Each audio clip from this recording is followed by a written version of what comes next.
The Mystery of Cloomber by Arthur Conan Doyle. Chapter 1.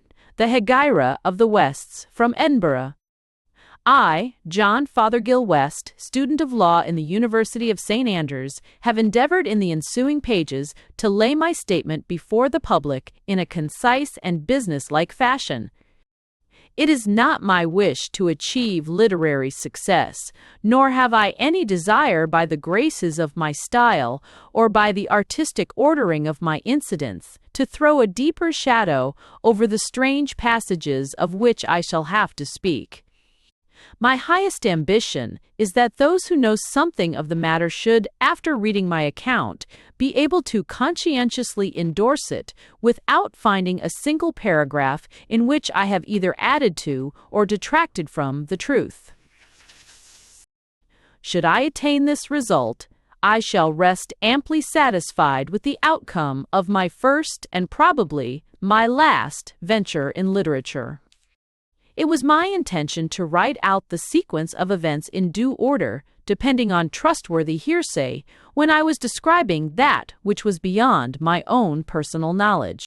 I have now, however, through the kind cooperation of friends, hit upon a plan which promises to be less onerous to me and more satisfactory to the reader. This is nothing less than to make use of the various manuscripts which I have by me bearing upon the subject, and to add to them the first-hand evidence contributed by those who had the best opportunities of knowing Major General J.B. Heatherstone. In pursuance of this design, I shall lay before the public the testimony of Israel Stakes, formerly coachman at Cloomber Hall, and of John Easterling, FRCP Eden, now practicing at Stranraer, in Wigtownshire. To these I shall add a verbatim account extracted from the journal of the late John Berthier Heatherstone, of the events which occurred in the Thule Valley in the autumn of '41, towards the end of the First Afghan War, with a description of the skirmish in the Tarada defile, and of the death of the man Gulab Shah. To myself, I reserve the duty of filling up all the gaps and chinks which may be left in the narrative. By this arrangement I have sunk from the position of an author to that of a compiler, but on the other hand, my work has ceased to be a story and has expanded into a series of affidavits. My father, John Hunter West, was a well-known Oriental and Sanskrit scholar, and his name is still of weight with those who are interested in such matters. He it was who first, after Sir William Jones, called attention to the great value of early Persian literature, and his translations from the Hafiz and from Ferideddin Attar have earned the warmest commendations from the Baron von Hammer-Purgstall of Vienna and other distinguished continental critics. In the issue of the Orientalisches Sehensblatt for January 1861, he is described as der berühmte und sehr gelernte Hunter West von Edinburgh, a passage which I well remember, that he cut out and stowed away with a pardonable vanity among the most revered family archives. He had been brought up to be a solicitor, or writer to the signet, as it is termed in Scotland, but his learned hobby absorbed so much of his time that he had little to devote to the pursuit of his profession. When his clients were seeking him at his chambers in George Street, he was buried in the recesses of the Advocate's Library or poring over some mouldy manuscript at the Philosophical Institution, with his brain more exercised over the Code, which Menu propounded 600 years before the birth of Christ, than over the knotty problems of Scottish law in the 19th century. Hence, it can hardly be wondered at that, as his learning accumulated, his practice dissolved, until at the very moment when he had attained the zenith of his celebrity, he had also reached the nadir of his fortunes. There being no chair of Sanskrit in any of his native universities, and no demand anywhere for the only mental wares which he had to dispose of, we should have been forced to retire into genteel poverty, consoling ourselves with the aphorisms and precepts of Ferdowsi, Omar Khayyam, and others of his Eastern favorites, had it not been for the kindness and liberality of his half-brother William Farintosh, the Laird of Branksome, in Wigtownshire. This William Farintosh was the proprietor of a landed estate, the acreage which bore, unfortunately, a most disproportional relation to its value, for it formed the bleakest and most barren tract of land in the whole of a bleak and barren shire. As a bachelor, however, his expenses had been small, and he had contrived, from the rents of his scattered cottages and the sale of the Galloway nags, which he bred upon the moors, not only to live as a laird should, but to put by a considerable sum in the bank. We had heard little from our kinsman during the days of our comparative prosperity, but just as we were at our wits' end, there came a letter like a ministering angel, giving us assurance of sympathy and succour. In it, the Laird of Branksome told us that one of his lungs had been growing weaker for some time, and that Dr. Tarkter v. Easterling, of Stranraer, had strongly advised him to spend the few years which were left to him in some more genial climate. He had determined, therefore, to set out for the south of Italy, and he begged that we should take up our residence at Branksome in his absence, and that my father should act as his land steward and agent at a salary which placed us above all fear of want. Our mother had been dead for some years, so that there were only myself, my father, and my sister Esther to consult, and it may be readily imagined that it did not take us long to decide upon the acceptance of the laird's generous offer.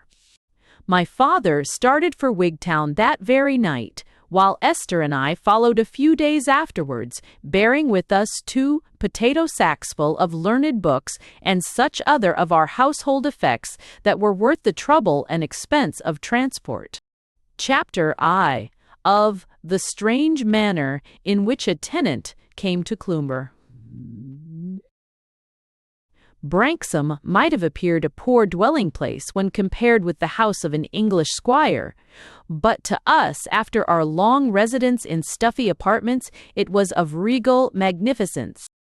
The building was broad spread and low, with red-tiled roof, diamond-paned windows, and a profusion of dwelling rooms with smoke-blackened ceilings and oaken wainscots. In front was a small lawn, girt round with a thin fringe of haggard and ill-grown beeches, all gnarled and withered from the effects of the sea spray. Behind lay the scattered hamlet of Branksome, bare, a dozen cottages at most, inhabited by rude fisher-folk who looked upon the laird as their natural protector. To the west was the broad yellow beach and the Irish Sea, while in all other directions the desolate moors, grayish-green in the foreground and purple in the distance, stretched away in long, low curves to the horizon. Very bleak and lonely it was upon this Wigtown coast. A man might walk many a weary mile, and never see a living thing except the white, heavy flapping kittiwakes, which screamed and cried to each other with their shrill, sad voices. Very lonely and very bleak, once out of sight of Branksome, and there was no sign of the works of man, save only where the high, white tower of Cloomber Hall shot up like a headstone of some giant grave from amid the firs and larches which girt it round. This great house, a mile or more from our dwelling, had been built by a wealthy Glasgow merchant of strange tastes and lonely habits, but at the time of our arrival it had been untenanted for many years, and stood with weather-blotched walls and vacant, staring windows looking blankly out over the hillside.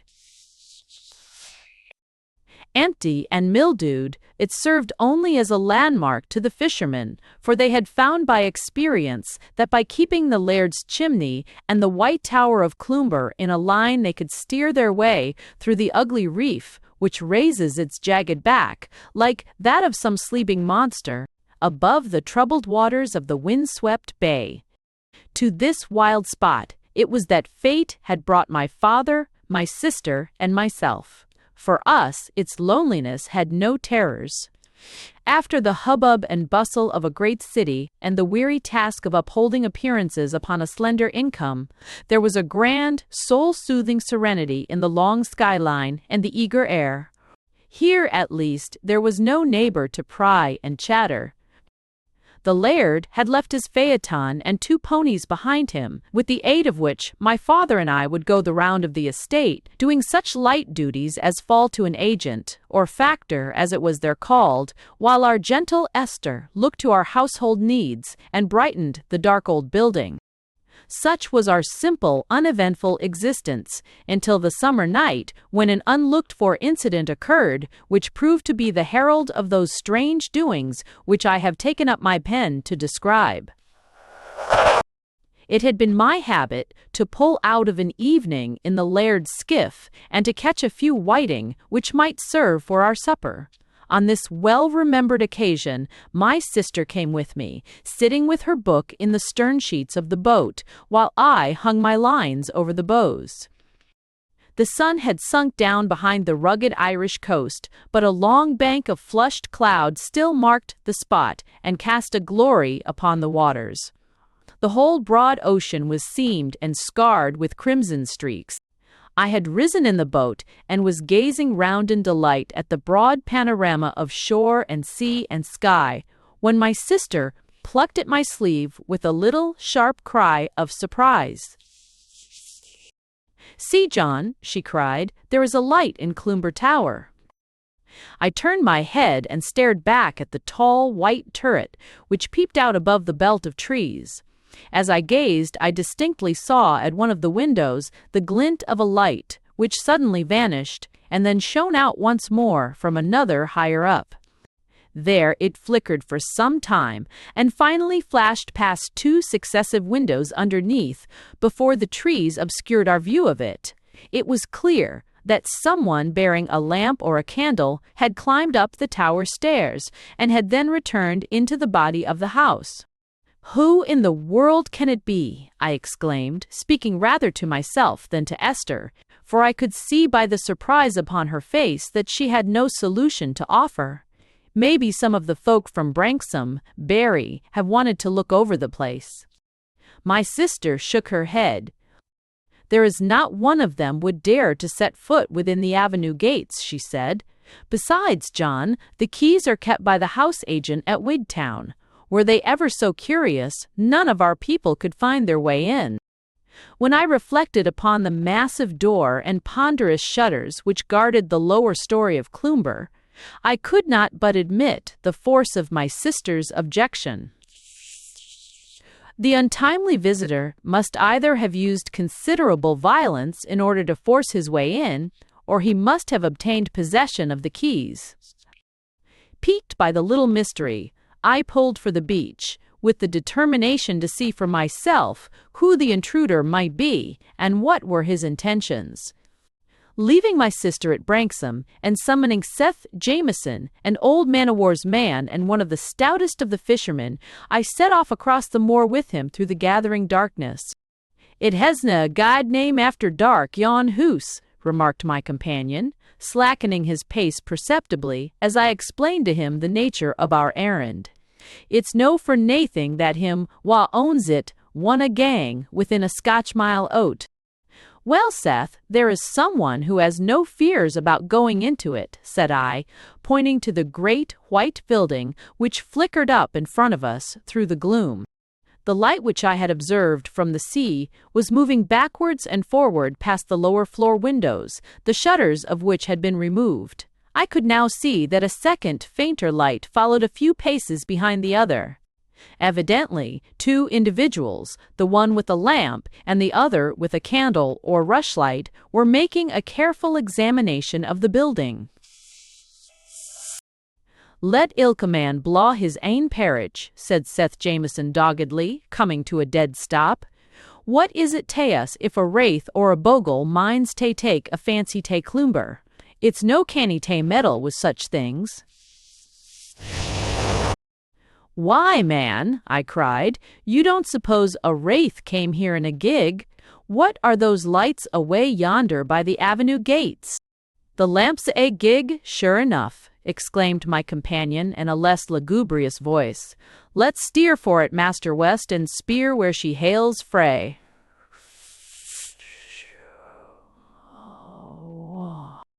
By this time, night had closed in, save for a single long, narrow slit in the westward. Stumbling across the moor together, we made our way into the Wigtown Road, at the point where the high stone pillars mark the entrance to the Cloomber Avenue.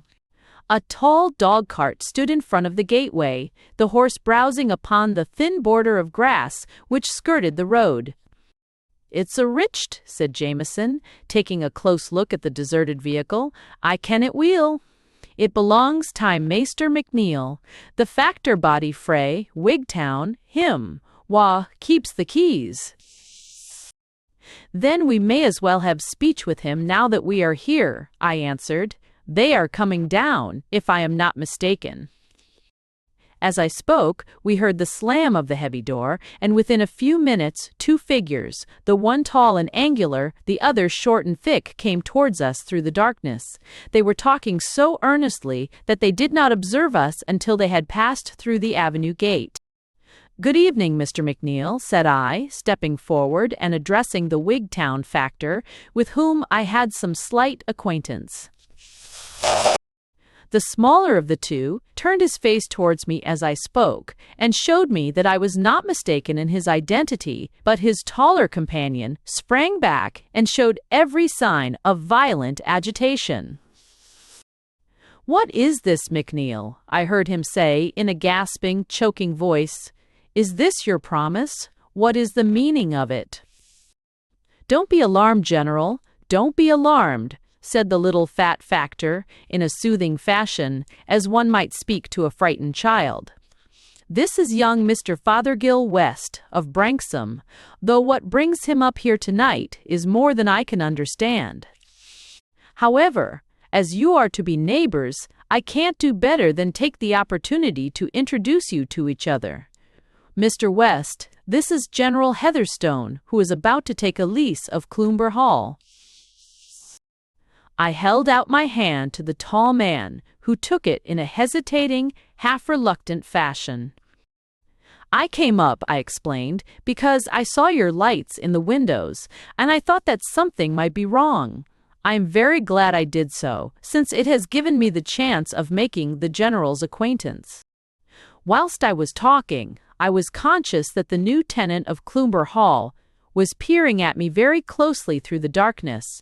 As I concluded, he stretched out a long, tremulous arm and turned the gig lamp in such a way as to throw a flood of light upon my face. Good heavens, McNeil, he cried, in the same quivering voice as before. The fellow's as brown as chocolate. He's not an Englishman. You're not an Englishman. You, sir? I'm a Scotchman, born and bred, said I, with an inclination to laugh, which was only checked by my new acquaintance's obvious terror. A Scotchman, eh? Said he, with a sigh of relief. It's all one nowadays. You must excuse me, Mr. West. I'm nervous, infernally nervous. Come along, McNeil, we must be back in Wigtown in less than an hour. Good night, gentlemen, good night. The two clambered into their places, the factor cracked his whip, and the high dog-cart clattered away through the darkness, casting a brilliant tunnel of yellow light on either side of it until the rumble of its wheels died away in the distance. What do you think of our new neighbor, Jameson? I asked after a long silence. "'Deed, Mr. West, he seems, as he says himself, to be vera nervous. Maybe his conscience is out o' order."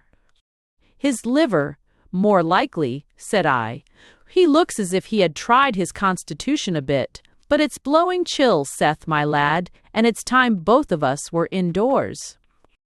I bade my companion good night, and struck off across the moors for the cheery, ruddy light which marked the parlour windows of Branksome. Chapter EI.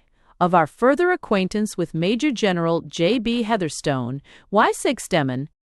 There was, as may well be imagined, much stir amongst our small community at the news that the hall was to be inhabited once more, and considerable speculation as to the new tenants and their object in choosing this particular part of the country for their residence. It speedily became apparent that, whatever their motives might be, they had definitely determined upon a lengthy stay, for relays of plumbers and of joiners came down from Wigtown, and there was hammering and repairing going on from morning till night. It was surprising how quickly the signs of the wind and weather were effaced, until the great, square-set house was all as spick and span as though it had been erected yesterday. There were abundant signs that money was no consideration to General Heatherstone, and that it was not on the score of retrenchment that he had taken up his abode among us. It may be that he is devoted to study, suggested my father, as we discussed the question round the breakfast table. Perhaps he has chosen this secluded spot to finish some magnum opus upon which he is engaged. If that is the case, I should be happy to let him have the run of my library. Esther and I laughed at the grandiloquent manner in which he spoke of the 2 potato sacks full of books. It may be as you say, said I, but the General did not strike me during our short interview as being a man who was likely to have any very pronounced literary tastes. If I might hazard a guess, I should say that he is here upon medical advice, in the hope that the complete quiet and fresh air may restore his shattered nervous system. If you had seen how he glared at me and the twitching of his fingers, you would have thought it needed some restoring. Well, I do wonder whether he has a wife and a family, said my sister. Poor souls, how lonely they will be. Why, excepting ourselves, there is not a family that they could speak to for 7 miles and more. General Heatherstone is a very distinguished soldier, remarked my father. Why, Papa, however, came you to know anything about him? Ah, my dears, said my father, smiling at us over his coffee cup, you were laughing at my library just now, but you see it may be very useful at times. As he spoke, he took a red-covered volume from a shelf and turned over the pages. This is an Indian Army list of 3 years back, he explained, and here is the very gentleman we want. Heatherstone, J.B., Commander of the Bath, my dears, and V.C., think of that, V.C., formerly Colonel in the Indian Infantry, 41st Bengal Foot, but now retired with the rank of Major General. In this other column is a record of his services: capture of Ghuzni and defense of Jalalabad, Sobraon, 1848, Indian Mutiny, and reduction of Uch. 5 times mentioned in dispatches. I think, my dears, that we have cause to be proud of our new neighbor. It doesn't mention there whether he is married or not, I suppose? Asked Esther. No, said my father, wagging his white head with a keen appreciation of his own humor. It doesn't include that under the heading of daring actions, though it very well might, my dear. It very well might. All our doubts, however, upon this head were very soon set at rest, for on the very day that the repairing and the furnishing had been completed, I had occasion to ride into Wigtown, and I met upon the way a carriage, which was bearing General Heatherstone and his family to their new home. An elderly lady, worn and sickly-looking, was by his side, and opposite him sat a young fellow about my own age and a girl who appeared to be a couple of years younger. I raised my hat and was about to pass them, when the general shouted to his coachman to pull up, and held out his hand to me. I could see now in the daylight that his face, although harsh and stern, was capable of assuming a not unkindly expression. "How are you, Mr. Fothergill West?" he cried.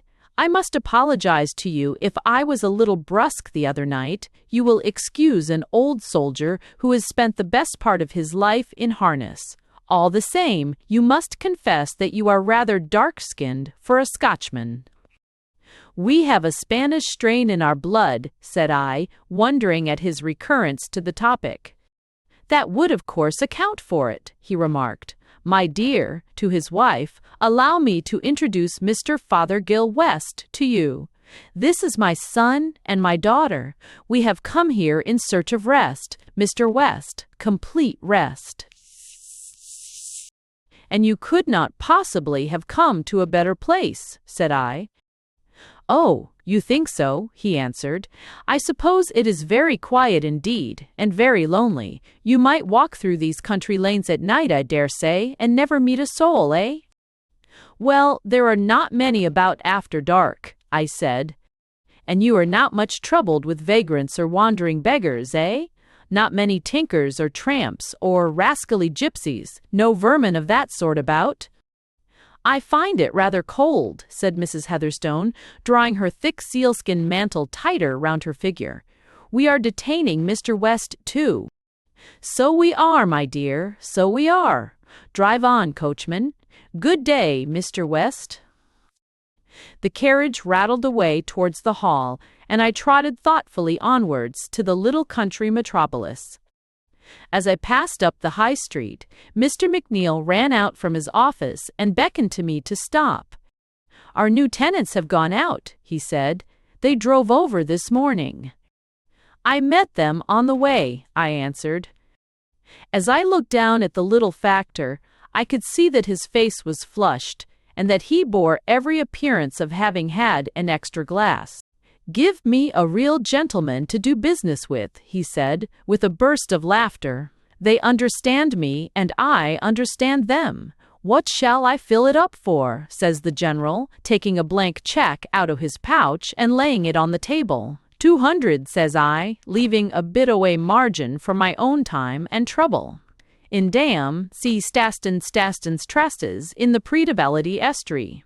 In the Fewers as a feel for Estons Dast." "I thought that the landlord had paid you for that," I remarked. Aye, but it's well to have a bit margin." He filled it up and threw it over to me as if it had been an auld postage stamp. "That's the way business should be done between honest men, though it wouldn't do if one was inclined to take an advantage. Will ye not come in, Mr. West, and have a taste of my whiskey?" "No, thank you," said I. "I have business to do." "Well, well, business is the chief thing. It's well not to drink in the morning, too, for my own part, except a drop before breakfast to give me an appetite, and maybe a glass, or even two, afterwards to promote digestion. I never touch spirits before noon. What do I think of the General, Mr. West?" "Why, I have hardly had an opportunity of judging," I answered. Mr. McNeil tapped his forehead with his forefinger. "That's what I think of him," he said in a confidential whisper, shaking his head at me.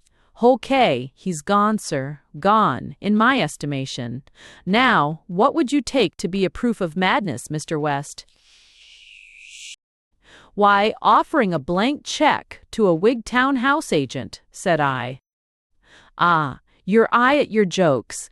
But between ussersels now, if a man asked ye how many miles it was frae a seaport, and whether ships come there from the east, and whether there were tramps on the road, and whether it was against the lease for him to build a high wall round the grounds, what would ye make of it, eh?"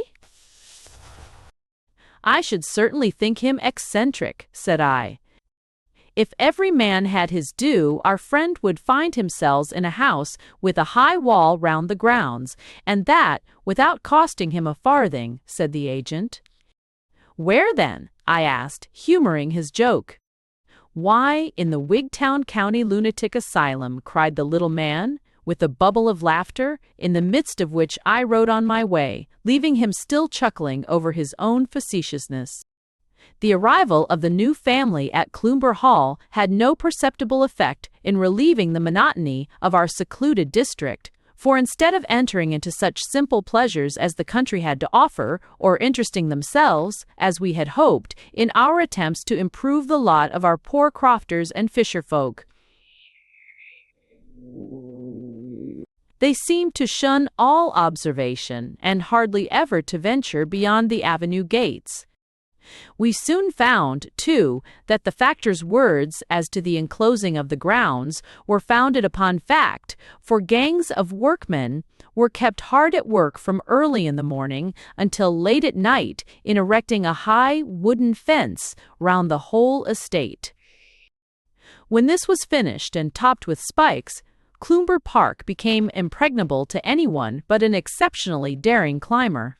It was as if the old soldier had been so imbued with military ideas that, like my Uncle Toby, he could not refrain, even in times of peace, from standing upon the defensive. Stranger still, he had victualled the house as if for a siege, for Begbie, the chief grocer of Wigtown, told me himself in a rapture of delight and amazement that the general had sent him an order for hundreds of dozens of every imaginable potted meat and vegetable. It may be imagined that all these unusual incidents were not allowed to pass without malicious comment. Over the whole countryside, and as far away as the English border, there was nothing but gossip about the new tenants of Cloomber Hall and the reasons which had led them to come among us. The only hypothesis, however, which the bucolic mind could evolve, was that which had already occurred to Mr. Veedy. McNeil, the factor, namely, that the old general and his family were one and all afflicted with madness, or, as an alternative conclusion, that he had committed some heinous offense and was endeavoring to escape the consequences of his misdeeds. These were both natural suppositions under the circumstances, but neither of them appeared to me to commend itself as a true explanation of the facts. It is true that General Heatherstone's behavior on the occasion of our first interview was such as to suggest some suspicion of mental disease, but no man could have been more reasonable or more courteous than he had afterwards shown himself to be. Then, again, his wife and children led the same secluded life that he did himself, so that the reason could not be one peculiar to his own health. As to the possibility of his being a fugitive from justice, that theory was even more untenable. Wigtownshire was bleak and lonely, but it was not such an obscure corner of the world that a well-known soldier could hope to conceal himself there, nor would a man who feared publicity set everyone's tongue wagging as the general had done. On the whole, I was inclined to believe that the true solution of the enigma lay in his own allusion to the love of quiet, and that they had taken shelter here with an almost morbid craving for solitude and repose. We very soon had an instance of the great lengths to which this desire for isolation would carry them. My father had come down one morning with the weight of a great determination upon his brow. "You must put on your pink frock today, Esther," said he, "and you, John, you must make yourself smart, for I have determined that the three of us shall drive round this afternoon and pay our respects to Mrs. Heatherstone and the General."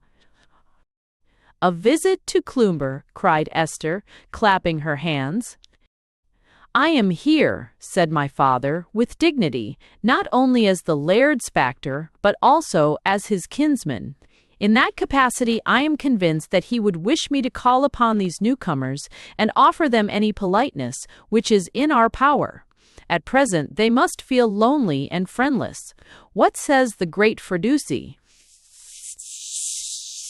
The choicest ornaments to a man's house are his friends.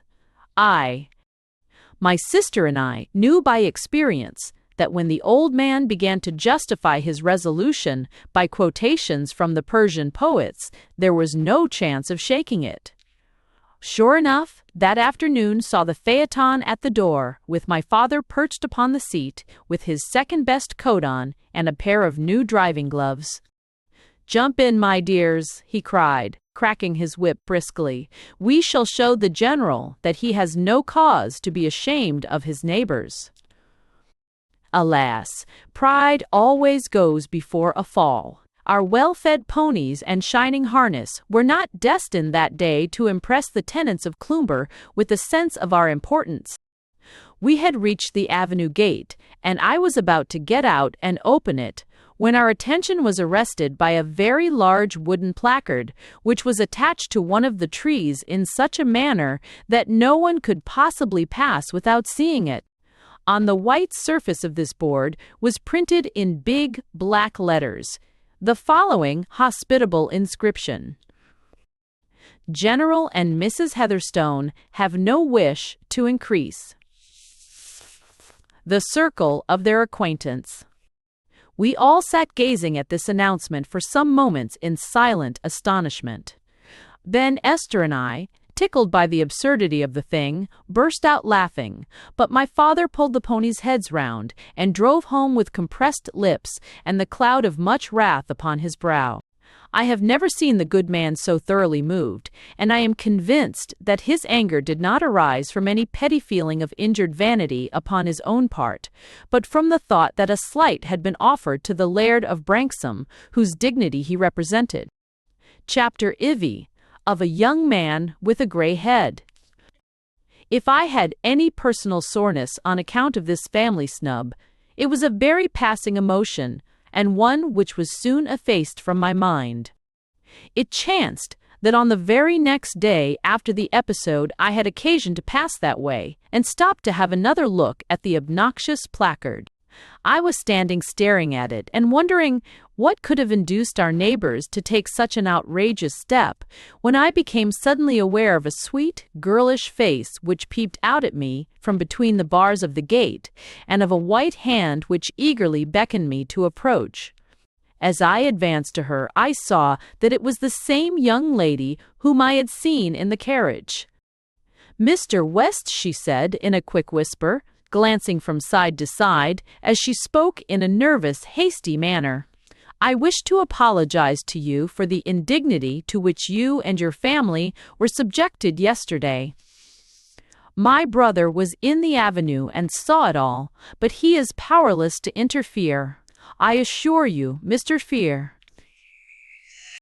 West, that if that hateful thing," pointing up at the placard, "has given you any annoyance, it has given my brother and myself far more."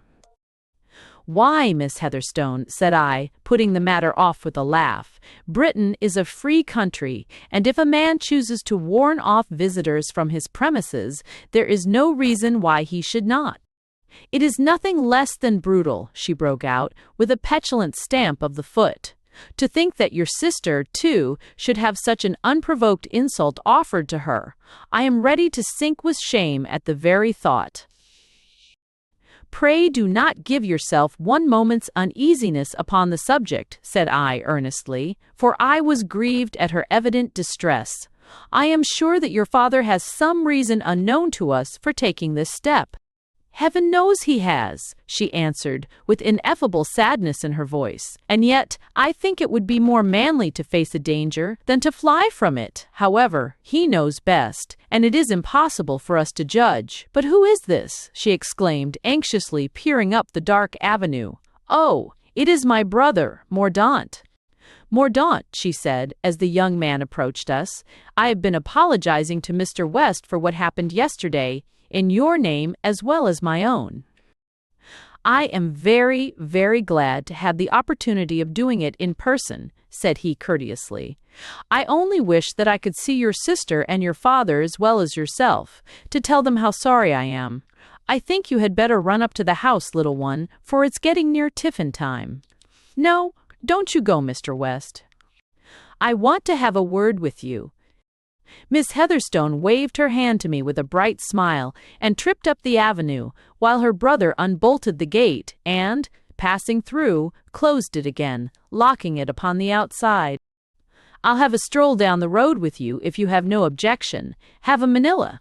He drew a couple of cheroots from his pocket and handed one to me. "You'll find they are not bad," he said. "I became a connoisseur in tobacco when I was in India. I hope I am not interfering with your business in coming along with you." "Not at all," I answered. I am very glad to have your company." "I'll tell you a secret," said my companion. "This is the first time that I have been outside the grounds since we have been down here." "And your sister?" "She has never been out either," he answered. "I have given the governor the slip today, but he wouldn't half like it if he knew. It's a whim of his that we should keep ourselves entirely to ourselves." At least, some people would call it a whim. For my own part, I have reason to believe that he has solid grounds for all that he does, though perhaps in this matter he may be a little too exacting. "You must surely find it very lonely," said I. "Couldn't you manage to slip down at times and have a smoke with me? That house over yonder is Branksome." "Indeed, you are very kind," he answered, with sparkling eyes. "I should dearly like to run over now and again. With the exception of Israel Stakes, our old coachman and gardener, I have not a soul that I can speak to." "And your sister, she must feel it even more," said I, thinking in my heart that my new acquaintance made rather too much of his own troubles and too little of those of his companion. "Yes, poor Gabriel feels it, no doubt," he answered carelessly, "but it's a more unnatural thing for a young man of my age to be cooped up in this way than for a woman. Look at me, now. I am 23 next March, and yet I have never been to a university, nor to a school for that matter. I am as complete an ignoramus as any of these clodhoppers. It seems strange to you, no doubt, and yet it is so. Now, don't you think I deserve a better fate?" He stopped as he spoke, and faced round to me, throwing his palms forward in appeal. As I looked at him, with the sun shining upon his face, he certainly did seem a strange bird to be cooped up in such a cage. Tall and muscular, with a keen dark face and sharp, finely cut features, he might have stepped out of a canvas of Murillo or Velázquez. There were latent energy and power in his firm-set mouth, his square eyebrows, and the whole pose of his elastic, well-knit figure. "There is the learning to be got from books and the learning to be got from experience," said I sententiously. "If you have less of your share of the one, perhaps you have more of the other. I cannot believe you have spent all your life in mere idleness and pleasure." "Pleasure?" he cried. "Pleasure? Look at this." He pulled off his hat, and I saw that his black hair was all decked and dashed with streaks of gray. "Do you imagine that this came from pleasure?" he asked with a bitter laugh. "You must have had some great shock," I said, astonished at the sight, "some terrible illness in your youth. Or perhaps it arises from a more chronic cause, a constant gnawing anxiety. I have known men as young as you whose hair was as gray." "Poor brutes," he muttered. "I pity them." "If you can manage to slip down to Branksome at times," I said, "perhaps you could bring Miss Heatherstone with you. I know that my father and my sister would be delighted to see her, and a change, if only for an hour or two, might do her good." "It would be rather hard for us both to get away together," he answered.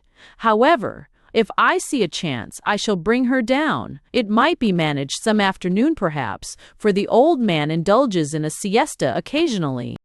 We had reached the head of the winding lane which branches off from the high road and leads to the laird's house, so my companion pulled up. "I must go back," he said abruptly, "or they will miss me. It's very kind of you, West, to take this interest in us. I am very grateful to you, and so will Gabriel be when she hears of your kind invitation. It's a real heaping of coals of fire after that infernal placard of my father's." He shook my hand and set off down the road, but he came running after me presently, calling me to stop. "I was just thinking," he said, "that you must consider us a great mystery up there at Cloomber. I dare say you have come to look upon it as a private lunatic asylum, and I can't blame you. If you are interested in the matter, I feel it is unfriendly upon my part not to satisfy your curiosity, but I have promised my father to be silent about it. And indeed, if I were to tell you all that I know, you might not be very much the wiser after all. I would have you understand this, however, that my father is as sane as you or I, and that he has very good reasons for living the life which he does. I may add that his wish to remain secluded does not arise from any unworthy or dishonorable motives, but merely from the instinct of self-preservation." "He is in danger, then?" I ejaculated. "Yes, he is in constant danger." "But why does he not apply to the magistrates for protection?" I asked. "If he is afraid of anyone, he has only to name him, and they will bind him over to keep the peace." "My dear West," said young Heatherstone, "the danger with which my father is threatened is one that cannot be averted by any human intervention. It is nonetheless very real, and possibly very imminent." "You don't mean to assert that it is supernatural?" I said incredulously. "Well, hardly that either," he answered with hesitation. "There," he continued, "I have said rather more than I should, but I know that you will not abuse my confidence. Goodbye. Intelleve." He took to his heels and was soon out of sight round a curve in the country road. A danger which was real and imminent, not to be averted by human means, and yet hardly supernatural. Here was a conundrum indeed. I had come to look upon the inhabitants of the Hall as mere eccentrics, but after what young Mordaunt Heatherstone had just told me, I could no longer doubt that some dark and sinister meaning underlay all their actions. The more I pondered over the problem, the more unanswerable did it appear, and yet I could not get the matter out of my thoughts. The lonely, isolated hall, and the strange, impending catastrophe which hung over its inmates appealed forcibly to my imagination. All that evening, and late into the night, I sat moodily by the fire, pondering over what I had heard, and revolving in my mind the various incidents which might furnish me with some clue to the mystery. Chapter V. How 4 of us came to be under the shadow of Cloomber.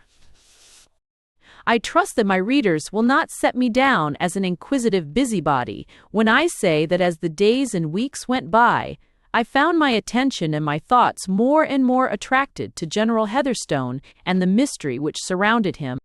It was in vain that I endeavored by hard work and a strict attention to the laird's affairs to direct my mind into some more healthy channel.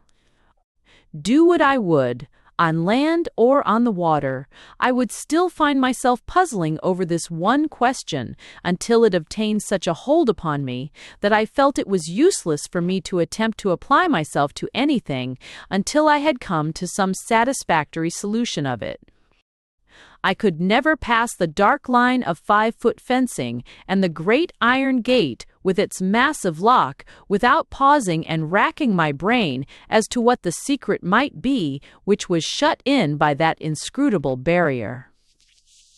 Yet with all my conjectures and all my observations, I could never come to any conclusion which could for a moment be accepted as an explanation of the facts. My sister had been out for a stroll one night, visiting a sick peasant, or performing some other of the numerous acts of charity by which she had made herself beloved by the whole countryside. "John," she said when she returned, "have you seen Cloomber Hall at night?" "No," I answered, laying down the book which I was reading. "Not since that memorable evening when the General and Mr. McNeil came over to make an inspection." "Well, John, will you put your hat on and come a little walk with me?" I could see by her manner that something had agitated or frightened her. "Why, bless the girl," cried I boisterously, "what is the matter? The old hall is not on fire, surely? You look as grave as if all Wigtown were in a blaze." "Not quite so bad as that," she said, smiling. "But do come out, Jack. I should very much like you to see it." I too don't scallist. I had always refrained from saying anything which might alarm my sister, so that she knew nothing of the interest which our neighbor's doings had for me. At her request, I took my hat and followed her out into the darkness. She led the way along a little footpath over the moor, which brought us to some rising ground, from which we could look down upon the hall, without our view being obstructed by any of the fir trees which had been planted round it. "Look at that," said my sister, pausing at the summit of this little eminence. Cloomber lay beneath us in a blaze of light. In the lower floors, the shutters obscured the illumination, but above, from the broad windows of the second story to the thin slits at the summit of the tower, there was not a chink or an aperture which did not send forth a stream of radiance. So dazzling was the effect that for a moment I was persuaded that the house was on fire, but the steadiness and clearness of the light soon freed me from that apprehension. It was clearly the result of many lamps placed systematically all over the building. It added to the strange effect that all these brilliantly illuminated rooms were apparently untenanted, and some of them, so far as we could judge, were not even furnished. Through the whole great house there was no sign of movement or of life, nothing but the clear, unwinking flood of yellow light. I was still lost in wonder at the sight when I heard a short, quick sob at my side. "What is it, Esther dear?" I asked, looking down at my companion. "I feel so frightened. Oh, John, John, take me home. I feel so frightened." She clung to my arm and pulled at my coat in a perfect frenzy of fear. "It's all safe, darling," I said soothingly. "There is nothing to fear. What has upset you so?" "I am afraid of them, John. I am afraid of the Heatherstones. Why is their house lit up like this every night? I have heard from others that it is always so. And why does the old man run like a frightened hare if anyone comes upon him? There is something wrong about it, John, and it frightens me." I pacified her as well as I could and led her home with me, where I took care that she should have some hot port negus before going to bed. I avoided the subject of the Heatherstones for fear of exciting her, and she did not recur to it of her own accord. I was convinced, however, from what I had heard from her, that she had for some time back been making her own observations upon our neighbors, and that in doing so she had put a considerable strain upon her nerves. I could see that the mere fact of the hall being illuminated at night was not enough to account for her extreme agitation, and that it must have derived its importance in her eyes from being one in a chain of incidents, all of which had left a weird or unpleasant impression upon her mind. That was the conclusion which I came to at the time, and I have reason to know now that I was right, and that my sister had even more cause than I had myself for believing that there was something uncanny about the tenants of Cloomber. Our interest in the matter may have arisen at first from nothing higher than curiosity, but events soon took a turn which associated us more closely with the fortunes of the Heatherstone family. Mordaunt had taken advantage of my invitation to come down to the laird's house, and on several occasions he brought with him his beautiful sister. The four of us would wander over the moors together, or perhaps, if the day were fine, set sail upon our little skiff and stand off into the Irish Sea. On such excursions the brother and sister would be as merry and as happy as two children. It was a keen pleasure to them to escape from their dull fortress and to see, if only for a few hours, friendly and sympathetic faces round them. There could be but one result when four young people were brought together in sweet, forbidden intercourse. Acquaintanceship warmed into friendship, and friendship flamed suddenly into love. Gabriel sits beside me now as I write, and she agrees with me that, dear as is the subject to ourselves, the whole story of our mutual affection is of too personal a nature to be more than touched upon in this statement. Suffice it to say that, within a few weeks of our first meeting, Mordaunt Heatherstone had won the heart of my dear sister, and Gabriel had given me that pledge which death itself will not be able to break. I have alluded in this brief way to the double tie which sprang up between the two families, because I have no wish that this narrative should degenerate into anything approaching to romance, or that I should lose the thread of the facts which I have set myself to chronicle. These are connected with General Heatherstone, and only indirectly with my own personal history. It is enough if I say that after our engagement, the visits to Branksome became more frequent, and that our friends were able sometimes to spend a whole day with us when business had called the General to Wigtown, or when his gout confined him to his room. As to our good father, he was ever ready to greet us with many small jests and tags of Oriental poems appropriate to the occasion, for we had no secrets from him, and he already looked upon us all as his children. There were times when, on account of some peculiarly dark or restless fit of the General's, it was impossible for weeks on end for either Gabriel or Mordaunt to get away from the grounds. The old man would even stand on guard, a gloomy and silent sentinel, at the avenue gate, or pace up and down the drive, as though he suspected that attempts had been made to penetrate his seclusion. Passing of an evening I have seen his dark, grim figure flitting about in the shadow of the trees, or caught a glimpse of his hard, angular, swarthy face peering out suspiciously at me from behind the bars. My heart would often sadden for him as I noticed his uncouth, nervous movements, his furtive glances and twitching features. Who would have believed that this slinking, cowering creature had once been a dashing officer who had fought the battles of his country and had won the palm of bravery among the host of brave men around him? In spite of the old soldier's vigilance, we managed to hold communication with our friends. Immediately behind the hall, there was a spot where the fencing had been so carelessly erected that two of the rails could be removed without difficulty, leaving a broad gap which gave us the opportunity for many a stolen interview, though they were necessarily short, for the General's movements were erratic. And no part of the grounds was secure from his visitations. How vividly one of these hurried meetings rises before me! It stands out clear, peaceful, and distinct amid the wild, mysterious incidents which were destined to lead up to the terrible catastrophe which has cast a shade over our lives. I can remember that as I walked through the fields, the grass was damp with the rain of the morning, and the air was heavy with the smell of the fresh-turned earth.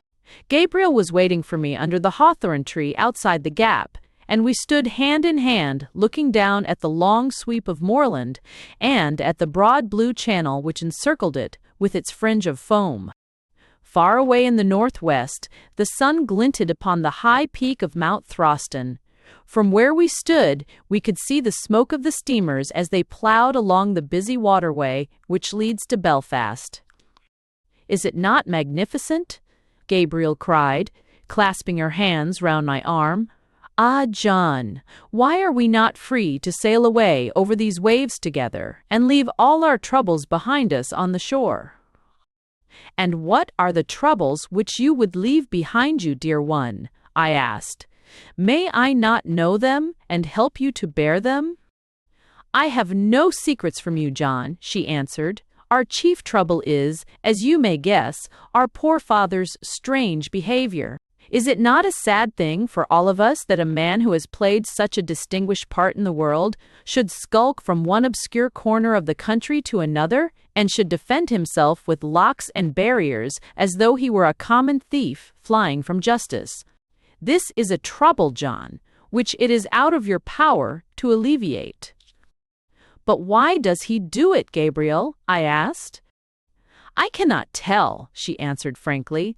"I only know that he imagines some deadly danger to be hanging over his head, and that this danger was incurred by him during his stay in India. What its nature may be, I have no more idea than you have." "Then your brother has," I remarked. "I am sure from the way in which he spoke to me about it one day that he knows what it is, and that he looks upon it as real." Yes, he knows, and so does my mother, she answered, but they have always kept it secret from me. My poor father is very excited at present. Day and night he is in an agony of apprehension, but it will soon be the 5th of October, and after that he will be at peace.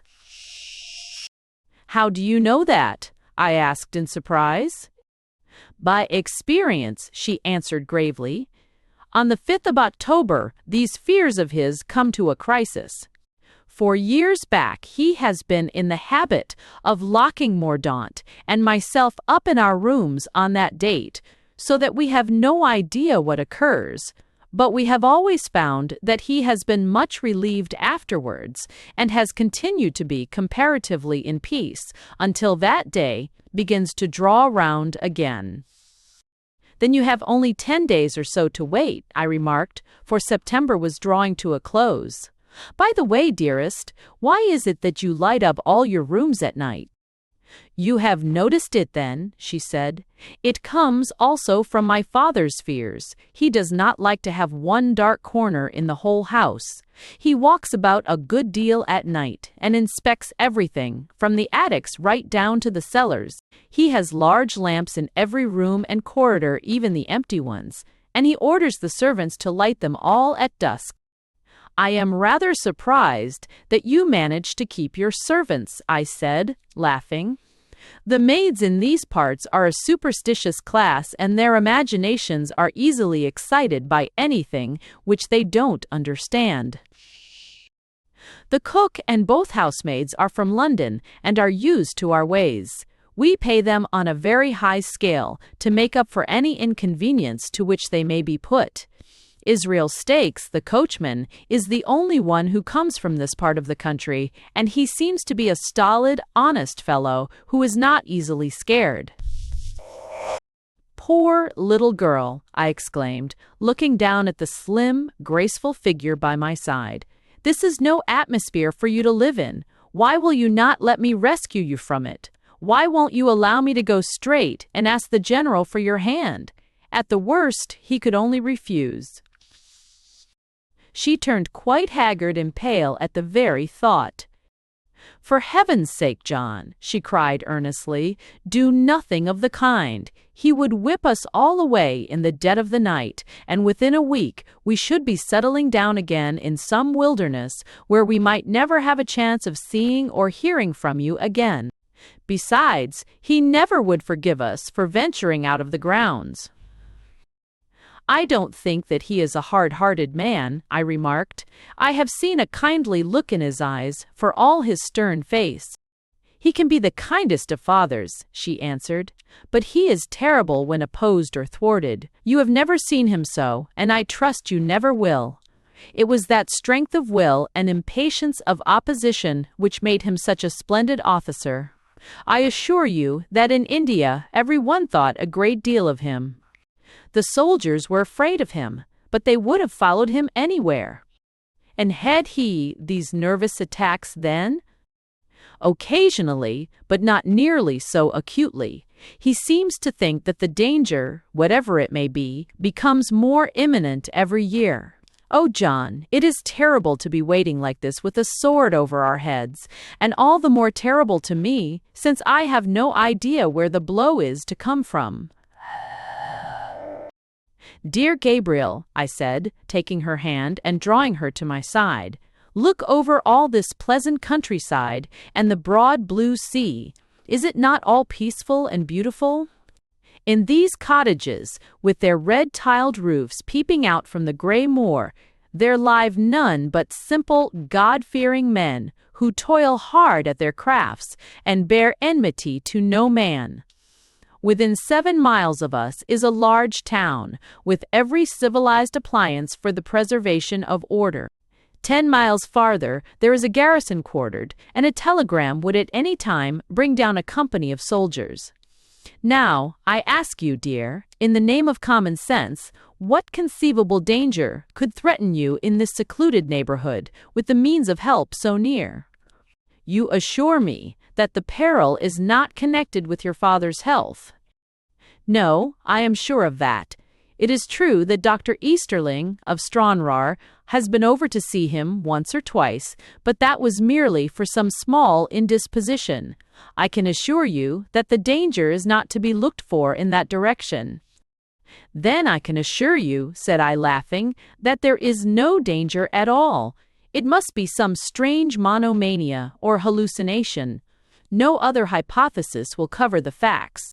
Would my father's monomania account for the fact of my brother's hair turning gray, and my mother wasting away to a mere shadow?" "Undoubtedly," I answered. "The long-continued worry of the general's restlessness and irritability would produce those effects on sensitive natures."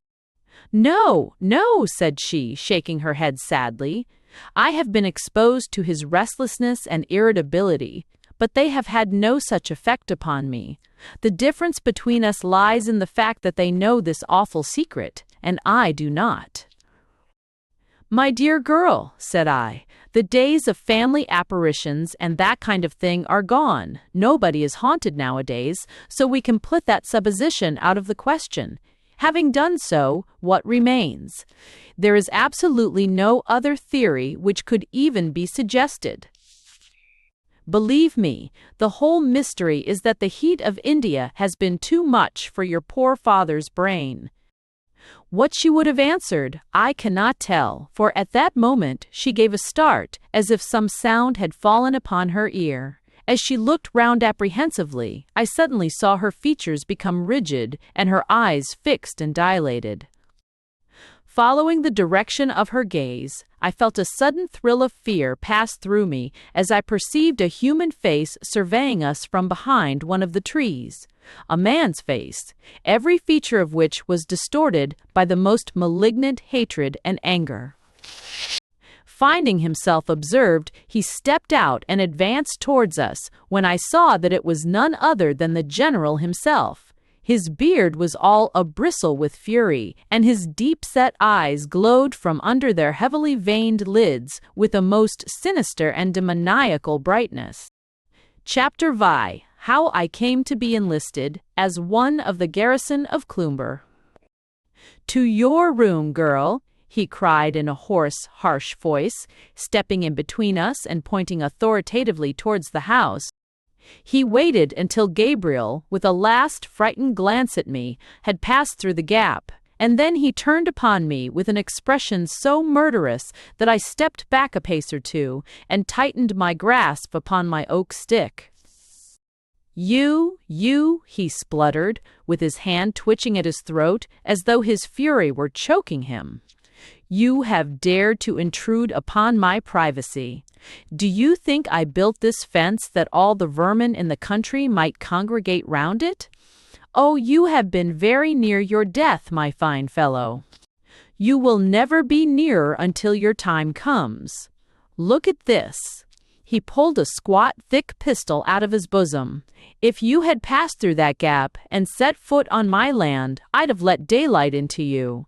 I'll have no vagabonds here. I know how to treat gentry of that sort, whether their faces are black or white." "Sir," said I meant no harm by coming here, and I do not know how I have deserved this extraordinary outburst. Allow me to observe, however, that you are still covering me with your pistol, and that, as your hand is rather tremulous, it is more than possible that it may go off. If you don't turn the muzzle down, I shall be compelled in self-defense to strike you over the wrist with my stick." "What the deuce brought you here, then?" he asked in a more composed voice, putting his weapon back into his bosom. "Can't a gentleman live quietly, without your coming to peep and pry? Have you no business of your own to look after, eh? And my daughter? How came you to know anything of her? And what have you been trying to squeeze out of her? It wasn't chance that brought you here." "No," said I boldly, "it was not chance which brought me here. I have had several opportunities of seeing your daughter and of appreciating her many noble qualities. We are engaged to be married to each other, and I came up with the express intention of seeing her."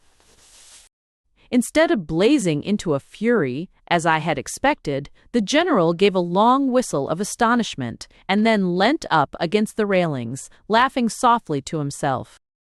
English terriers are fond of nosing worms, he remarked at last. When we brought them out to India, they used to trot off into the jungle and begin sniffing at what they imagined to be worms there. But the worm turned out to be a venomous snake, and so poor doggy played no more.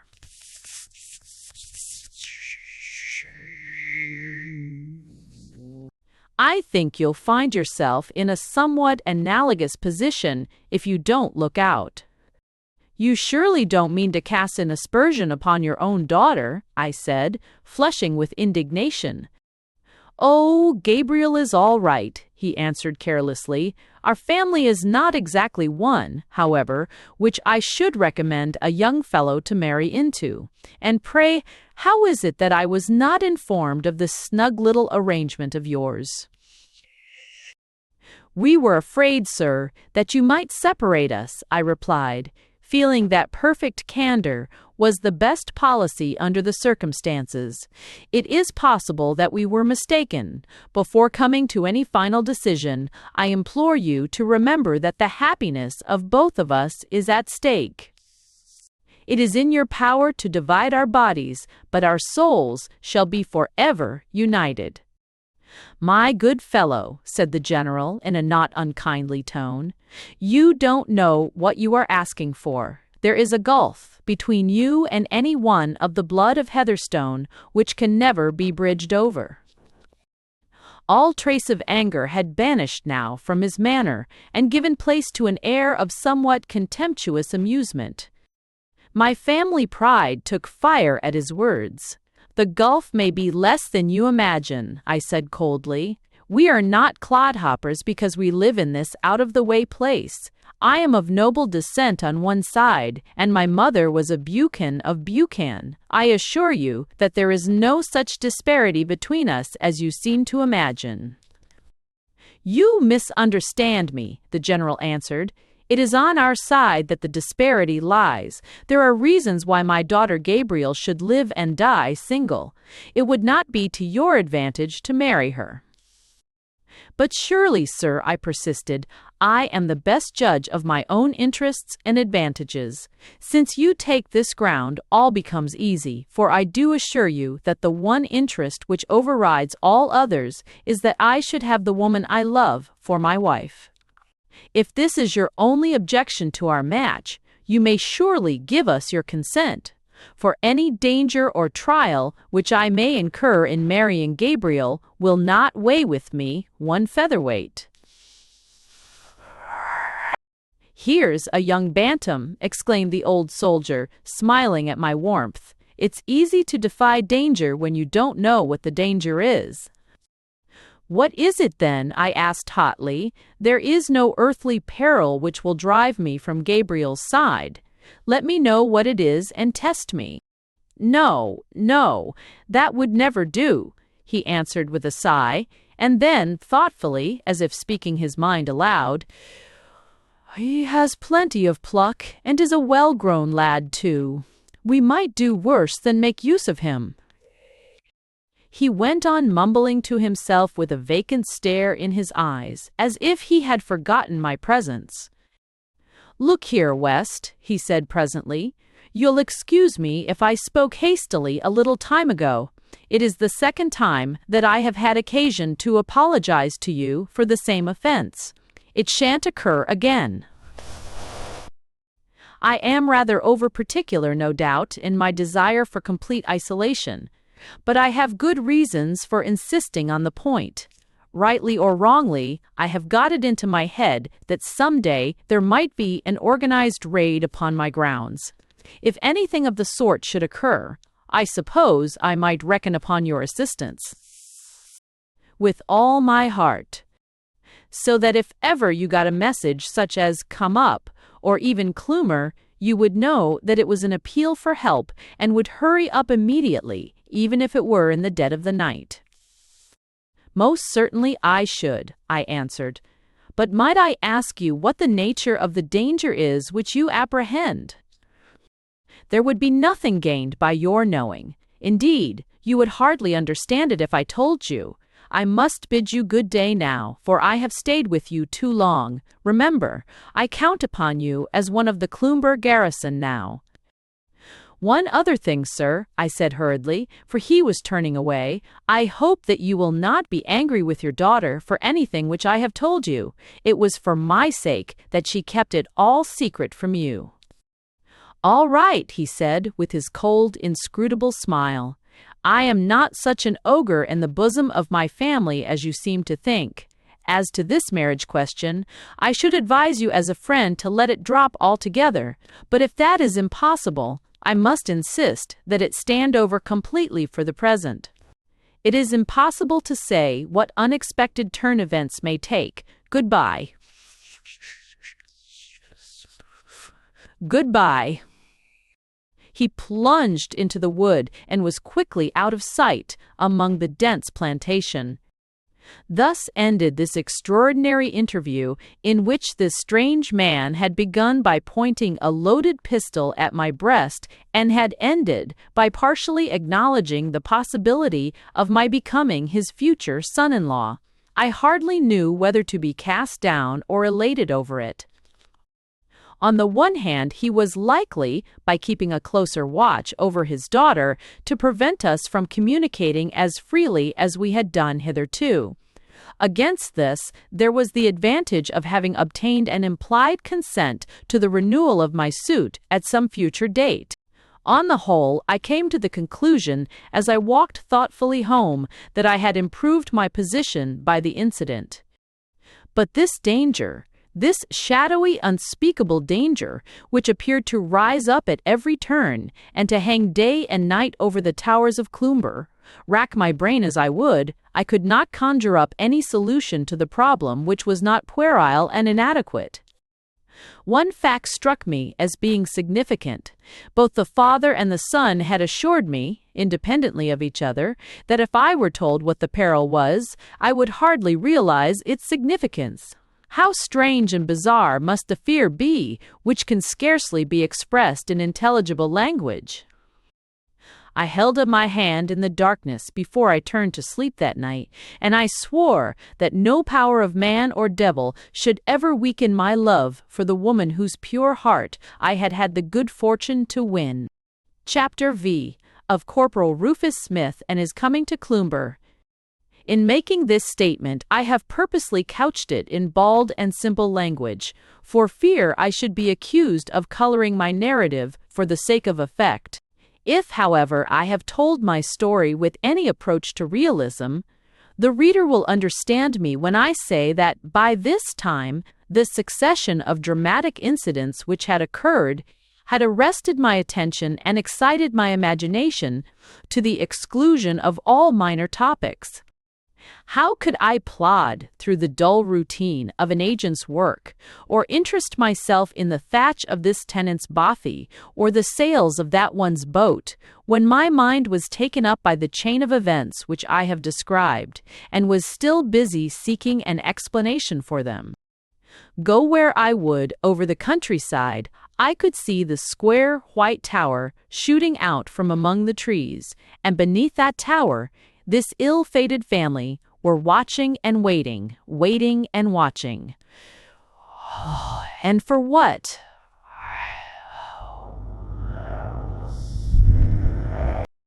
Regarded merely as an abstract problem, this mystery of the Heatherstone family had a lurid fascination about it.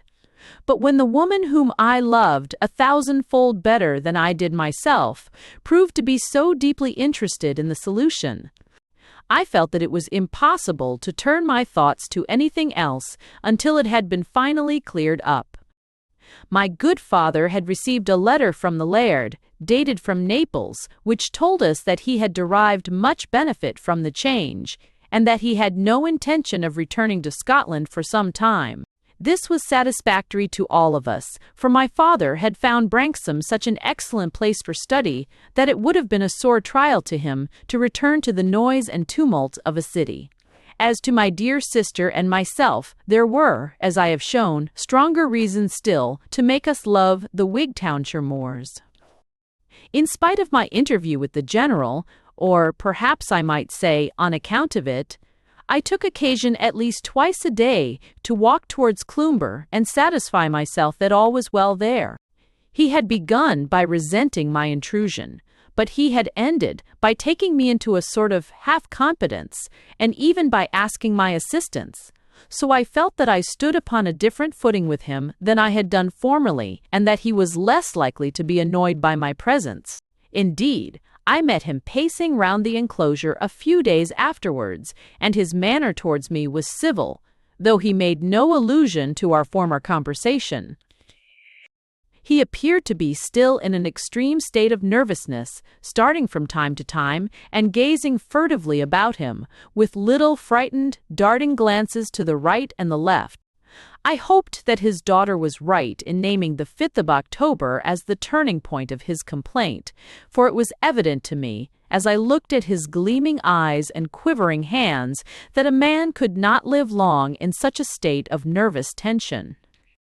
I found on examination that he had had the loose rails securely fastened so as to block up our former trysting place, and though I prowled round the whole long line of fencing, I was unable to find any other place where an entrance could be effected.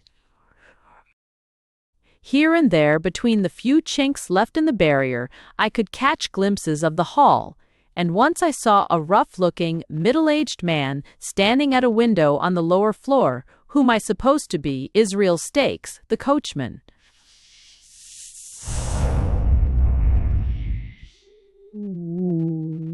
I was convinced that, unless they were under some restraint, they would have managed to communicate with my sister or myself. My fears became more and more acute as day followed day without our seeing or hearing anything of them.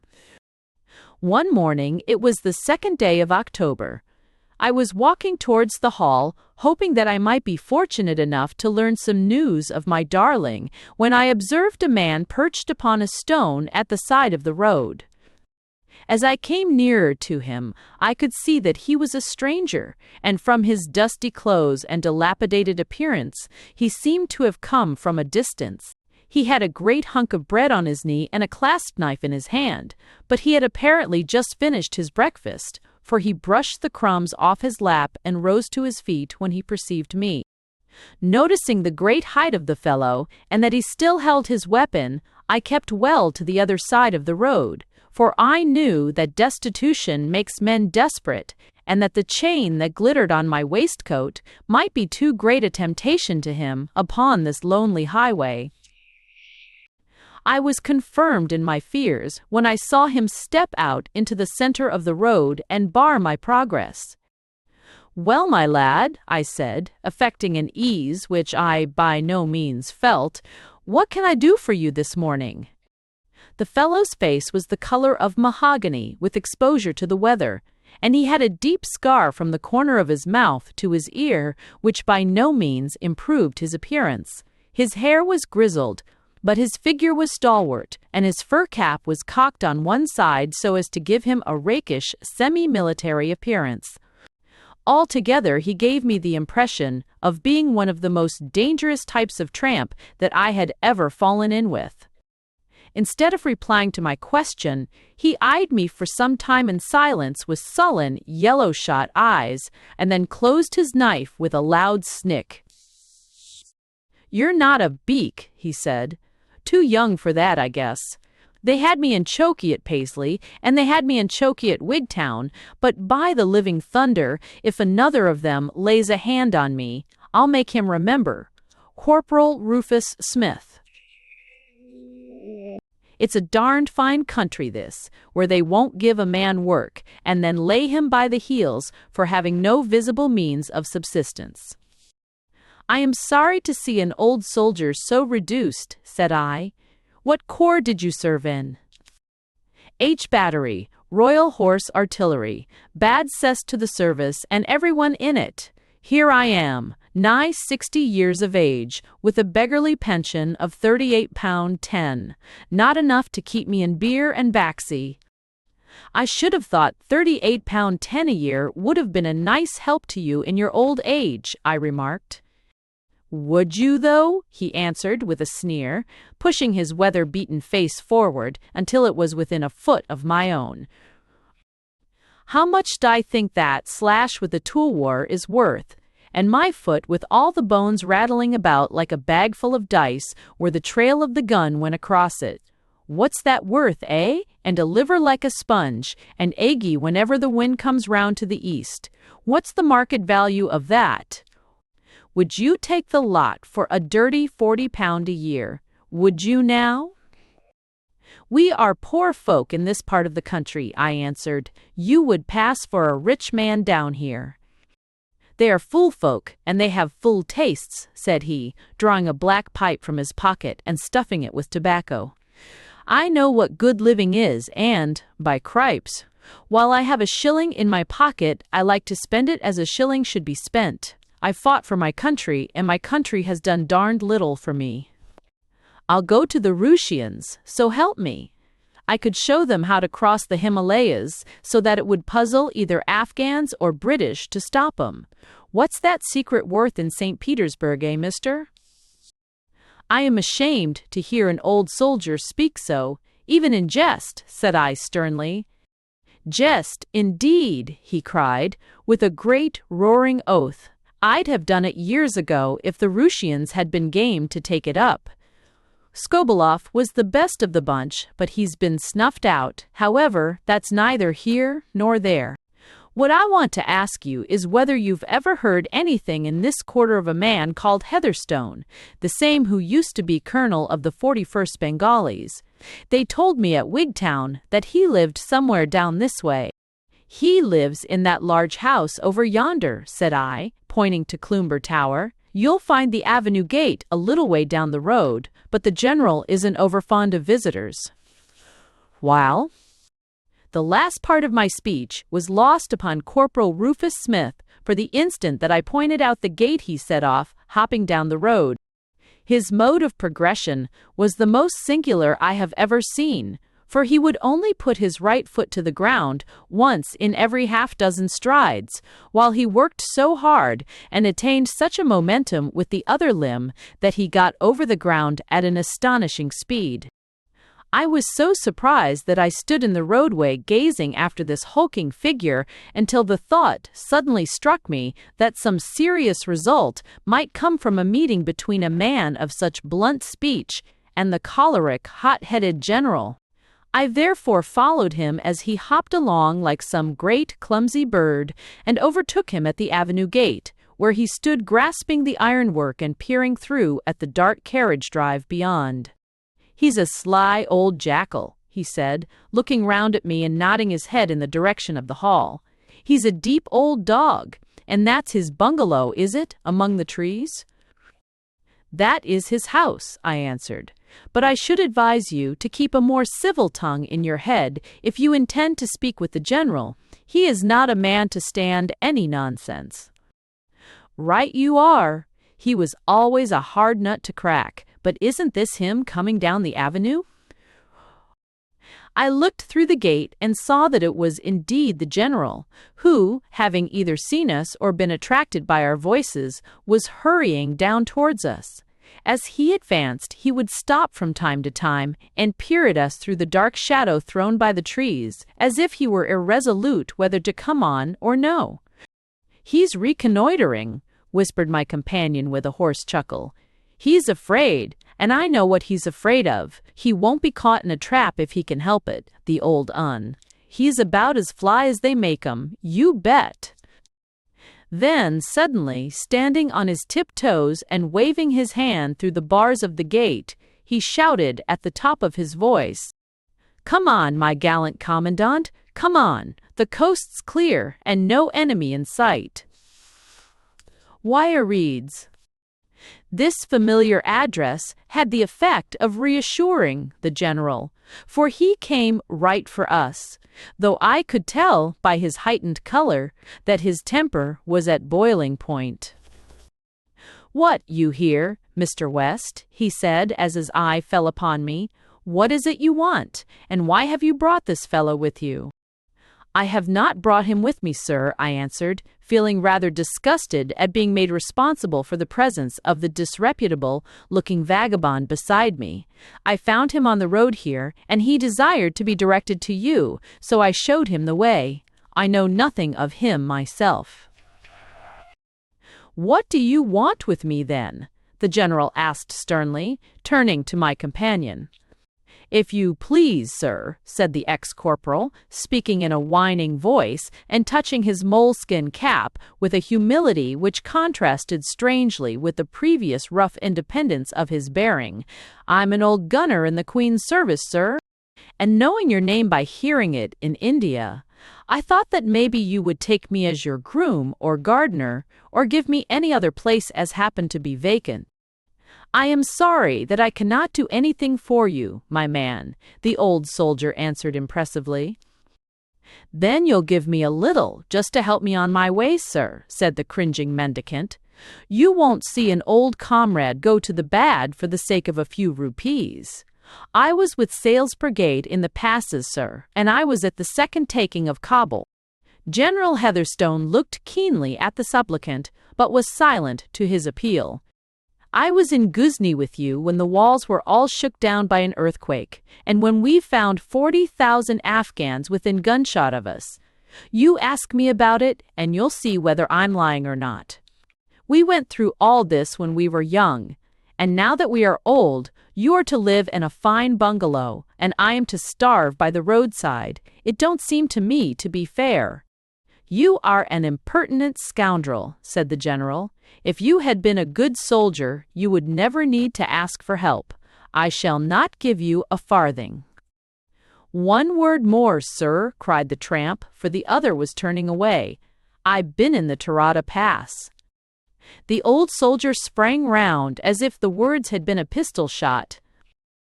What do you mean? He stammered. I've been in the Tarada Pass, sir, and I knew a man there called Gulab Shah. These last were hissed out in an undertone, and a malicious grin overspread the face of the speaker. Their effect upon the general was extraordinary. He fairly staggered back from the gateway, and his yellow countenance blanched to a livid mottled gray. For a moment he was too overcome to speak. At last he gasped out, Gulab Shah? Who are you who know Gulab Shah? Take another look, said the tramp. Your sight is not as keen as it was 40 years ago. The general took a long, earnest look at the unkempt wanderer in front of him, and as he gazed, I saw the light of recognition spring up in his eyes. God bless my soul, he cried. Why, it's Corporal Rufus Smith. You've come on it at last, said the other, chuckling to himself. I was wondering how long it would be before you knew me.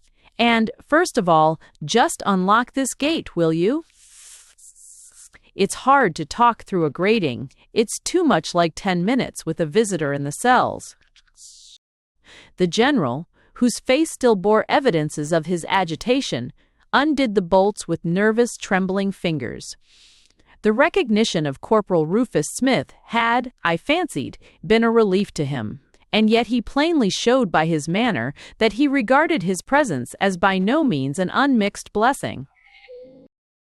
Why, Corporal, he said as the gate swung open, I have often wondered whether you were dead or alive, but I never expected to see you again. How have you been all these long years? How have I been? The corporal answered gruffly. Why, I have been drunk for the most part. When I draw my money, I lay it out in liquor, and as long as that lasts, I get some peace in life. When I'm cleaned out, I go upon tramp, partly in the hope of picking up the price of a dram, and partly in order to look for you. You'll excuse us talking about these private matters, West, the general said, looking round at me, for I was beginning to move away. Don't leave us. You know something of this matter already, and may find yourself entirely in the swim with us some of these days. Corporal Rufus Smith looked round at me in blank astonishment. In the swim with us, he said. However did he get there? Well, fall for after piles, and shay time. one mordu." "Voluntarily, voluntarily," the general explained, hurriedly sinking his voice. "He is a neighbor of mine, and he has volunteered his help in case I should ever need it." "Well, This explanation seemed, if anything, to increase the big stranger's surprise. "Well, if that don't lick cockfighting," he exclaimed, contemplating me with admiration. "I never heard tell of such a thing." "And now you have found me, Corporal Smith," said the tenant of Cloomber. "What is it that you want of me?" "Why, everything. I want a roof to cover me, and clothes to wear, and food to eat, and, above all, brandy to drink." "Well, I'll take you in and do what I can for you," said the general slowly. "But look here, Smith, we must have discipline. I'm the general and you are the corporal. I am the master and you are the man. Now, don't let me have to remind you of that again." The tramp drew himself up to his full height and raised his right hand with the palm forward in a military salute. "I can take you on as gardener and get rid of the fellow I have got. As to brandy, you shall have an allowance and no more. We are not deep drinkers at the hall." "Don't you take opium, or brandy, or nothing yourself, sir?" asked Corporal Rufus Smith. "Nothing," the general said firmly. "Well, all I can say is that you've got more nerve and pluck than I shall ever have. I don't wonder now at your winning that cross in the mutiny. If I was to go on listening night after night to them things without ever taking a drop of something to cheer my heart, why, it would drive me silly." General Heatherstone put his hand up, as though afraid that his companion might say too much. "I must thank you, Mr. West," he said, "for having shown this man my door. I would not willingly allow an old comrade, however humble, to go to the bad. And if I did not acknowledge his claim more readily, it was simply because I had my doubts as to whether he was really what he represented himself to be. Just walk up to the hall, Corporal, and I shall follow you in a minute." "Poor fellow," he continued, as he watched the newcomer hobbling up the avenue in the ungainly manner which I have described. "He got a gun over his foot, and it crushed the bones, but the obstinate fool would not let the doctors take it off. I remember him now as a smart young soldier in Afghanistan.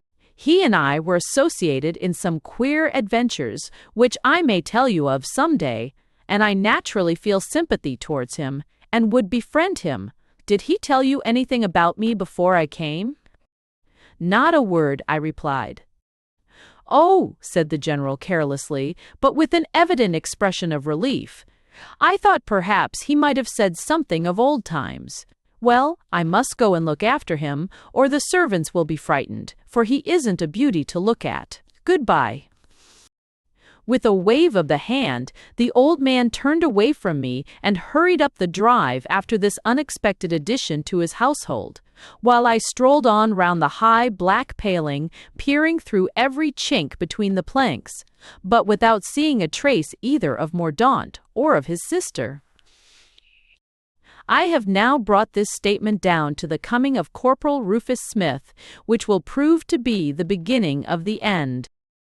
I have set down soberly and in order the events which brought us to Wigtownshire, the arrival of the Heatherstones at Cloomber, the many strange incidents which excited first our curiosity and finally our intense interest in that family. And I have briefly touched upon the circumstances which brought my sister and myself into a closer and more personal relationship with them. I think that there cannot be a better moment than this, to hand the narrative over to those who had means of knowing something of what was going on inside Cloomber during the months that I was observing it from without. He started.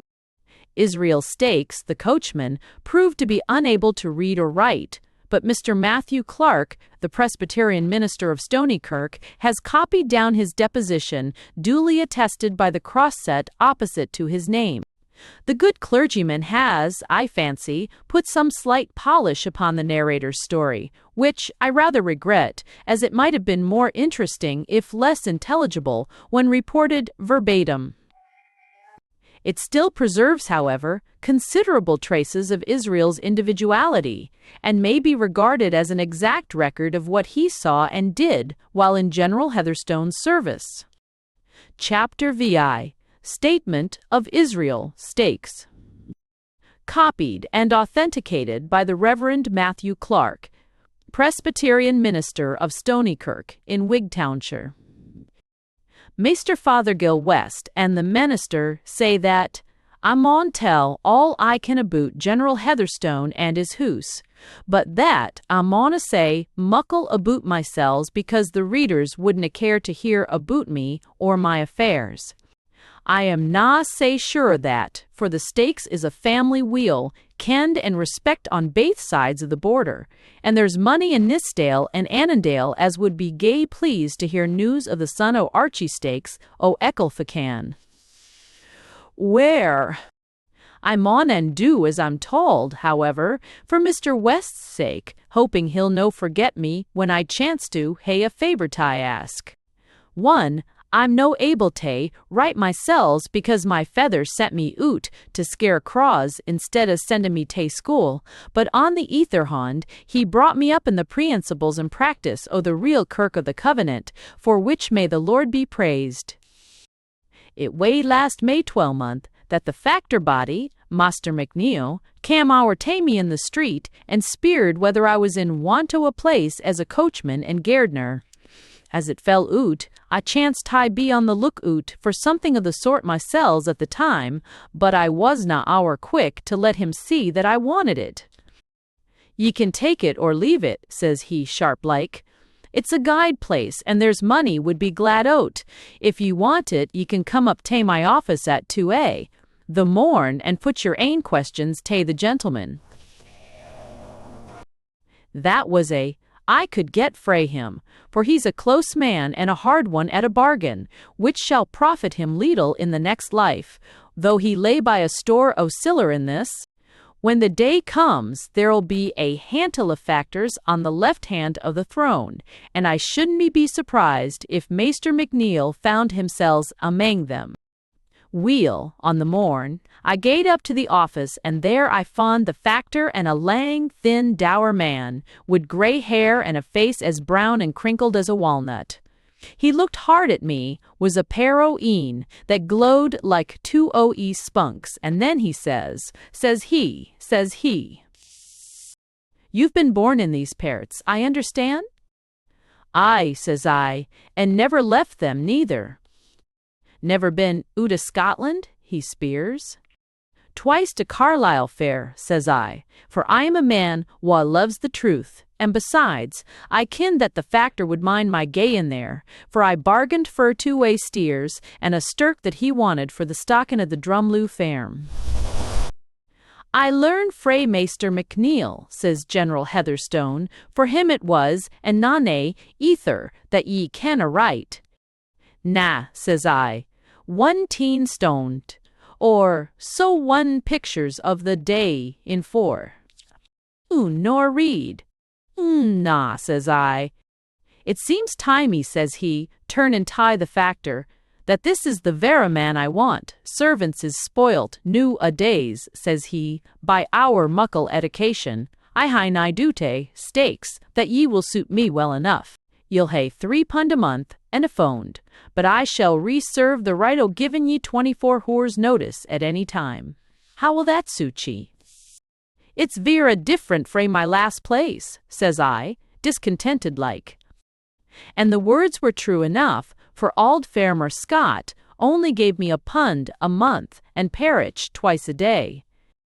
Weel, says he, maybe we'll gie ye a rise if ye suit. Meanwhile, here's the hansel shillin' that Maister McNeil tells me it's the custom to give ye, and I shall expect to see ye at Cloomber on Monday. When the Monday cam round, I walked oot tae Cloomber, and a great muckle hoose it is, was 100 windows or mair, and space enough tae hide awa aff the parish. As tay gardening, there was no garden for me tay work at, and the horse was never taken out of the stables frae week's end, tay week's end. I was busy enough for that, for there was a deal o' fencing tay be put up, and one thing or anither, for by cleaning the knives and brushing the boots and such, like jobs as is mair fit for an auld wife than for a grown man. There was twa besides myself in the kitchen, the cook Eliza, and Mary the housemaid, poor, benighted beings baith of them, wha had wasted of their lives in London, and kenned leetle aboot the world, or the ways of the flesh. I hadna muckle tie say to them, for they were simple folk who could scarce understand English, and had hardly mair regard for their ain souls than the tods on the moor. When the cook said she didna think muckle o' John Knox, and the ither that she wouldna give saxpence tae hear the discourse o' Maister Donald McSnaw o' the True Kirk, I kenned it was time for me tae leave them tae a higher judge. There was four in family, the General, my Letty, Maister Mordaunt, and Miss Gabriel, and it wasna long before I found that wasna just exactly as it should be. My Letty was as thin and as white as a geist, and many's the time as I've come on her and found her yammerin' and greetin' all by herselves. I've watched her walkin' up and doon in the wood, where she thought nane could see her and wringin' her hands, like one demented. There was the young gentleman, Tay, and his sister. They baith seemed to hae some trouble on their minds, and the general maist of for the ithers were up ane day and down anither, but he was aye the same, was a face as dour and sad as a felon when he feels the toe rond his neck. I speered of the hussies in the kitchen whether they kenned what was amiss was the family, but the cook, she answered me back that it wasna for her to inquire into the affairs o' her superiors, and that it was naething to her, as long as she did her work and had her wages. They were pure, feckless bodies, the twa o' them, and would scarce gie an answer tae a ceevil question, though they could clack lood enew when they had a mind. Weel, weeks passed into months, and things grew war, instead o' better in the hall. The general he got mair nervous, and his Letty mair melancholy every day, and yet there wasna any quarrel or bickering between them, for when they'd been together in the breakfast-room I used often to gang round and prune the rose-tree alongside of the window, so that I couldna help hearing a great part of their conversation, though sair against the grain. When the young folk were with them, they would speak little, but when they had gone, they would aye talk as if some wayfu trial ere aboot to phase upon them, though I could never gather from their words what it was that they were afeard o'.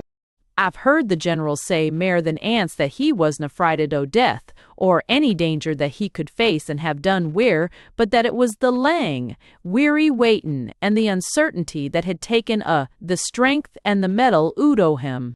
Then my Letty would console him and tell him that maybe it wasna as bad as he thocht, and that would come richt in the end, but far, sheery words were clean throwed away upon him. As tae the young folks, I kenned weel that they didna bide in the groons, and that they were always whenever they got a chance, wise Maister Fothergill West tae Branksome. But the general was too fuzz o' his ain troubles tae ken aboot it. And it didna seem tae me that it was pair to my duties, either as coachman or as gardener tae mind, the bairns. He should have learnt that if ye forbid a lassie and a laddie to dae anything, it's just the surest way o' bringing it aboot. The Lord fond that oot in the garden o' paradise, and there's no muckle change between the folk in Eden and the folk in Wigtown. There's anthing that I haven't have spoke aboot yet, but that should be set doon. The general didna share his room with his wife, but slept us allen in a chamber at the far end of the hoose, as distant as possible frae everyone else. This room was allaways lockit when he wasna in it, and naebody was ever allowed tae gang into it. He would make his ain bed, and red it up and dust it a by himselves, but he wouldn't so much as allow one o' us to set foot on the passage that led to it. At nicht he would walk ower the hoose, and he had lamps hung in every room and corner, so that no part should be dark. Many's the time frae my room in the garret I've heard his footsteps comin' and gangin' doon one passage and up another frae midnight till cockcraw. It was weary work to lie listenin' to his clatter and wonderin' whether he was clean daft, or whether maybe he'd learnt pagan and idolatrous tricks oota in India, and that his conscience knew was like the worm which gnaweth and dieth not. I'd a speered frae him whether it wouldn't ease him to speak was the holy Donald McSnow, but it might have been a mistake, and the general was na a man that you'd care to makes a mistake, was done. Ane day I was workin' at the grass border when he comes up and he says he, "Did ye ever have occasion to fire a pistol, Israel?" "God's sake," says I never had sicken a thing in my hands in my life. "Then you'd best not begin new," says he. "Every man ta his ain weepon," he says. "Now I warrant ye could do something wiz a guide crab tree cudgel." "Aye, could I answered blithely, "as well as ony lad on the border." "This is a lonely hoose," says he, "and we might be molested by some rascals. It's weel to be ready for whatever may come. Me and you and my son Mordaunt and Mr. Fothergill west of Branksome, who would come if he was required, ought to be able to show a bald face. What think ye?" "'Deed, sir," I says, "feastin' is aye better than fechtin', but if you'll raise me £1 a month, I'll no shirk my share o' either." "We won't quarrel ower that," says he, and agreed to the extra £12 a year as easy as though it were as many bawbees. Far be it frae me to think evil, but I couldna help surmisin' at the time that money that was so lightly parted was maybe no so very honestly cam by. I'm no a curious or a pryin' mun by nature, but I was sair puzzled in my ain mind to tell why it was that the general walked aboot at nicht, and what kept him frae his sleep. Weel, ane day I was cleanin' doon the passages when my ee fell on a great muckle heap o' curtains, and auld carpets, and six like things that were piled away in a corner, no vera far frae the door of the general's room.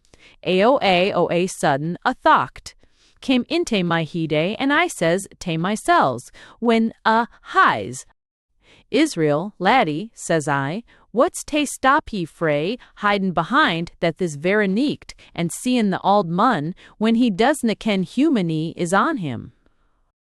The mare, I thocht the mare simple it appeared, and I made up my mind to put the idea into instant execution. When the nicht cam round, I told the women folk that I was bad, was the jawache, and would gang early to my room. I ken fine when ance I got there that there was not chance o' wony ain disturbin' me, so I waited a wee while, and then when a was quiet, I slipped aff my boots and ran doon the ether stair until I cam to the heap o' auld clothes, and there I lay doon, was ainy peepin' through a kink, and o' the rest covered up was a great ragged carpet. There I bided as quiet as a mouse until the general passed me on his road to bed, and a was still in the hoose. Ma certy, I wouldna gang through wouldn't it again for a siller at the Union Bank of Dumfries. I canna think o't new witoot feeling called the way doon my back. It was just o' foos lyin' there in the dead silence, waitin' and waitin' when never assumed to break the monotony, except the heavy tickin' o' an auld clock somewhere doon the passage. First I would look doon the corridor in the one way, and sin I'd look doon in t'other, but it aye seemed to me as though there was something coming up frae the side that I wasn't lookin' at. I had a called sweat on my brew, and my hair 'twas beaten twice ta ilka tick of the clock. And what feared me most was that the dust frae the curtains and things was I gettin' doon inte my lungs, and it was I could day ta keep myself frae coughin'. God's sakes, I wonder my hair wasna grey was a nay when that I went through. I wouldna date again to be made Lord Provost o' Glasgow. Weel, it may have been 2 o'clock in the morning, or maybe a little mair, and I was just thinking that I wasna tie see onything after and I wasna very sorry neither, when all o' a sudden a soond cam tae my ears clear and distinct through the stillness o' the nicht. I've been asked afore new tae describe that soond, but I've found that it's no vera easy tae. Gie a clear idea. Aught, though it was unlike any other soond that ever I hearkened tae. It was a sharpie o' remp, ringin' clang, like what could be caused by flippin' the rim o' a wine glass, but it was far higher and thinner than that, and had in it, tie, a kind of splash, like the tinkle o' a raindrop, inte a water butt. In my fear, I sat up among my carpets, like a puttock among gowan leaves, and I listened was a my ears. All was still again, new, except for the dull tickin' of the distant clock. Suddenly, the soond cam again, as clear, as shrill, as sharp as ever, and this time the general heard it, for I heard him gie a kind o' groan, as a tired man might, wha has been roosed oot o' his sleep. He got up frae his bed, and I could make oot a rustling noise as though he were dressin' himself, and presently his foot fa as he began tie walk up and doon in his room. My sakes, it didna take lang for me tie drab doon among the carpets again and cover myself hour. There I lay tremblin' in every limb and sayin' as mony prayers as I could mind, when my ee still peepin' through the keyhole and fixed upon the door o' the general's room. I heard the rattle of the handle presently, and the door swung slowly open. There was a licht burnin' in the room beyond, and I could just catch a glimpse of what seemed to me like a row of swords stuck alang the side of the wall, when the general stepped out and shut the door behind him. He was dressed in a dressin' gown, was a red smokin' cap on his haid, and a pair of slippers was the heels cut off and the taes turned up. For a moment it came into my held that maybe he was walkin' in his sleep, but as he came towards me I could see the glint of the licht in his e'en, and his face was a twistin' like a man that's in sair distress o' mind. On my conscience, it gies me the shakes noo when I think of his tall figure and his yelly face comin' sae solemn and silent, doon the lang, lone passage.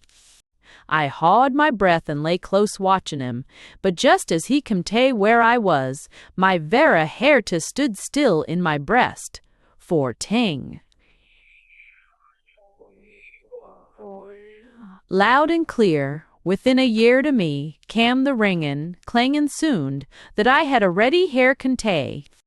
Where it cam frae is mair than I can tell, or what was the cause on't. It might hae been that the general made it, but I was sair puzzled to tell who, for his hands were baith doon by his side as he passed me.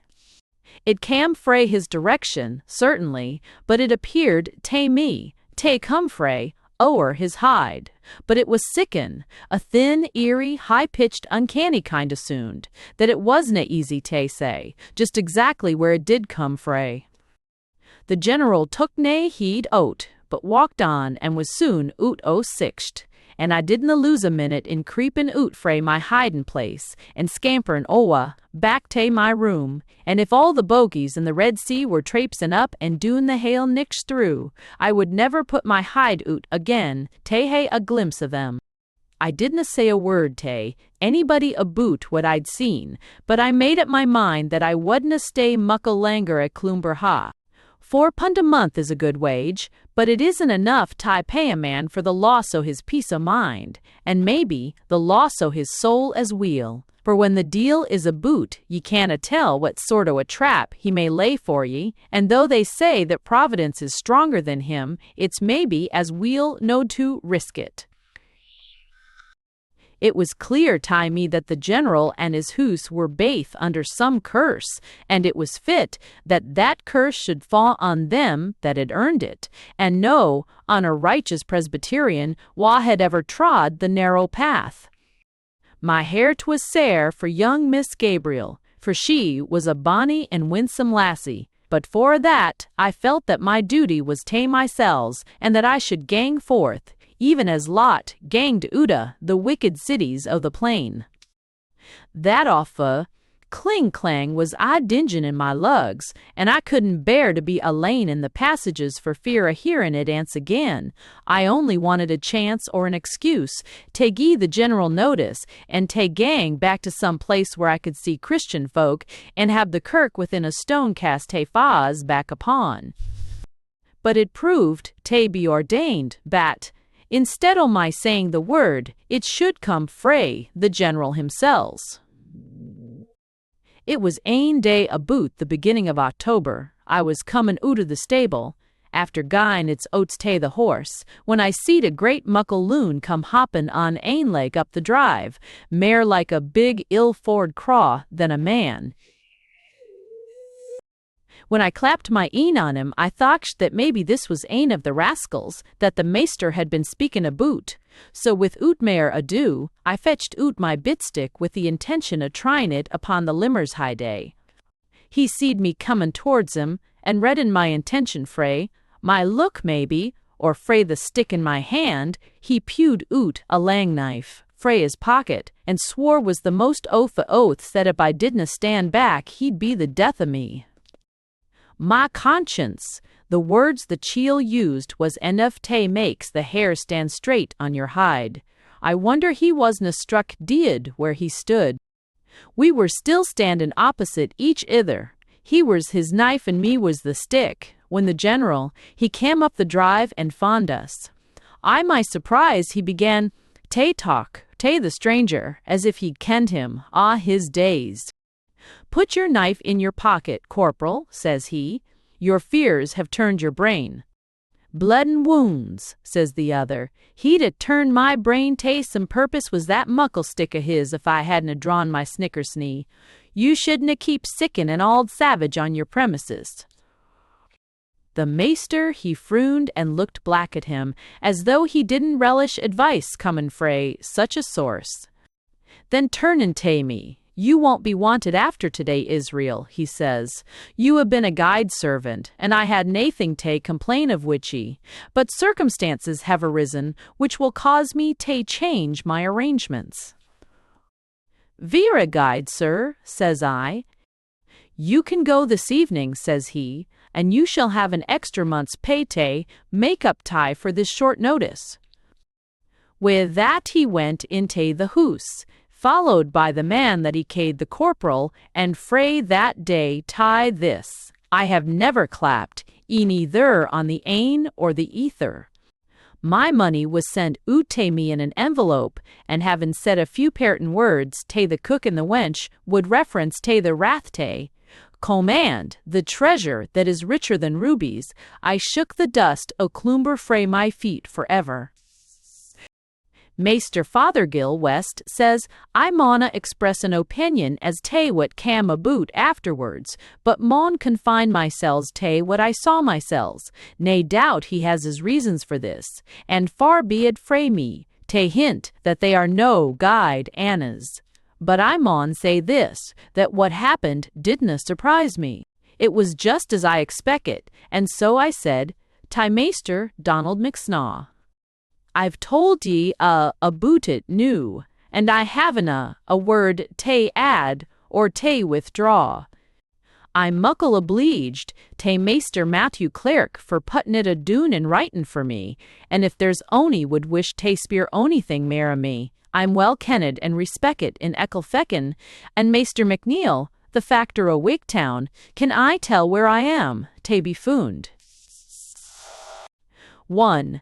The old rascal was well paid for his trouble, so he need not have made such a favour of it. JFW. Chapter X. Narrative of John Easterling, FRCP Eden.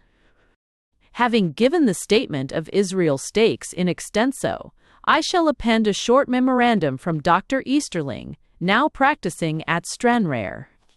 It is true that the doctor was only once within the walls of Cloomber during its tenancy by General Heatherstone, but there were some circumstances connected with this visit which made it valuable, especially when considered as a supplement to the experiences which I have just submitted to the reader. The doctor has found time amid the calls of a busy country practice to jot down his recollections, and I feel that I cannot do better than subjoin them exactly as they stand. I have very much pleasure in furnishing Mr. Fothergill West with an account of my solitary visit to Cloomber Hall, not only on account of the esteem which I have formed for that gentleman ever since his residence at Branksome, but also because it is my conviction that the facts in the case of General Heatherstone are of such a singular nature that it is of the highest importance that they should be placed before the public in a trustworthy manner. It was about the beginning of September of last year that I received a note from Mrs. Heatherstone of Cloomber Hall, desiring me to make a professional call upon her husband, whose health, she said, had been for some time in a very unsatisfactory state. I had heard something of the Heatherstones and of the strange seclusion in which they lived, so that I was very much pleased at this opportunity of making their closer acquaintance, and lost no time in complying with her request.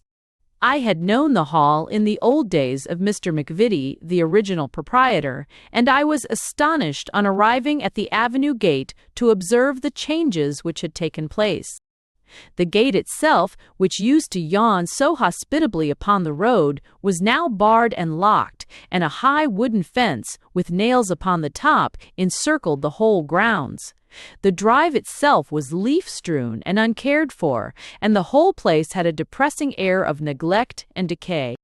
I had to knock twice before a servant-maid opened the door and showed me through a dingy hall into a small room where sat an elderly, careworn lady who introduced herself as Mrs. Heatherstone. With her pale face, her gray hair, her sad, colorless eyes, and her faded silk dress, she was in perfect keeping with her melancholy surroundings. "You find us in much trouble, doctor," she said, in a quiet, refined voice. "My poor husband has had a great deal to worry him, and his nervous system for a long time has been in a very weak state. We came to this part of the country in the hope that the bracing air and the quiet would have a good effect upon him. Instead of improving, however, he has seemed to grow weaker, and this morning he is in a high fever and a little inclined to be delirious. The children and I were so frightened that we sent for you at once. If you will follow me, I will take you to the general's bedroom."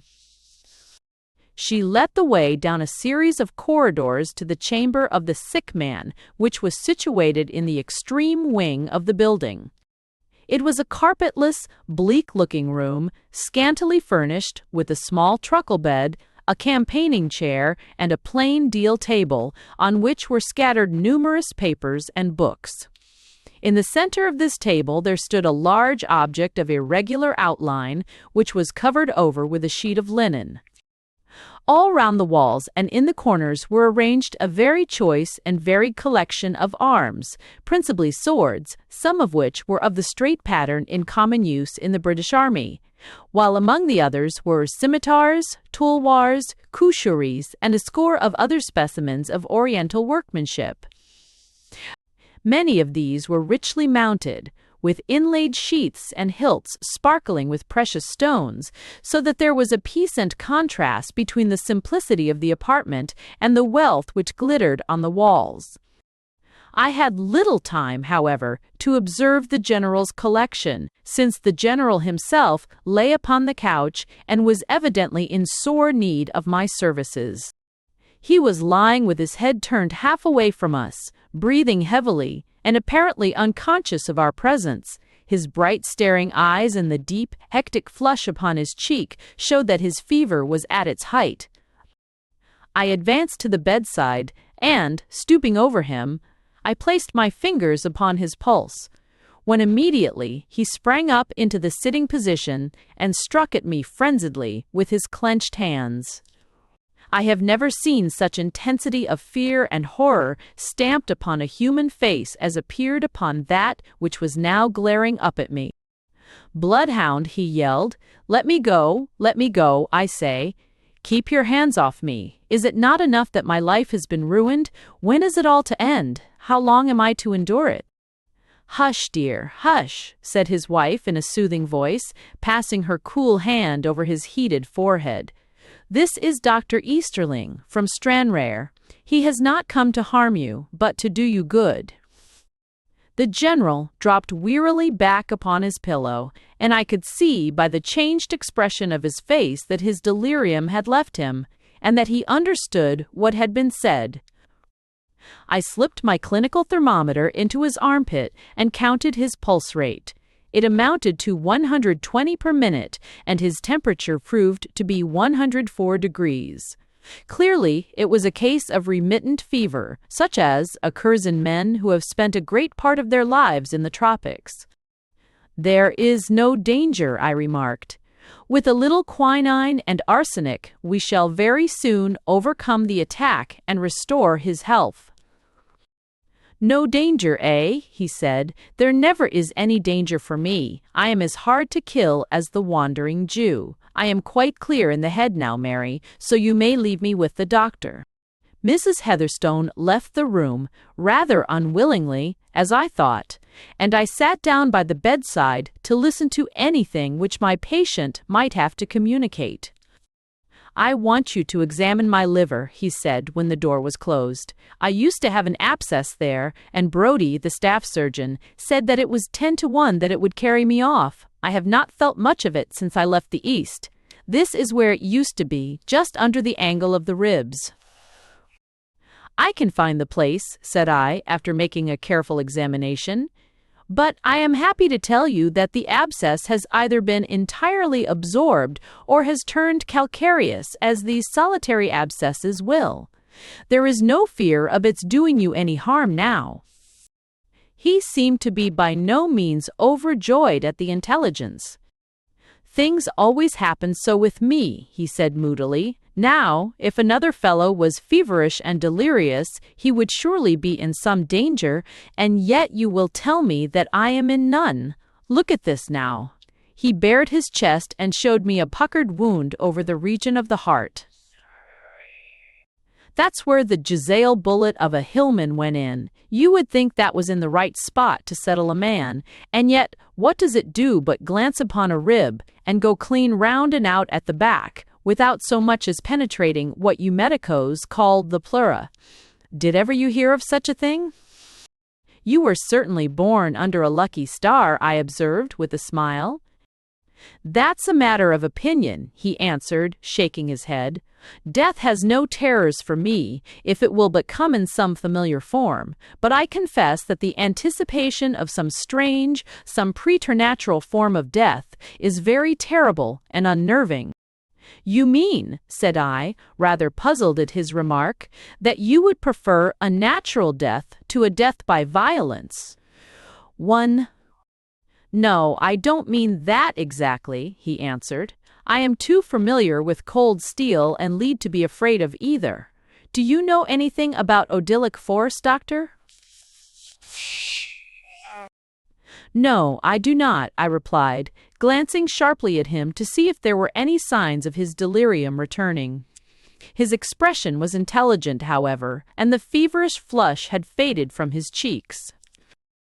"Ah, you Western scientific men are very much behind the day in some things," he remarked.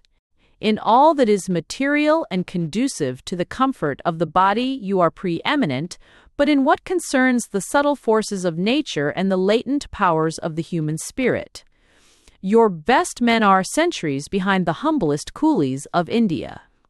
Countless generations of beef-eating, comfort-loving ancestors have given our animal instincts the command over our spiritual ones. The body, which should have been a mere tool for the use of the soul, has now become a degrading prison in which it is confined. The Oriental soul and body are not so welded together as ours are, and there is far less wrench when they part in death. They do not appear to derive much benefit from this peculiarity in their organization, I remarked incredulously. Merely the benefit of superior knowledge, the general answered. If you were to go to India, probably the very first thing you would see in the way of amusement would be a native doing what is called the mango trick. Of course you have heard or read of it.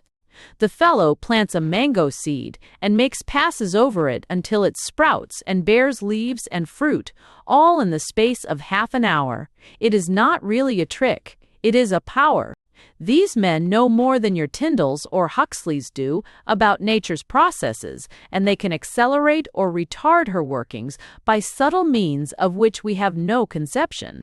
These low-caste conjurers, as they are called, are mere vulgar dabblers, but the men who have trod the higher path are as far superior to us in knowledge as we are to the Hottentots or Patagonians.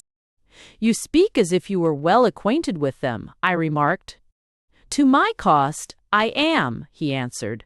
I have been brought in contact with them in a way in which I trust no other poor chap ever will be. But, really, as regards odylic force, you ought to know something of it, for it has a great future before it in your profession. You should read Reichenbach's Researches on Magnetism and Vital Force and Gregory's Letters on Animal Magnetism. These, supplemented by the 27 aphorisms of Mesmer and the works of Dr. Justinus Kerner of Weinsberg, would enlarge your ideas. I did not particularly relish having a course of reading prescribed for me on a subject connected with my own profession, so I made no comment, but rose to take my departure.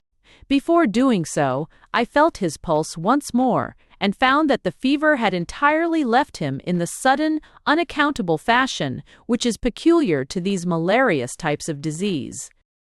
I turned my face towards him to congratulate him upon his improvement, and stretched out my hand at the same time to pick my gloves from the table, with the result that I raised not only my own property, but also the linen cloth which was arranged over some object in the center. I might not have noticed what I had done had I not seen an angry look upon the invalid's face, and heard him utter an impatient exclamation. I at once turned and replaced the cloth so promptly that I should have been unable to say what was underneath it, beyond having a general impression that it looked like a bride cake.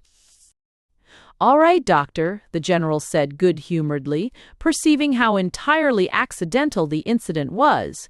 "There is no reason why you should not see it," and stretching out his hand, he pulled away the linen covering for the second time.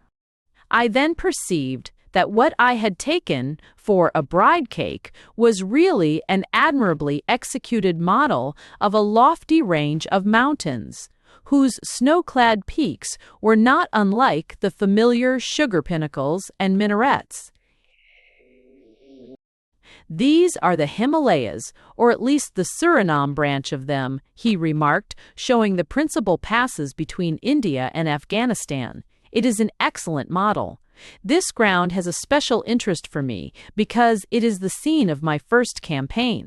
There is the pass opposite Kalabog and the Thul Valley, where I was engaged during the summer of 1841 in protecting the convoys and keeping the Afritas in order. It wasn't a sinecure, I promise you." "And this," said I, indicating a blood-red spot which had been marked on one side of the pass which he had pointed out, "this is the scene of some fight in which you were engaged." "Yes, we had a skirmish there," he answered, leaning forward and looking at the red mark. "We were attacked by—" At this moment, he fell back upon his pillow as if he had been shot, while the same look of horror came over his face which I had observed when I first entered the room, At the same instant there came, apparently from the air immediately above his bed, a sharp, ringing, tinkling sound, which I can only compare with the noise made by a bicycle alarm, though it differed from this in having a distinctly throbbing character. I have never, before or since, heard any sound which could be confounded with it. I stared round in astonishment, wondering where it could have come from, but without perceiving anything to which it could be ascribed. "It's all right, doctor," the general said with a ghastly smile. "It's only my private gong. Perhaps you had better step downstairs and write my prescription in the dining room." "What?" He was evidently anxious to get rid of me, so I was forced to take my departure, though I would gladly have stayed a little longer, in the hope of learning something as to the origin of the mysterious sound. I drove away from the house with the full determination of calling again upon my interesting patient, and endeavoring to elicit some further particulars as to his past life and his present circumstances. I was destined, however, to be disappointed, for I received that very evening a note from the general himself, enclosing a handsome fee for my single visit, and informing me that my treatment had done him so much good that he considered himself to be convalescent, and would not trouble me to see him again. This was the last and only communication which I ever received from the tenant of Cloomber. I have been asked frequently by neighbors and others who were interested in the matter whether he gave me the impression of insanity. To this I must unhesitatingly answer in the negative. On the contrary, his remarks gave me the idea of a man who had both read and thought deeply. I observed, however, during our single interview that his reflexes were feeble, his arcus senilis well marked, and his arteries atheromatous, all signs that his constitution was in an unsatisfactory condition, and that a sudden crisis might be apprehended. Chapter X of the letter which came from the hall. Having thrown this sidelight upon my narrative, I can now resume the statement of my own personal experiences. These I had brought down, as the reader will doubtless remember, to the date of the arrival of the savage-looking wanderer who called himself Corporal Rufus Smith.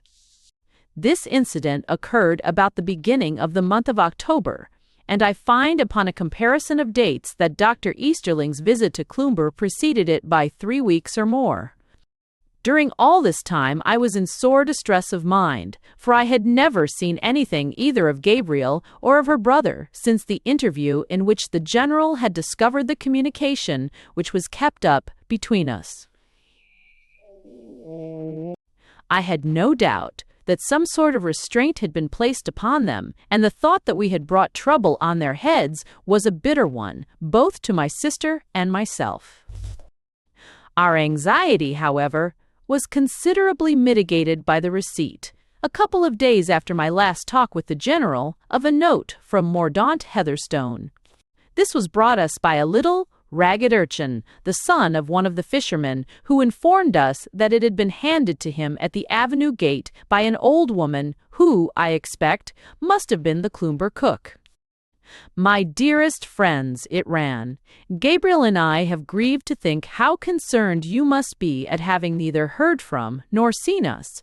The fact is that we are compelled to remain in the house, and this compulsion is not physical but moral. Our poor father, who gets more and more nervous every day, has entreated us to promise him that we will not go out until after the 5th of October, and to allay his fears, we have given him the desired pledge. On the other hand, he has promised us that after the 5th, that is, in less than a week, we shall be as free as air to come or go as we please, so we have something to look forward to. Gabriel says that she has explained to you that the governor is always a changed man after this particular date, on which his fears reach a crisis. He apparently has more reason than usual this year to anticipate that trouble is brewing for this unfortunate family, for I have never known him to take so many elaborate precautions or appear so thoroughly unnerved. Who would ever think, to see his bent form and his shaking hands, that he is the same man who used some few short years ago to shoot tigers on foot among the jungles of the Terai, and would laugh at the more timid sportsmen who sought the protection of their elephants' howdah. You know that he has the Victoria Cross, which he won in the streets of Delhi, and yet here he is shivering with terror and starting at every noise in the most peaceful corner of the world. Oh, the pity of it. West, remember what I have already told you, that it is no fanciful or imaginary peril, but one which we have every reason to suppose to be most real. It is, however, of such a nature that it can neither be averted nor can it profitably be expressed in words. If all goes well, you will see us at Branksome on the 6th. With our fondest love to both of you, I am ever, my dear friends, your attached. Signed. This letter was a great relief to us, as letting us know that the brother and sister were under no physical restraint, but our powerlessness and inability even to comprehend what the danger was which threatened those whom we had come to love better than ourselves was little short of maddening. 50 times a day we asked ourselves and asked each other from what possible quarter this peril was to be expected, but the more we thought of it, the more hopeless did any solution appear. In vain we combined our experiences and pieced together every word which had fallen from the lips of any inmate of Cloomber which might be supposed to bear directly or indirectly upon the subject. At last, weary with fruitless speculation, we were fain to try to drive the matter from our thoughts, consoling ourselves with the reflection that in a few more days all restrictions would be removed and we should be able to learn from our friend's own lips. Those few intervening days, however, would, we feared, be dreary, long ones. And so they would have been, had it not been for a new and most unexpected incident, which diverted our minds from our own troubles, and gave them something fresh with which to occupy themselves. Chapter XI of The Casting Away of the Bark Belinda. The 3rd of October had broken auspiciously, with a bright sun and a cloudless sky. There had in the morning been a slight breeze, and a few little white wreaths of vapor drifted here and there like the scattered feathers of some gigantic bird. But, as the day wore on, such wind as there was fell completely away, and the air became close and stagnant. The sun blazed down with a degree of heat which was remarkable so late in the season, and a shimmering haze lay upon the upland moors, and concealed the Irish mountains on the other side of the channel.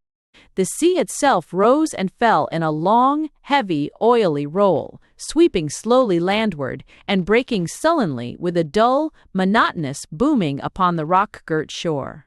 To the inexperienced all seemed calm and peaceful, but to those who are accustomed to read nature's warnings, there was a dark menace in air and sky and sea. My sister and I walked out in the afternoon, sauntering slowly along the margin of the great sandy spit which shoots out into the Irish Sea, flanking upon one side the magnificent Bay of Luce, and on the other the more obscure inlet of Kirkmaiden, on the shores of which the Branksome property is situated. It was too sultry to go far, so we soon seated ourselves upon one of the sandy hillocks, overgrown with faded grass tufts, which extend along the coastline, and which form nature's dikes against the encroachments of the ocean. Our rest was soon interrupted by the scrunching of heavy boots upon the shingle, and Jameson, the old man-o'-war's man, whom I have already had occasion to mention, made his appearance, with the flat circular net upon his back, which he used for shrimp-catching. He came towards us upon seeing us, and said in his rough, kindly way that he hoped we would not take it amiss if he sent us up a dish of shrimps for our tea at Branksome. I make a good catch before a storm," he remarked. "You think there is going to be a storm, then?" I asked. "Why, even a marine could see that," he answered, sticking a great wedge of tobacco into his cheek. "The moors over near Cloomber are just white as gulls and kittiwakes. What d'ye think they come ashore for, except to escape having all the feathers blown out of them? I mind a day like this when I was Charlie Napier off Kronstadt. It well nigh blew us under the guns of the forts for all our engines and propellers. Have you ever known a wreck in these parts? I asked. 1. Lord love ye, sir, it's a famous place for wrecks. Why, in that very bay down there too, o' King Philip's first rates foundered all hands in the days of the Spanish War. If that sheet o' water and the bay o' Luce around the corner could tell their ain tale, they'd have a guy lot to speak of. When the judgment day comes round, that water will be just bubbling, the number of folks that will be coming up frae the bottom. I trust that there will be no wrecks while we are here, said Esther earnestly. The old man shook his grizzled head and looked distrustfully at the hazy horizon. If it blows from the west, he said, some of these sailing ships may find it no joke to be caught without sea room in the North Channel. There's that bark out yonder. I dare say her maester would be glad enough to find himself safe in the Clyde. She seems to be absolutely motionless, I remarked, looking at the vessel in question, whose black hull and gleaming sails rose and fell slowly with the throbbing of the giant pulse beneath her. Perhaps, Jameson, we are wrong, and there will be no storm after all. The old sailor chuckled to himself with an air of superior knowledge and shuffled away with his shrimp net, while my sister and I walked slowly homewards through the hot and stagnant air.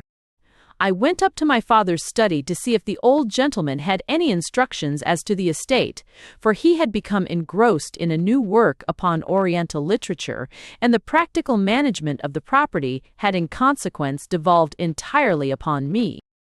I found him seated at his square library table, which was so heaped with books and papers that nothing of him was visible from the door except a tuft of white hair.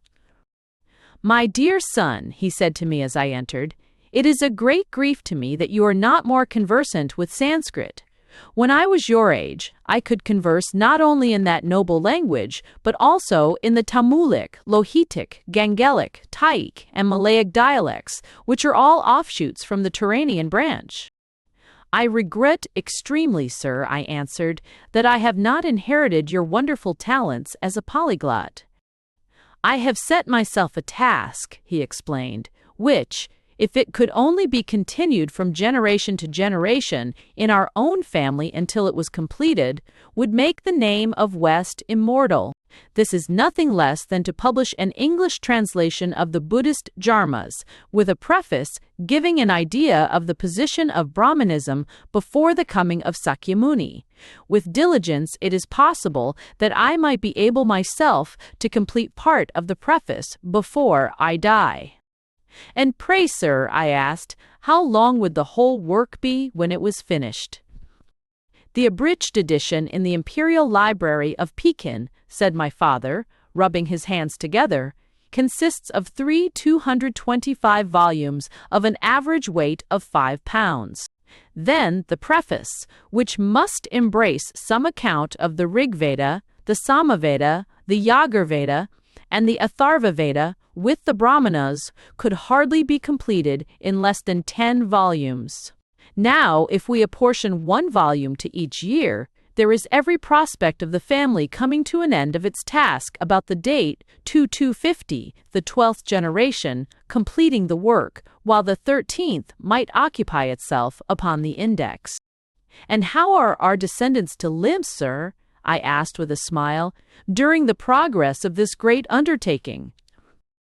That's the worst of you, Jack, my father cried petulantly. There is nothing practical about you. Instead of confining your attention to the working out of my noble scheme, you begin raising all sorts of absurd objections. It is a mere matter of detail how our descendants live, so long as they stick to the Dharmas. Now, I want you to go up to the bothy of Fergus MacDonald and see about the thatch, and Willie Fullerton has written to say that his milk cow is bad. You might took in upon your way and ask after it. I started off upon my errands, but before doing so I took a look at the barometer upon the wall. The mercury had sunk to the phenomenal point of 28 inches. Clearly, the old sailor had not been wrong in his interpretation of nature's signs. As I returned over the moors in the evening, the wind was blowing in short, angry puffs, and the western horizon was heaped with somber clouds, which stretched their long, ragged tentacles right up to the zenith. Against their dark background, one or two livid, sulphur-colored splotches showed up malignant and menacing, while the surface of the sea had changed from the appearance of burnished quicksilver to that of ground glass. A low, moaning sound rose up from the ocean as if it knew that trouble was in store for it. Far out in the channel I saw a single panting, eager steam vessel making its way to Belfast Lough, and the large barque which I had observed in the morning still beating about in the offing, endeavoring to pass to the northward. At 9 o'clock a sharp breeze was blowing. At 10 it had freshened into a gale, and before midnight the most furious storm was raging, which I can remember upon that weather-beaten coast. I sat for some time in our small, oak-paneled sitting room, listening to the screeching and howling of the blast, and to the rattle of the gravel and pebbles as they pattered against the window. Nature's grim orchestra was playing its world-old piece with a compass which ranged from the deep diapason of the thundering surge to the thin shriek of the scattered shingle and the keen piping of frightened seabirds. Once for an instant I opened the lattice window, but a gust of wind and rain came blustering through, bearing with it a great sheet of seaweed, which flapped down upon the table. It was all I could do to close it again with a thrust of my shoulder in the face of the blast. My sister and father had retired to their rooms, but my thoughts were too active for sleep, so I continued to sit and to smoke by the smoldering fire.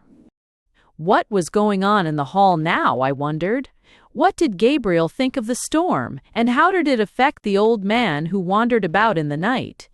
Did he welcome these dread forces of nature as being of the same order of things as his own tumultuous thoughts? It was only 2 days now from the date which I had been assured was to mark a crisis in his fortunes. Would he regard this sudden tempest as being in any way connected with the mysterious fate which threatened him? Over all these things and many more, I pondered as I sat by the glowing embers until they died gradually out, and the chill night air warned me that it was time to retire. I may have slept a couple of hours when I was awakened by someone tugging furiously at my shoulder. Sitting up in bed, I saw by the dim light that my father was standing half-clad by my bedside, and that it was his grasp which I felt on my nightshirt. "Get up, Jack, get up," he was crying excitedly. "There's a great ship ashore in the bay, and the poor folk will all be drowned. Come down, my boy, and let us see what we can do."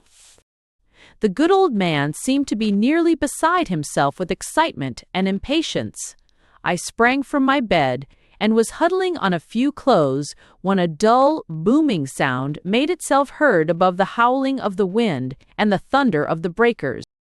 "There it is again!" cried my father. "It is their signal gun, poor creatures. Jameson and the fishermen are below. Put your oilskin coat on and the Glengarry hat. Come, come, every second may mean a human life." We hurried down together and made our way to the beach, accompanied by a dozen or so of the inhabitants of Branksome. The gale had increased rather than moderated, and the wind screamed all round us with an infernal clamor.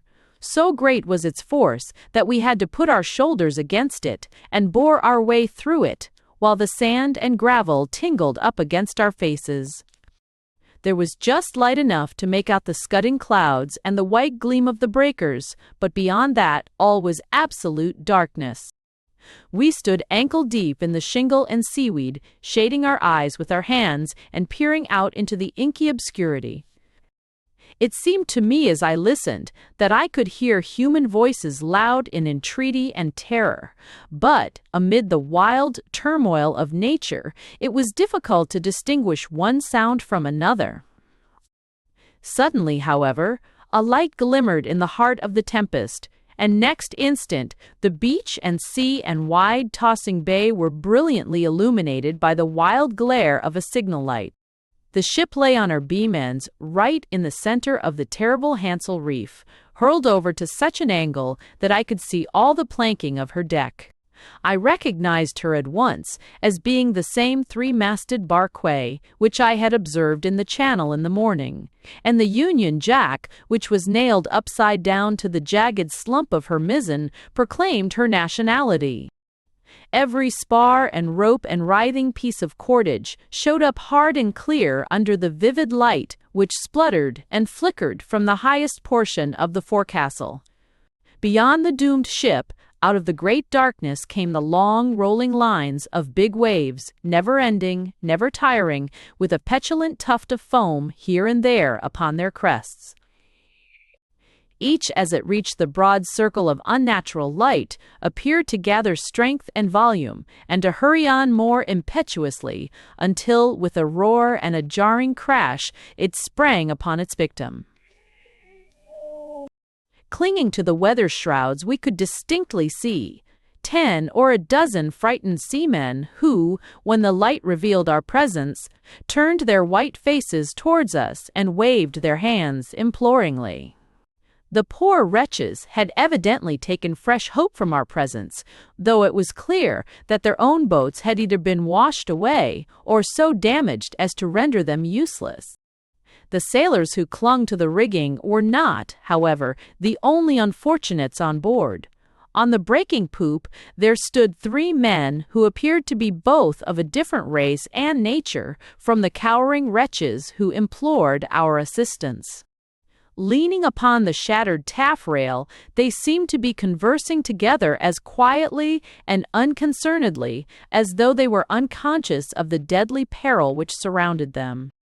As the signal light flickered over them, we could see from the shore that these immutable strangers wore red fezzes and that their faces were of a swarthy, large-featured type, which proclaimed an Eastern origin. There was little time, however, for us to take note of such details. The ship was breaking rapidly, and some effort must be made to save the poor, sodden group of humanity who implored our assistance. The nearest lifeboat was in the Bay of Luce, 10 long miles away, but here was our own broad, roomy craft upon the shingle, and plenty of brave fisher-lads to form a crew. 6 of us sprang to the oars, the others pushed us off, and we fought our way through the swirling, raging waters, staggering and recoiling before the great sweeping billows, but still steadily decreasing the distance between the bark and ourselves. It seemed, however, that our efforts were fated to be in vain.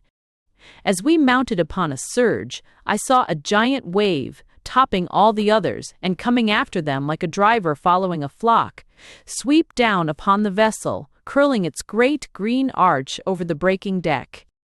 With a rending, riving sound, the ship split in two, where the terrible, serrated back of the Hansel Reef was sawing into her keel. The after part, with the broken mizzen and the 3 Orientals, sank backwards into deep water and vanished, while the fore half oscillated helplessly about, retaining its precarious balance upon the rocks.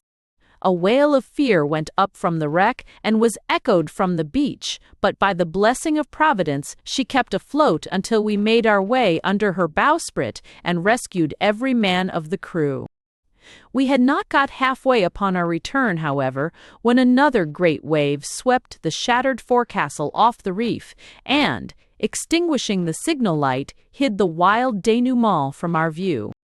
Our friends upon the shore were loud in congratulation and praise, nor were they backward in welcoming and comforting the castaways. They were 13 in all, as cold and cowed a set of mortals as ever slipped through death's fingers, save, indeed, their captain, who was a hearty, robust man, and who made light of the affair. Some were taken off to this cottage and some to that, but the greater part came back to Branksome with us, where we gave them such dry clothes as we could lay our hands on, and served them with beef and beer by the kitchen fire.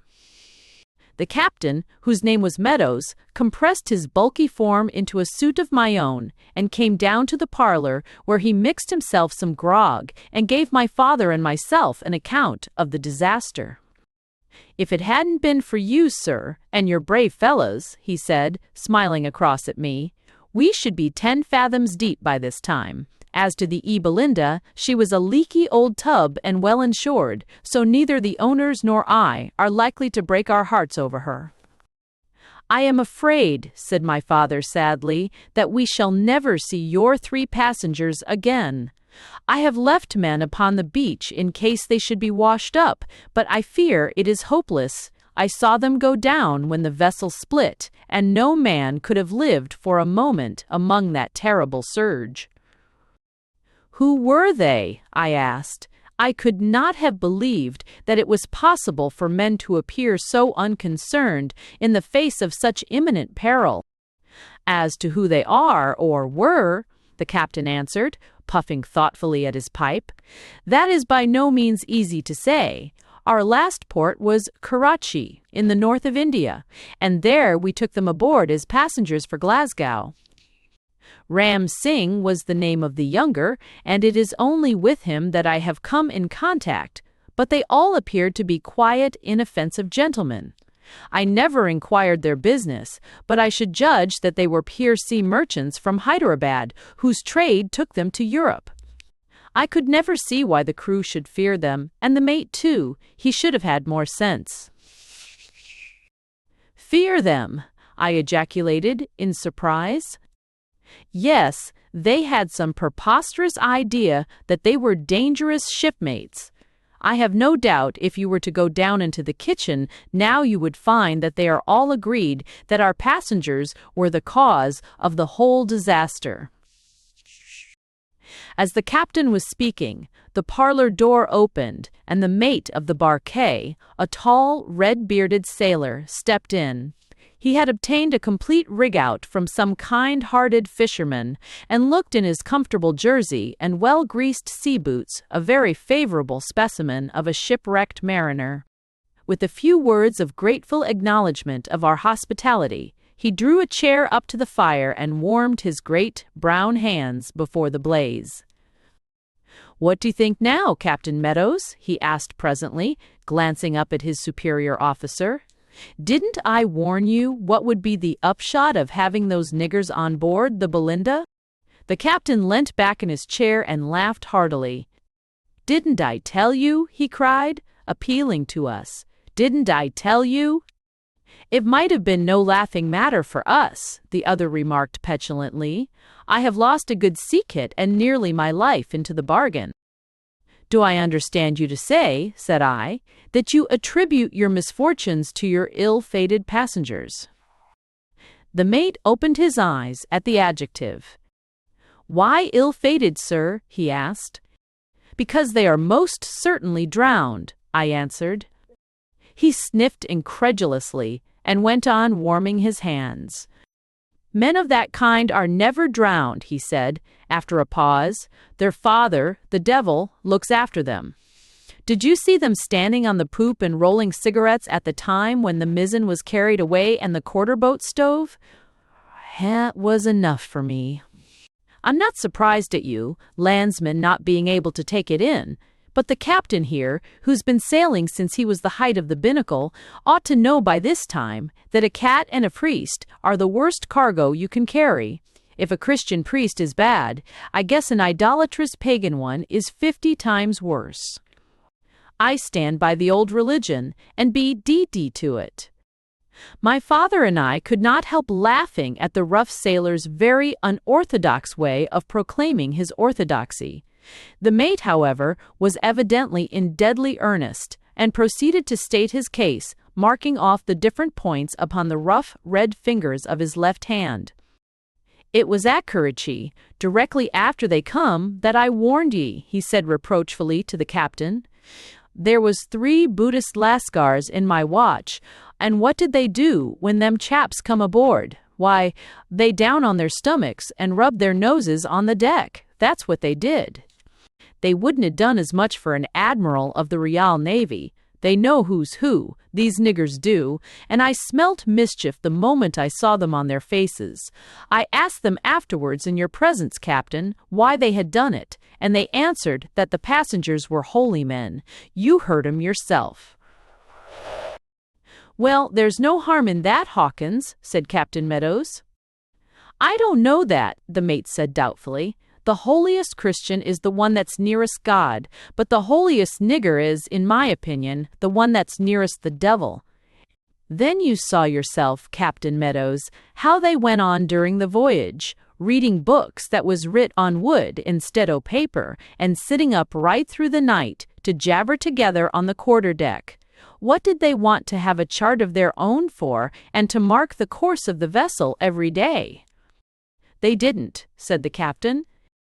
Indeed they did, and if I did not tell you sooner, it was because you were always ready to laugh at what I said about them. They had instruments o' their own. When they used them, I can't say, but every day at noon they worked out the latitude and longitude, and marked out the vessel's position on a chart that was pinned on their cabin table. I saw them at it, and so did the steward from his pantry. Well, I don't see what you prove from that, the captain remarked, though I confess it is a strange thing. I'll tell you another strange thing, said the mate impressively. Do you know the name of this bay in which we are cast away? I have learnt from our kind friends here that we are upon the Wigtownshire coast, the captain answered, but I have not heard the name of the bay. The mate leant forward with a grave face. It is the Bay of Kirkmaiden, he said. I pay too. If he expected to astonish Captain Meadows, he certainly succeeded, for that gentleman was fairly bereft of speech for a minute or more. This is really marvelous, he said, after a time, turning to us. These passengers of ours cross-questioned us early in the voyage as to the existence of a bay of that name. Hawkins here and I denied all knowledge of one, for on the chart it is included in the Bay of Luce. That we should eventually be blown into it and destroyed is an extraordinary coincidence. Too extraordinary to be a coincidence, growled the mate. I saw them during the calm yesterday morning, pointing to the land over our starboard quarter. They knew well enough that that was the port they were making for. What do you make of it all, then, Hawkins? Asked the captain with a troubled face. What is your own theory on the matter? Why, in my opinion, the mate answered, them three swabs have no more difficulty in raising a gale o' wind than I should have in swallowing this here grog. They had reasons of their own for coming to this god, saving your presence, sirs, this god-forsaken bay, and they took a shortcut to it by arranging to be blown ashore there. That's my idea o' the matter, though what three Buddhist priests could find to do in the Bay of Kirkmaiden is clean past my comprehension.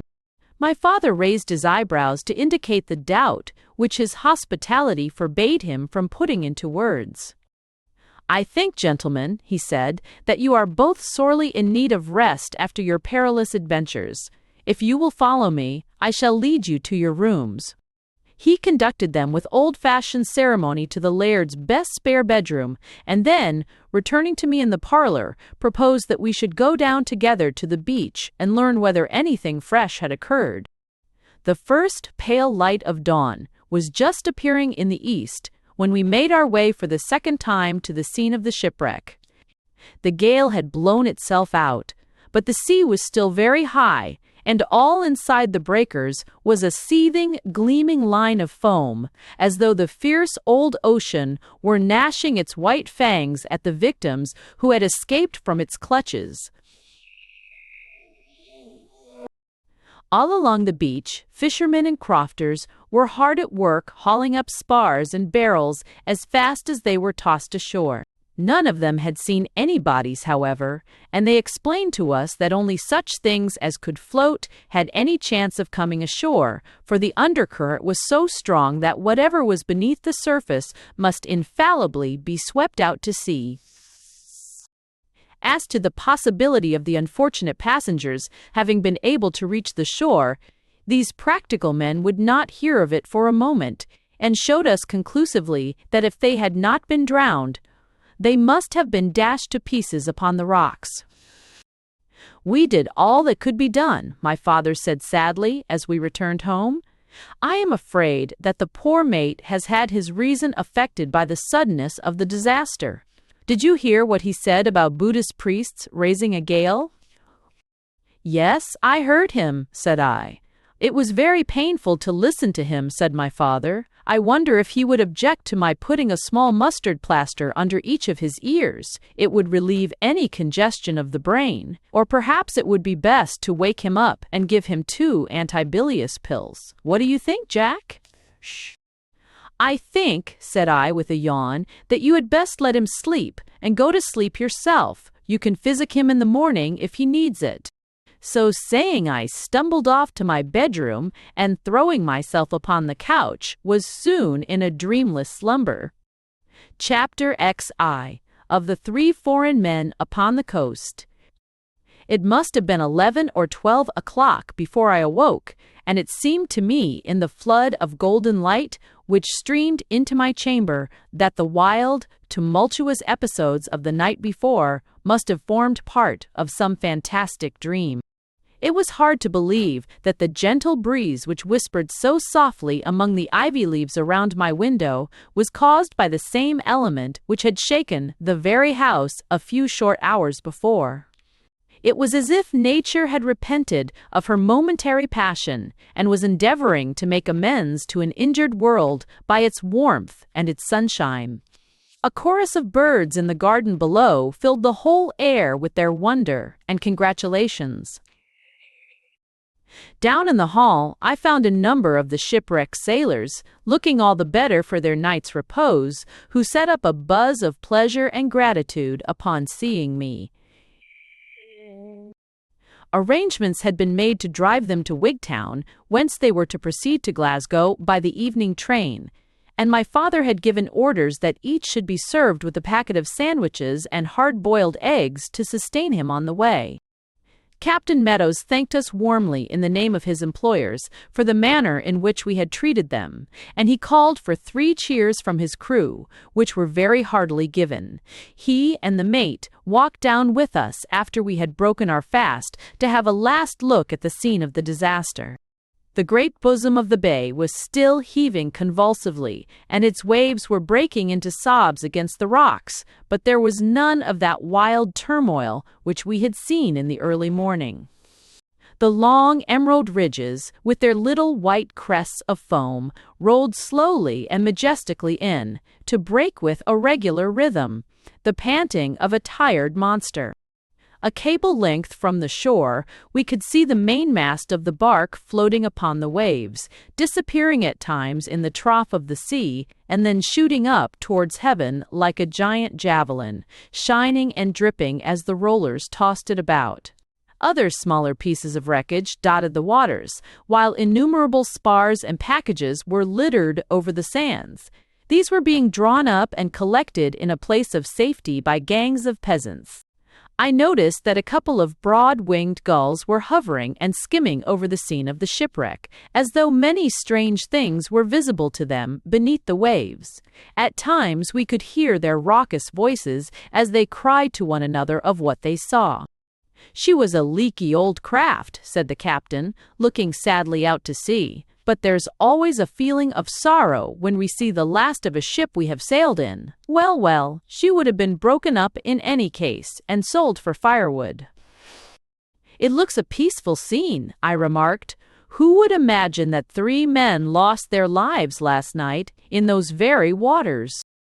"Poor fellows," said the captain with feeling. "Should they be cast up after our departure, I am sure, Mr. West, that you will have them decently interred." I was about to make some reply when the mate burst into a loud guffaw, slapping his thigh and choking with merriment. "If you want to bury them," he said, "you had best look sharp, or they may clear out of the country. You remember what I said last night? Just look at the top of that ear hillock and tell me whether I was in the right or not." There was a high sand dune some little distance along the coast, and upon the summit of this the figure was standing, which had attracted the mate's attention. The captain threw up his hands in astonishment as his eyes rested upon it. "By the Eternal," he shouted, "it's Ram Singh himself. Let us overhaul him." Taking to his heels in his excitement, he raced along the beach, followed by the mate and myself, as well as by one or two of the fishermen who had observed the presence of the stranger. The latter, perceiving our approach, came down from his post of observation and walked quietly in our direction, with his head sunk upon his breast, like one who is absorbed in thought. I could not help contrasting our hurried and tumultuous advance with the gravity and dignity of this lonely Oriental, nor was the matter mended when he raised a pair of steady, thoughtful dark eyes and inclined his head in a graceful, sweeping salutation. It seemed to me that we were like a pack of schoolboys in the presence of a master. The stranger's broad, unruffled brow, his clear, searching gaze, firm-set yet sensitive mouth, and clean-cut, resolute expression, all combined to form the most imposing and noble presence which I had ever known. I could not have imagined that such imperturbable calm, and at the same time such a consciousness of latent strength, could have been expressed by any human face. He was dressed in a brown velveteen coat, loose, dark trousers, with a shirt that was cut low in the collar, so as to show the muscular brown neck, and he still wore the red fez which I had noticed the night before. I observed with a feeling of surprise, as we approached him, that none of these garments showed the slightest indication of the rough treatment and wetting which they must have received during their wearer's submersion and struggle to the shore. "So you are none the worse for your ducking," he said in a pleasant, musical voice, looking from the captain to the mate. "I hope that your poor sailors have found pleasant quarters." "We are all safe," the captain answered, "but we had given you up for lost, you and your two friends. Indeed, I was just making arrangements for your burial with Mr. West here." The stranger looked at me and smiled. "We won't give Mr. West that trouble for a little time yet," he remarked. "My friends and I came ashore all safe, and we have found shelter in a hut a mile or so along the coast. It is lonely down there, but we have everything which we can desire." "We start for Glasgow this afternoon," said the captain. "I shall be very glad if you will come with us. If you have not been in England before, you may find it awkward traveling alone." "We are very much indebted to you for your thoughtfulness," Ram Singh answered, "but we will not take advantage of your kind offer. Since nature has driven us here, we intend to have a look about us before we leave." "As you like," the captain said, shrugging his shoulders. "I don't think you are likely to find very much to interest you in this hole of a place." "Very possibly not," Ram Singh answered with an amused smile. "You remember Milton's lines. The mind is its own place, and in itself can make a hell of heaven, a heaven of hell. I dare say we can spend a few days here comfortably enough. Indeed, I think you must be wrong in considering this to be a barbarous locality. I am much mistaken if this young gentleman's father is not Mr. James Hunter West, whose name is known and honored by the pundits of India." "My father is, indeed, a well-known Sanskrit scholar," I answered in astonishment. "The presence of such a man," observed the stranger slowly, "changes a wilderness into a city. One great mind is surely a higher indication of civilization than our incalculable leagues of bricks and mortar." Your father is hardly so profound as Sir William Jones, or so universal as the Baron von Hammer Perkstall, but he combines many of the virtues of each. You may tell him, however, from me, that he is mistaken in the analogy which he has traced between the Semiadae and Tamalic word roots. If you have determined to honor our neighborhood by a short stay, said I, you will offend my father very much if you do not put up with him. He represents the laird here, and it is the laird's privilege, according to our Scottish custom, to entertain all strangers of repute who visit this parish. My sense of hospitality prompted me to deliver this invitation, though I could feel the mate twitching at my sleeves as if to warn me that the offer was, for some reason, an objectionable one. His fears were, however, unnecessary, for the stranger signified by a shake of the head that it was impossible for him to accept it. My friends and I are very much obliged to you, he said, but we have our own reasons for remaining where we are. The hut which we occupy is deserted and partly ruined, but we Easterns have trained ourselves to do without most of those things which are looked upon as necessaries in Europe, believing firmly in that wise axiom that a man is rich not in proportion to what he has, but in proportion to what he can dispense with. A good fisherman supplies us with bread, and with herbs we have clean, dry straw for our couches.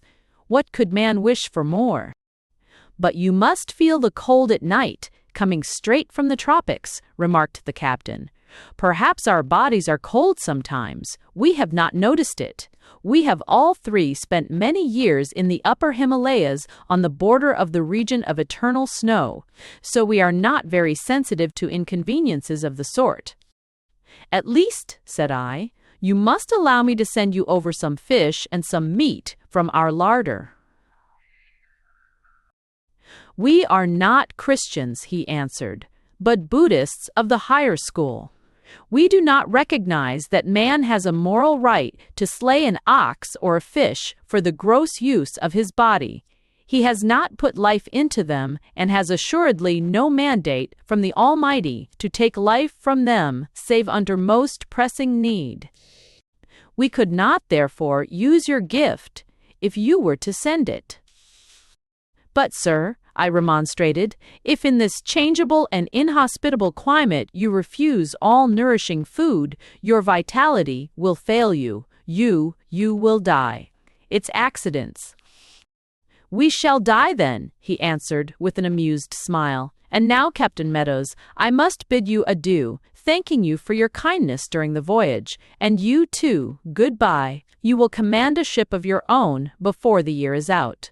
I trust, Mr. West, that I may see you again before I leave this part of the country. Their eyes. He raised his red fez, inclined his noble head with the stately grace which characterized all his actions, and strode away in the direction from which he had come. Let me congratulate you, Mr. Hawkins, said the captain to the mate as we walked homewards. You are to command your own ship within the year. No such luck, the mate answered, with a pleased smile upon his mahogany face. Still, there's no saying how things may come out. What do you think of him, Mr. West? Why, said I am very much interested in him. What a magnificent head and bearing he has for a young man. I suppose he cannot be more than 30. 40, said the mate. 60 if he is a day, remarked Captain Meadows. Why, I have heard him talk quite familiarly of the first Afghan war. He was a man then, and that is close on 40 years ago.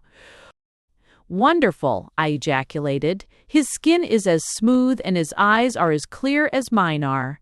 He is the superior priest of the three, no doubt. The inferior, said the captain confidently. That is why he does all the talking for them. Their minds are too elevated to descend to mere worldly chatter. They are the strangest pieces of flotsam and jetsam that were ever thrown upon this coast, I remarked. My father will be mightily interested in them. Indeed, I think the less you have to do with them the better for you, said the mate. If I do command my own ship, I'll promise you that I never carry livestock of that sort on board of her. But here we are all aboard, and the anchor tripped, so we must bid you good-bye." The wagonette had just finished loading up when we arrived, and the chief places, on either side of the driver, had been reserved for my two companions, who speedily sprang into them. With a chorus of cheers, the good fellows whirled away down the road, while my father, Esther, and I stood upon the lawn and waved our hands to them until they disappeared behind the Cloomber woods, en route for the Wigtown railway station. Barkey and crew had both vanished now from our little world, the only relic of either being the heaps of debris upon the beach, which were to lie there until the arrival of an agent from Lloyd's. Chapter XI, in which I see that which has been seen by few. At dinner that evening, I mentioned to my father the episode of the 3 Buddhist priests, and found, as I had expected, that he was very much interested by my account of them. When, however, he heard of the high manner in which Ram Singh had spoken of him, and the distinguished position which he had assigned him among philologists, he became so excited that it was all we could do to prevent him from setting off then and there to make his acquaintance. Esther and I were relieved and glad when we at last succeeded in abstracting his boots and maneuvering him to his bedroom, for the exciting events of the last 24 hours had been too much for his weak frame and delicate nerves. I was sitting at the open porch in the gloaming, turning over in my mind the unexpected events which had occurred so rapidly, the gale, the wreck, the rescue, and the strange character of the castaways, when my sister came quietly over to me and put her hand in mine. "Don't you think, Jack," she said in her low, sweet voice, "that we are forgetting our friends over at Cloomber? Hasn't all this excitement driven their fears and their danger out of our heads?" "Out of our heads, but never out of our hearts," said I, laughing. "However, you are right, little one, for our attention has certainly been distracted from them. I shall walk up in the morning and see if I can see anything of them. By the way, tomorrow is the fateful 5th of October. One more day, and all will be well with us." "Or ill," said my sister gloomily. "Why, what a little croaker you are, to be sure," I cried. "What in the world is coming over you?" "I feel nervous and low-spirited," she answered, drawing closer to my side and shivering. "I feel as if some great peril were hanging over the heads of those we love. Why should these strange men wish to stay upon the coast?" "What, the Buddhists?" I said lightly. "Oh, these fellows have continual feast days and religious rites of all sorts. They have some very good reason for staying, you may be sure."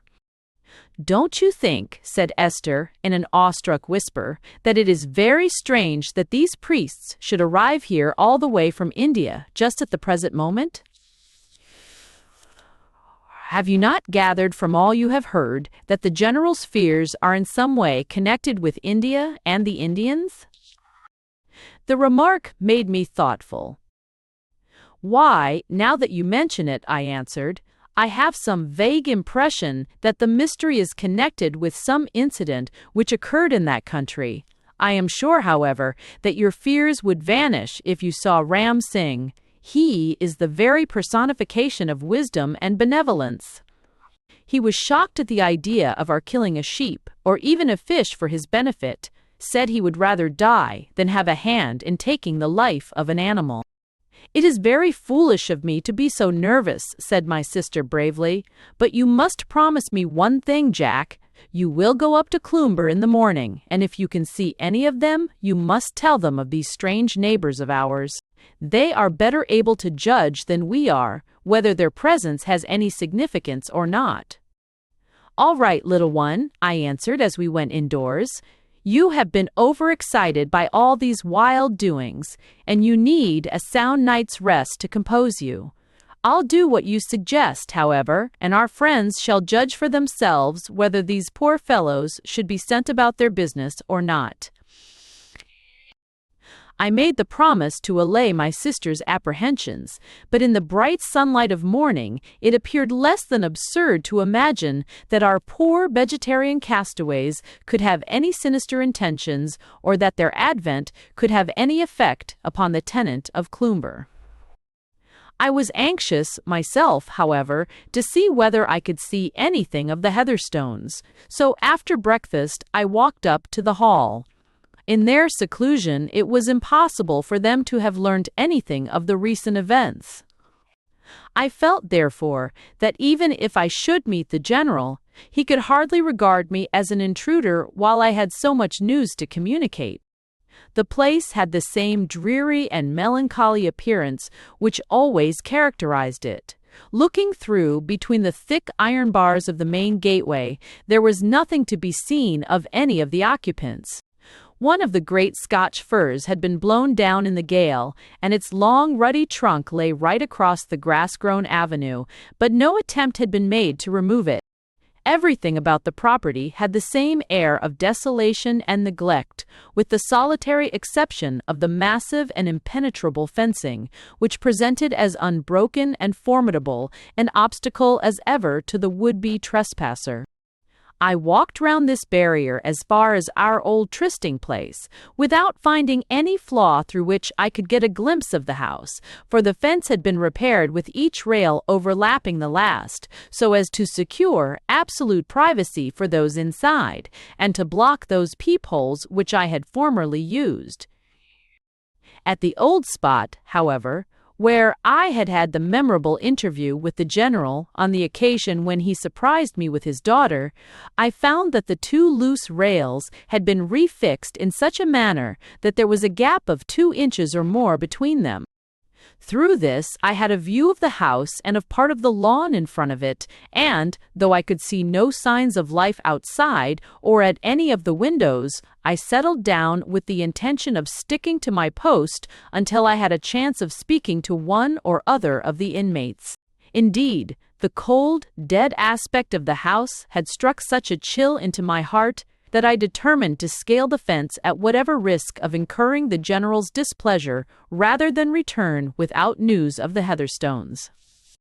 Happily, there was no need of this extreme expedient, for I had not been there half an hour before I heard the harsh sound of an opening lock, and the General himself emerged from the main door. To my surprise, he was dressed in a military uniform, and that not the uniform in ordinary use in the British Army. The red coat was strangely cut and stained with the weather. The trousers had originally been white, but had now faded to a dirty yellow. With a red sash across his chest and a straight sword hanging from his side, he stood the living example of a bygone type, the John Company's officer of 40 years ago. He was followed by the ex-tramp, Corporal Rufus Smith, now well-clad and prosperous, who limped along beside his master, the two pacing up and down the lawn, absorbed in conversation.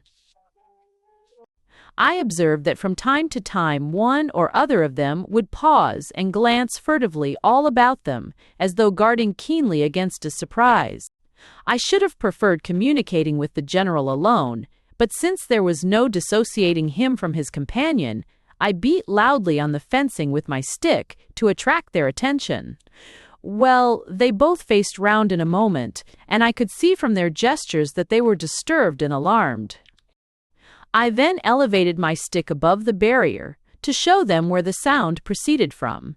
At this, the General began to walk in my direction with the air of a man who is bracing himself up for an effort, but the other caught him by the wrist and endeavored to dissuade him. It was only when I shouted out my name and assured them that I was alone that I could prevail upon them to approach. Once assured of my identity, the General ran eagerly towards me and greeted me with the utmost cordiality. "This is truly kind of you, West," he said. "It is only at such times as these that one can judge who is a friend and who not.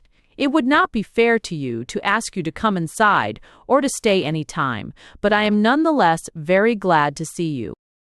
I have been anxious about you all, I said, for it is some little time since I have seen or heard from any of you. How have you all been keeping? Why, as well as could be expected, but we will be better tomorrow. We will be different men tomorrow, eh, Corporal? Yes, sir, said the corporal, raising his hand to his forehead in a military salute. We'll be right as the bank tomorrow. The corporal and I are a little disturbed in our minds just now, the general explained, but I have no doubt that all will come right. After all, there is nothing higher than Providence, and we are all in his hands. And how have you been, eh? We have been very busy for one thing, said I. I suppose you have heard nothing of the great shipwreck? Not a word, the general answered listlessly. So, I see, I thought the noise of the wind would prevent you hearing the signal guns. She came ashore in the bay the night before last, a great barquet from India. From India? Ejaculated the general. Yes, her crew were saved, fortunately, and have all been sent on to Glasgow. All sent on, cried the general, with a face as bloodless as a corpse. All except 3 rather strange characters who claim to be Buddhist priests. They have decided to remain for a few days upon the coast. The words were hardly out of my mouth when the general dropped upon his knees with his long, thin arms extended to heaven. Thy will be done, he cried in a cracking voice. Thy blessed will be done. I could see through the crack that Corporal Rufus Smith's face had turned to a sickly yellow shade, and that he was wiping the perspiration from his brow. It's like my luck, he said, after all these years, to come when I have got a snug billet. Never mind, my lad, the general said, rising and squaring his shoulders like a man who braces himself up for an effort. Be it what it may, we'll face it as British soldiers should. D'ye remember at Chilianwala, when you had to run from your guns to our square, and the Sikh horse came thundering down on our bayonets? We didn't flinch then, and we won't flinch now. It seems to me that I feel better than I have done for years. It was the uncertainty that was killing me. And the infernal jingle-jangle, said the corporal. Well, we all go together, that's some consolation. Well thing, our May. Goodbye, West, said the general. Be a good husband to Gabriel, and give my poor wife a home. I don't think she will trouble you long. Goodbye. God bless you. Look here, General, I said, peremptorily breaking off a piece of wood to make communication more easy. This sort of thing has been going on too long. What are these hints and allusions and innuendos? It is time we had a little plain speaking. What is it you fear? Out with it. Are you in dread of these Hindus? If you are, I am able, on my father's authority, to have them arrested as rogues and vagabonds. No, no, that would never do, he answered, shaking his head. You will learn about the wretched business soon enough. Mordaunt knows where to lay his hand upon the papers bearing on the matter. You can consult him about it tomorrow. But surely, I cried, if the peril is so imminent, something may be done to avert it. If you would but tell me what you fear, I should know how to act. My dear friend, he said, there is nothing to be done, so calm yourself and let things take their course. It has been folly on my part to shelter myself behind mere barriers of wood and stone. Also, the fact is that inaction was terrible to me, and I felt that to do anything, however futile, in the nature of a precaution was better than passive resignation. My humble friend here and I have placed ourselves in a position in which, I trust, no poor fellow will ever find himself again. We can only recommend ourselves to the unfailing goodness of the Almighty, and trust that what we have endured in this world may lessen our atonement in the world to come. I must leave you now, for I have many papers to destroy and much to arrange. Goodbye. He pushed his hand through the hole which I had made, and grasped mine in a solemn farewell, after which he walked back to the hall with a firm and decided step, still followed by the crippled and sinister corporal. I walked back to Branksome much disturbed by this interview, and extremely puzzled as to what course I should pursue. It was evident now that my sister's suspicions were correct, and that there was some very intimate connection between the presence of the three Orientals and the mysterious peril which hung over the towers of Cloomber. It was difficult for me to associate the noble-faced Ram Singh's gentle, refined manner and words of wisdom with any deed of violence, yet now that I thought of it, I could see that a terrible capacity for wrath lay behind his shaggy brows and dark, piercing eyes. I felt that of all men whom I had ever met, he was the one whose displeasure I should least care to face. But how could two men so widely dissociated as the foul-mouthed old corporal of artillery and the distinguished Anglo-Indian general have each earned the ill will of these strange castaways? And if the danger were a positive physical one, why should he not consent to my proposal to have the three men placed under custody, though I confess it would have gone much against my grain to act in so inhospitable a manner upon such vague and shadowy grounds? These questions were absolutely unanswerable, and yet the solemn words and the terrible gravity which I had seen in the faces of both the old soldiers forbade me from thinking that their fears were entirely unfounded.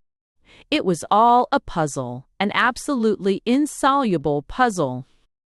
One thing at least was clear to me, and that was that in the present state of my knowledge, and after the general's distinct prohibition, it was impossible for me to interfere in any way. I could only wait and pray that, whatever the danger might be, it might pass over, or at least that my dear Gabriel and her brother might be protected against it. I was walking down the lane, lost in thought, and had got as far as the wicket gate, which opens upon the Branksome lawn, when I was surprised to hear my father's voice raised in most animated and excited converse. The old man had been of late so abstracted from the daily affairs of the world, and so absorbed in his own special studies, that it was difficult to engage his attention upon any ordinary, mundane topic. Curious to know what it was that had drawn him so far out of himself, I opened the gate softly, and walking quietly round the laurel bushes, found him sitting, to my astonishment, with none other than the very man who was occupying my thoughts, Ram Singh, the Buddhist.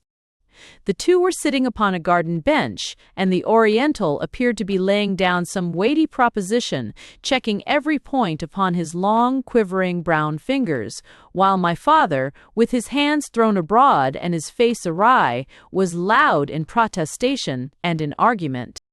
So absorbed were they in their controversy that I stood within a hand touch of them for a minute or more before they became conscious of my presence. On observing me, the priest sprang to his feet and greeted me with the same lofty courtesy and dignified grace which had so impressed me the day before. "I promised myself yesterday," he said, "the pleasure of calling upon your father. You see, I have kept my word. I have even been daring enough to question his views upon some points in connection with the Sanskrit and Hindu tongues, with the result that we have been arguing for an hour or more without either of us convincing the other. Without pretending to as deep a theoretical knowledge as that which has made the name of James Hunter West a household word among Oriental scholars, I happen to have given considerable attention to this one point, and indeed I am in a position to say that I know his views to be unsound. I assure you, sir, that up to the year 700, or even later, Sanskrit was the ordinary language of the great bulk of the inhabitants of India. And I assure you, sir," said my father warmly, "that it was dead and forgotten at that date, save by the learned, who used it as a vehicle for scientific and religious works, just as Latin was used in the Middle Ages long after it had ceased to be spoken by any European nation. If you consult the Puranas you will find, said Ram Singh, that this theory, though commonly received, is entirely untenable. And if you will consult the Ramayana, and more particularly the canonical books on Buddhist discipline, cried my father, you will find that the theory is unassailable. But look at the Kulavaga, said our visitor earnestly. And look at King Asoka, shouted my father triumphantly, when, in the year 300 before the Christian era, before, mind you, he ordered the laws of Buddha to be engraved upon the rocks, what language did he employ, eh? Was it Sanskrit? No. And why was it not Sanskrit? Because the lower orders of his subjects would not have been able to understand a word of it. Ha, ha, that was the reason. How are you going to get round King Asoka's edicts, eh? He carved them in the various dialects, Ram Singh answered. But energy is too precious a thing to be wasted in mere wind in this style. The sun has passed its meridian, and I must return to my companions. I am sorry that you have not brought them to see us, said my father courteously. He was, I could see, uneasy, lest in the eagerness of debate he had overstepped the bounds of hospitality. They do not mix with the world, Ram Singh answered, rising to his feet. They are of a higher grade than I, and more sensitive to contaminating influences. They are immersed in a 6 months' meditation upon the mystery of the third incarnation, which has lasted with few intermissions from the time that we left the Himalayas. I shall not see you again, Mr. Hunter West, and I therefore bid you farewell. Your old age will be a happy one, as it deserves to be, and your Eastern studies will have a lasting effect upon the knowledge and literature of your own country. Farewell. And am I also to see no more of you? I asked. Unless you will walk with me along the seashore, he answered. But you have already been out this morning, and may be tired. I ask too much of you. Nay, I should be delighted to come, I responded from my heart, and we set off together, accompanied for some little distance by my father, who would gladly, I could see, have reopened the Sanskrit controversy, had not his stock of breath been too limited to allow of his talking and walking at the same time.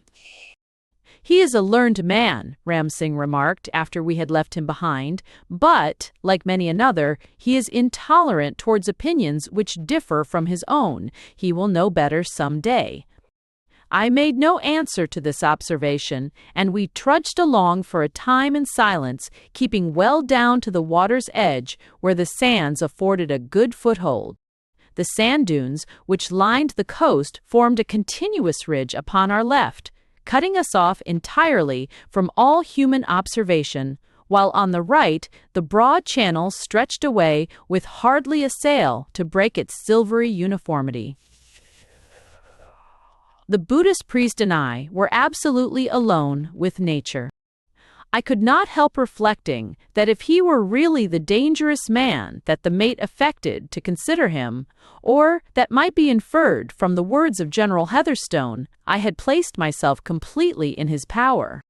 Yet such was the majestic benignity of the man's aspect and the unruffled serenity of his deep dark eyes that I could afford in his presence to let fear and suspicion blow past me as lightly as the breeze which whistled round us. His face might be stern and even terrible, but I felt that he could never be unjust. As I glanced from time to time at his noble profile and the sweep of his jet-black beard, his rough-spun tweed traveling suit struck me with an almost painful sense of incongruity, and I reclothed him in my imagination with the grand, sweeping Oriental costume which is the fitting and proper frame for such a picture, the only garb which does not detract from the dignity and grace of the wearer. The place to which he led me was a small fisher cottage, which had been deserted some years before by its tenant, but still stood gaunt and bare, with the thatch partly blown away and the windows and doors in sad disrepair. This dwelling, which the poorest Scotch beggar would have shrunk from, was the one which these singular men had preferred to the proffered hospitality of the laird's house.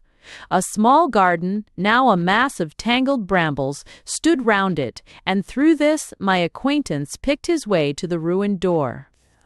He glanced into the house, and then waved his hand for me to follow him. "You have now an opportunity," he said in a subdued, reverential voice, "of seeing a spectacle which few Europeans have had the privilege of beholding. Inside that cottage you will find two yogis, old men who are only one remove from the highest plane of adeptship. They are both wrapped in an ecstatic trance, otherwise I should not venture to obtrude your presence upon them. Their astral bodies have departed from them, to be present at the Feast of Lamps in the holy Lamazeri of Rudak in Tibet. Tread lightly, lest by stimulating their corporeal functions you recall them before their devotions are completed. RLCA. Thung." Walking slowly and on tiptoe, I picked my way through the weed-grown garden and peered through the open doorway. There was no furniture in the dreary interior, nor anything to cover the uneven floor save a litter of fresh straw in a corner. Among this straw, two men were crouching, the one small and wizened, the other large-boned and gaunt, with their legs crossed in oriental fashion and their heads sunk upon their breasts. Neither of them looked up or took the smallest notice of our presence. They were so still and silent that they might have been two bronze statues, but for the slow and measured rhythm of their breathing. Their faces, however, had a peculiar ashen-gray color, very different from the healthy brown of my companions, and I observed, on stooping my head, that only the whites of their eyes were visible, the balls being turned upwards beneath the lids. In front of them, upon a small mat, lay an earthenware pitcher of water and half a loaf of bread, together with a sheet of paper inscribed with certain Kabbalistic characters. Ram Singh glanced at these, and then, motioning to me to withdraw, followed me out into the garden. "I am not to disturb them until 10 o'clock, he said.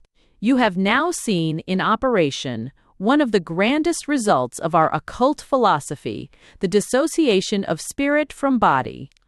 Not only are the spirits of these holy men standing at the present moment by the banks of the Ganges, but those spirits are clothed in a material covering so identical with their real bodies that none of the faithful will ever doubt that Lal Humi and Modar Khan are actually among them.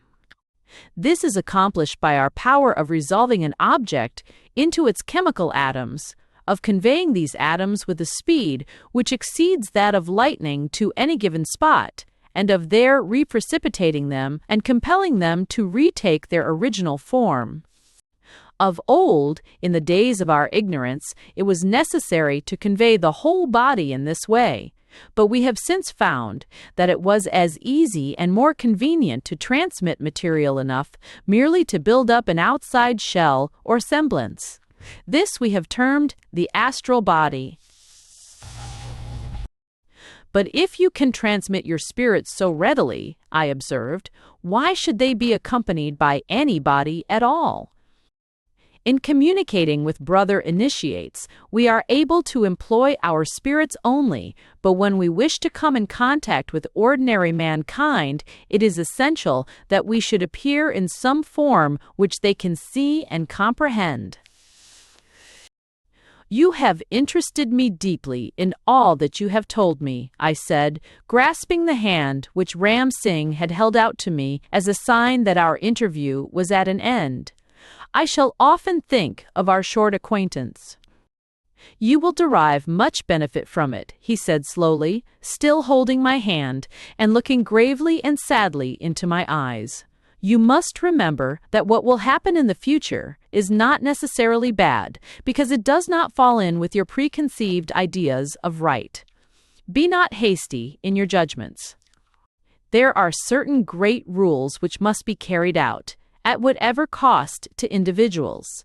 Their operation may appear to you to be harsh and cruel, but that is as nothing compared with the dangerous precedent which would be established by not enforcing them. The ox and the sheep are safe from us, but the man with the blood of the highest upon his hands should not and shall not live." He threw up his arms at the last words with a fierce, threatening gesture and, turning away from me, strode back to the ruined hut. I stood gazing after him until he disappeared through the doorway, and then started off for home, revolving in my mind all that I had heard, and more particularly this last outburst of the occult philosopher. Far on the right, I could see the tall, white tower of Cloomber, standing out clear-cut and sharp against a dark cloud bank which rose behind it. I thought how any traveler who chanced to pass that way would envy in his heart the tenant of that magnificent building, and how little they would guess the strange terrors, the nameless dangers which were gathering about his head. The black cloud rack was but the image, I reflected, of the darker, more somber storm which was about to burst. "Whatever it all means, and however it happens," I ejaculated, "God grant that the innocent be not confounded with the guilty." My father, when I reached home, was still in a ferment over his learned disputation with the stranger. "I trust, Jack," he said, "that I did not handle him too roughly. I should remember that I am in loco magistri, and be less prone to argue with my guests." Yet, when he took up this most untenable position, I could not refrain from attacking him and hurling him out of it, which indeed I did, though you, who are ignorant of the niceties of the question, may have failed to perceive it. You observed, however, that my reference to King Asoka's edicts was so conclusive that he at once rose and took his leave. "You held your own bravely," I answered, "but what is your impression of the man now that you have seen him?" "Why," said my father, "he is one of those holy men who, under the various names of Sannyasis, Hawkis, Sevras, Qualanders, Hakims, and Kufis, have devoted their lives to the study of the mysteries of the Buddhist faith. He is, I take it, a theosophist, or worshipper of the God of knowledge, the highest grade of which is the adept. This man and his companions have not attained this high position, or they could not have crossed the sea without contamination. It is probable that they are all advanced Kalas who hope in time to attain to the supreme honor of adeptship." "But, father," interrupted my sister, "this does not explain why men of such sanctity and attainments should choose to take up their quarters on the shores of a desolate Scotch bay." "Ah, there you get beyond me," my father answered. "I may suggest, however, that it is nobody's business but their own, so long as they keep the peace and are amenable to the law of the land." "Have you ever heard," I asked, "that these higher priests of whom you speak have powers which are unknown to us?" "Eyes, which are unknown to us, which we called it, as also is that its chord being. Why, Eastern literature is full of it. The Bible is an Eastern book, and is it not full of the record of such powers from cover to cover? It is unquestionable that they have in the past known many of nature's secrets, which are lost to us. I cannot say, however, from my own knowledge, that the modern theosophists really possess the powers that they claim." "Are they a vindictive class of people?" I asked. "Is there any offense among them which can only be expiated by death?" "Not that I know of," my father answered, raising his white eyebrows in surprise. "You appear to be in an inquisitive humor this afternoon. What is the object of all these questions? Have our Eastern neighbors aroused your curiosity or suspicion in any way?"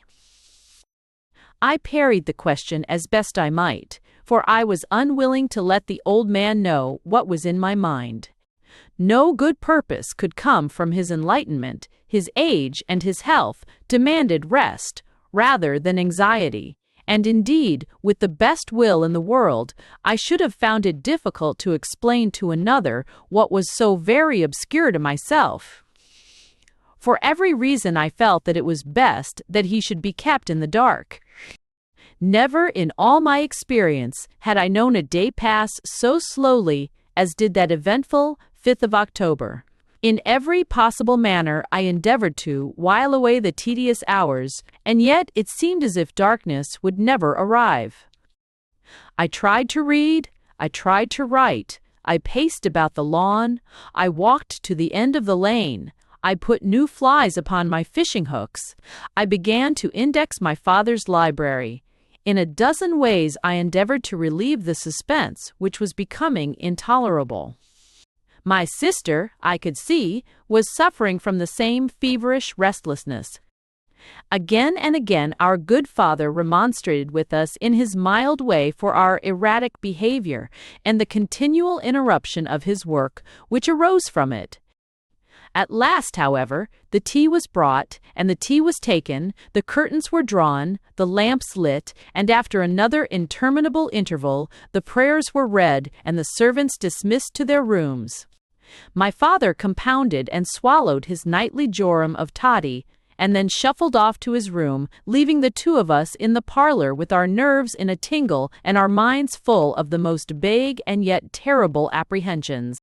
Chapter Shiv. Of the visitor who ran down the road in the night time.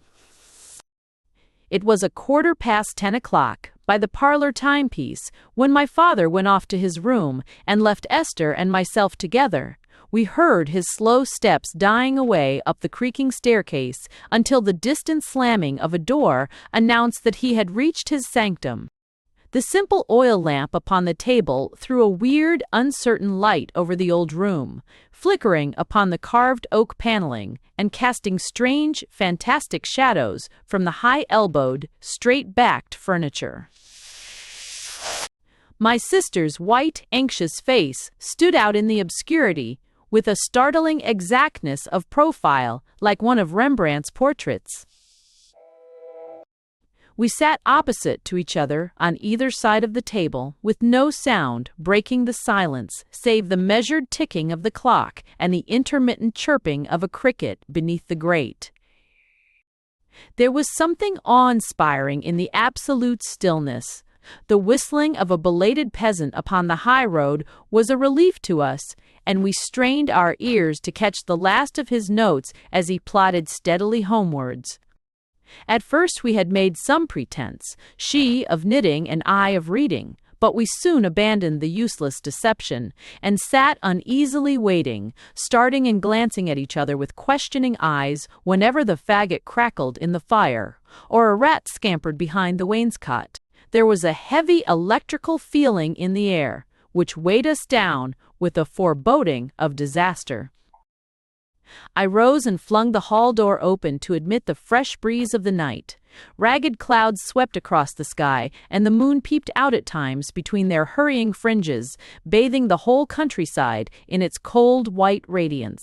From where I stood in the doorway, I could see the edge of the Cloomber wood, though the house itself was only visible from the rising ground, some little distance off.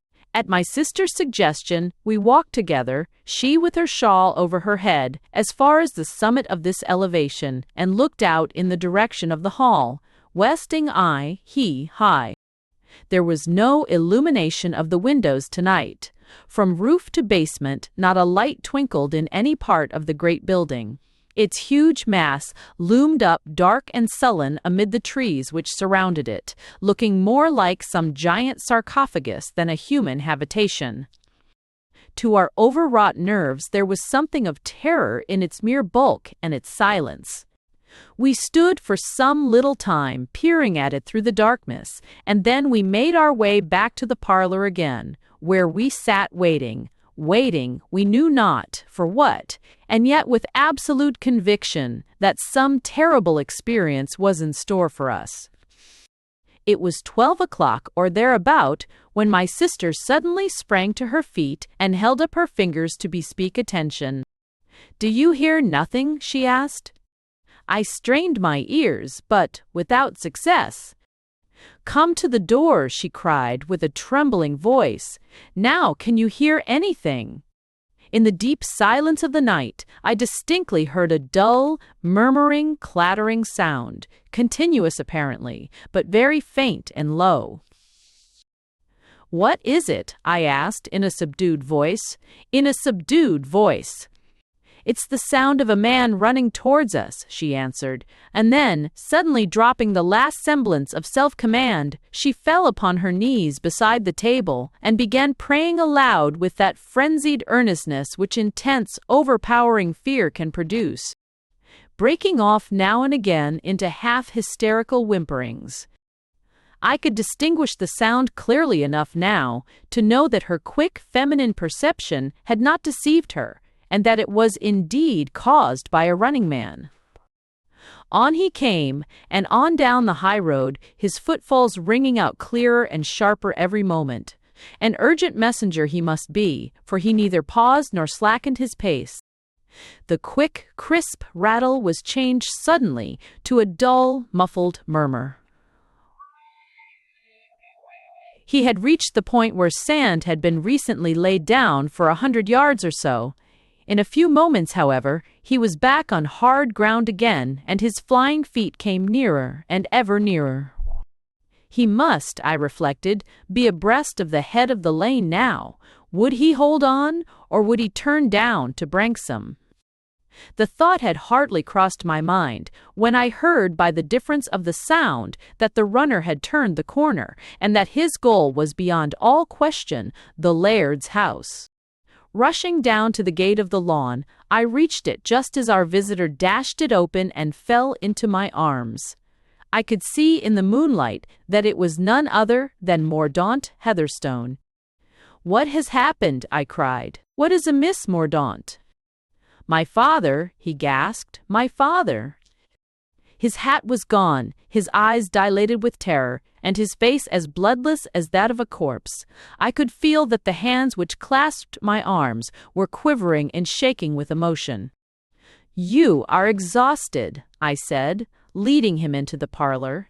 "Give yourself a moment's rest before you speak to us. Be calm, man, you are with your best friends." I laid him on the old horsehair sofa, while Esther, whose fears had all flown to the winds now that something practical was to be done, dashed some brandy into a tumbler and brought it to him. The stimulant had a marvelous effect upon him, for the color began to come back into his pale cheeks and the light of recognition in his eyes. He sat up and took Esther's hand in both of his, like a man who is waking out of some bad dream and wishes to assure himself that he is really in safety. "Your father?" I asked. "What of him?" "He is gone, or as sisters or problems." "Gone." "Yes, he is gone, and so is Corporal Rufus Smith. We shall never set eyes upon them again." "Shh." "But where have they gone?" I cried. "This is unworthy of you, Mordaunt. What right have we to sit here, allowing our private feelings to overcome us, while there is a possibility of succoring your father? Up, man, let us follow him. Tell me only what direction he took." "It's no use," young Heatherstone answered, burying his face in his hands. "Don't reproach me, West, for you don't know all the circumstances. What can we do to reverse the tremendous and unknown laws which are acting against us? The blow has long been hanging over us, and now it has fallen.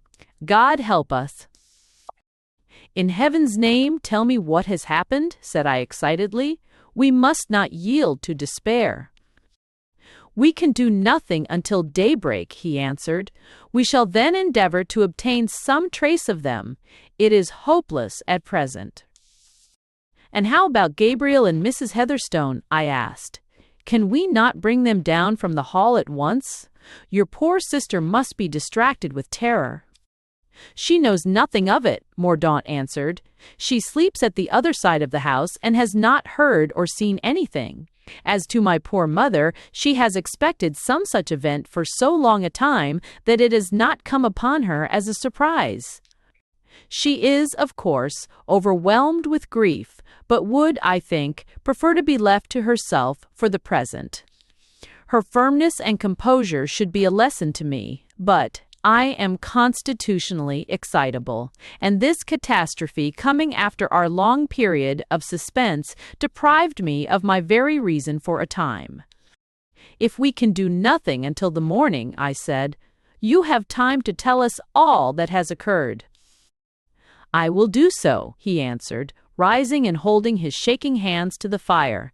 "You know already that we have had reason for some time, for many years in fact, to fear that a terrible retribution was hanging over my father's head for a certain action of his early life. In this action he was associated with the man known as Corporal Rufus Smith, so that the fact of the latter finding his way to my father was a warning to us that the time had come, and that this 5th of October, the anniversary of the misdeed, would be the day of its atonement. I told you of our fears in my letter, and, if I am not mistaken, my father also had some conversation with you, John, upon the subject. When I saw yesterday morning that he had hunted out the old uniform which he had always retained since he wore it in the Afghan war, I was sure that the end was at hand, and that our forebodings would be realized. He appeared to be more composed in the afternoon than I have seen him for years, and spoke freely of his life in India and of the incidents of his youth. About 9 o'clock, he requested us to go up to our own rooms, and locked us in there, a precaution which he frequently took when the dark fit was upon him. It was always his endeavor, poor soul, to keep us clear of the curse which had fallen upon his own unfortunate head. Before parting from us, he tenderly embraced my mother and Gabriel, and he afterwards followed me to my room, where he clasped my hand affectionately, and gave into my charge a small packet addressed to yourself. "To me?" I interrupted. "To you. I shall fulfill my commission when I have told you my story." I conjured him to allow me to sit up with him and share any danger which might arise, but he implored me with irresistible earnestness not to add to his troubles by thwarting his arrangements. Seeing that I was really distressing him by my pertinacity, I at last allowed him to close the door and to turn the key upon the outside. I shall always reproach myself for my want of firmness, but what can you do when your own father refuses your assistance or cooperation? You cannot force yourself upon him. "I am sure that you did all you could do," my sister said. "I meant to, dear Esther, but, God help me, it was hard to tell what was right. He left me, and I heard his footsteps die away down the long corridor. It was then about 10 o'clock, or a little after. For a time I paced up and down the room, and then, carrying the lamp to the head of my bed, I lay down without undressing, reading St. Thomas à Kempis, and praying from my heart that the night might pass safely over us. I had at last fallen into a troubled sleep when I was suddenly aroused by a loud, sonorous sound ringing in my ears. I sat up bewildered, but all was silent again. The lamp was burning low, and my watch showed me that it was going on to midnight.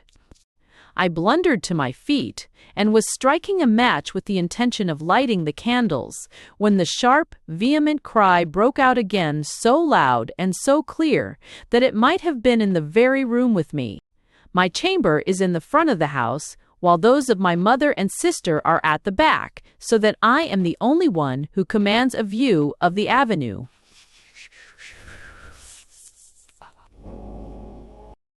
Rushing to the window, I drew the blind aside and looked out. You know that the gravel drive opens up so as to form a broad stretch immediately in front of the house. Just in the center of this clear space there stood 3 men looking up at the house.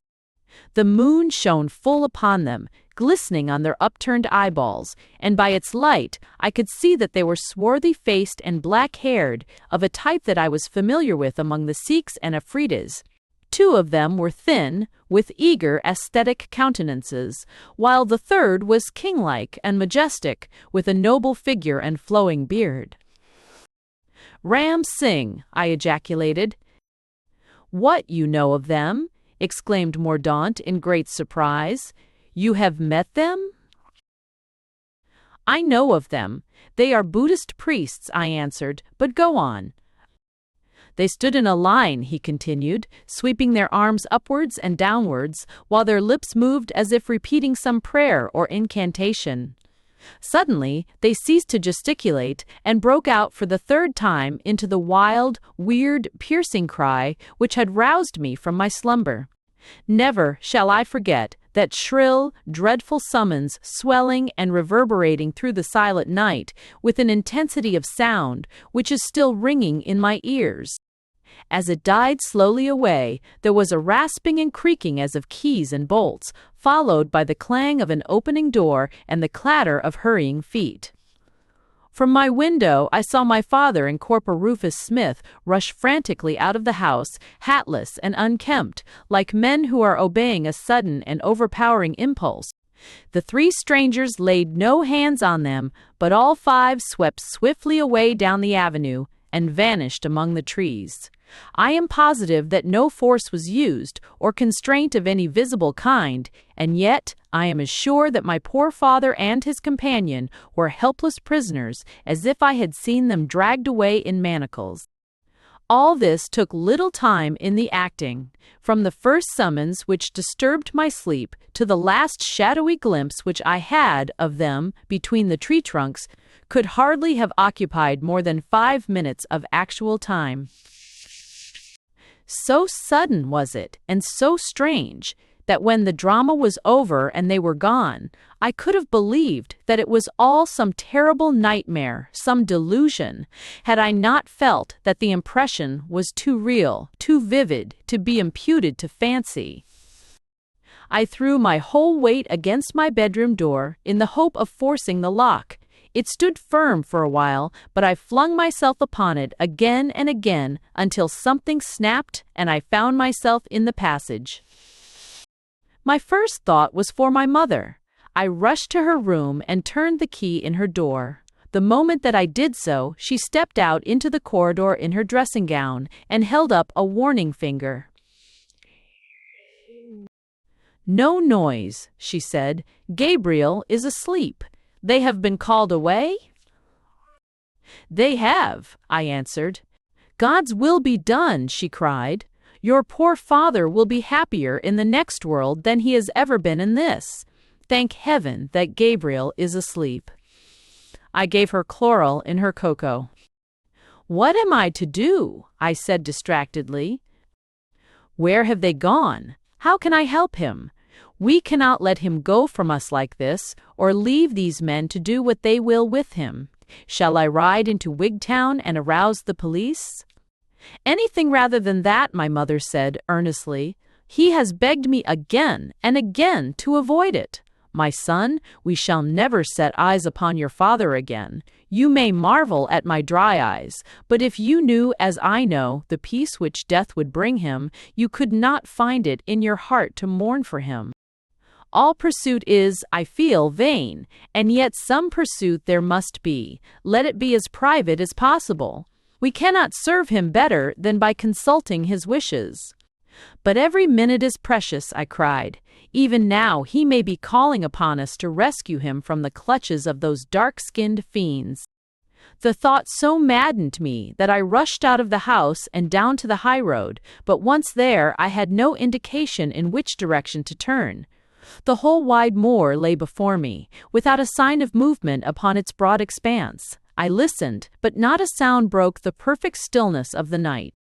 It was then, my dear friends, as I stood, not knowing in which direction to turn, that the horror and responsibility broke full upon me. I felt that I was combating against forces of which I knew nothing. All was strange and dark and terrible. The thought of you and of the help which I might look for from your advice and assistance was a beacon of hope to me. At Branksome, at least, I should receive sympathy and, above all, directions as to what I should do, for my mind is in such a whirl that I cannot trust my own judgment.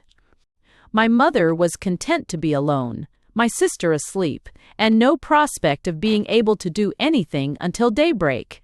Under those circumstances, what more natural than that I should fly to you as fast as my feet would carry me? You have a clear head, Jack. Speak out, man, and tell me what I should do. Esther, what should I do?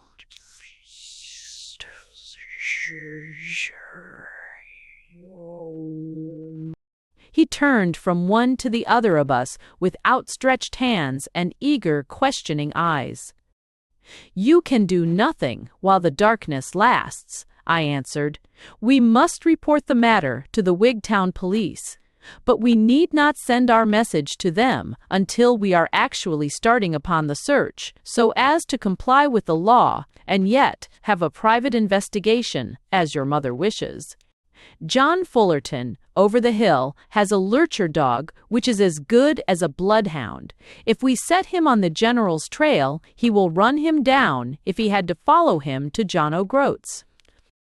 It is terrible to wait calmly here while he may need our assistance. I fear our assistance could under any circumstances do him little good. There are forces at work here which are beyond human intervention. Besides, there is no alternative. We have, apparently, no possible clue as to the direction which they have taken, and for us to wander aimlessly over the moor in the darkness would be to waste the strength which may be more profitably used in the morning. It will be daylight by 5 o'clock. In an hour or so we can walk over the hill together and get Fullerton's dog. Another hour, Mordaunt groaned. Every minute seems an age. Lie down on the sofa and rest yourself, said I. You cannot serve your father better than by laying up all the strength you can, for we may have a weary trudge before us. But you mentioned the packet which the General had intended for me. It is here, he answered, drawing a small, flat parcel from his pocket and handing it over to me. You will find, no doubt, that it will explain all which has been so mysterious. The packet was sealed at each end with black wax, bearing the impress of the flying griffin, which I knew to be the General's crest. It was further secured by a band of broad tape, which I cut with my pocket-knife. Across the outside was written in bold handwriting, J. Fothergill, West, SSQ. And underneath, to be handed to that gentleman in the event of the disappearance or decease of Major General J. B. Heatherstone, V.C., C.B., late of the Indian Army. So, at last, I was to know the dark secret which had cast a shadow over our lives. Here, in my hands, I held the solution of it. With eager fingers I broke the seals and undid the wrapper. A note and a small bundle of discolored paper lay within. I drew the lamp over to me and opened the former. It was dated the preceding afternoon and ran in this way.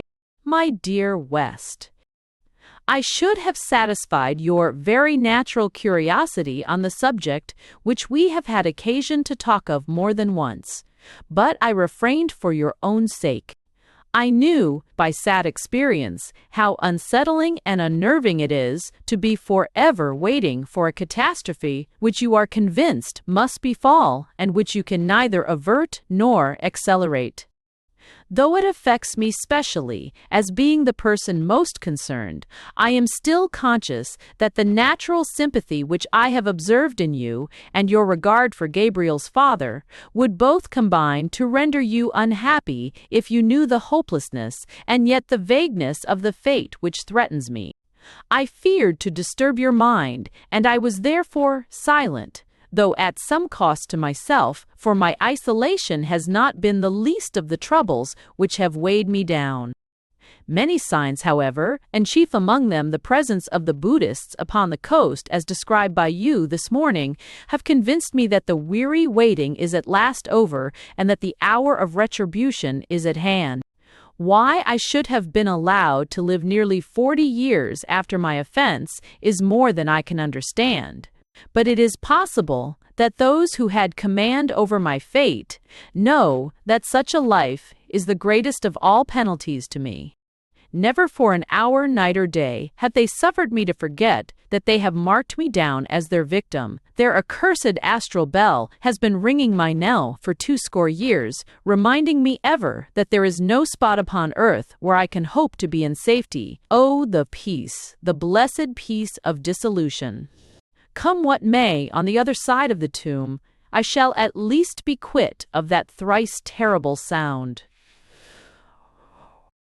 There is no need for me to enter into the wretched business again, or to detail at any length the events of October 5, 1841, and the various circumstances which led up to the death of Gulab Shah, the arch-adept.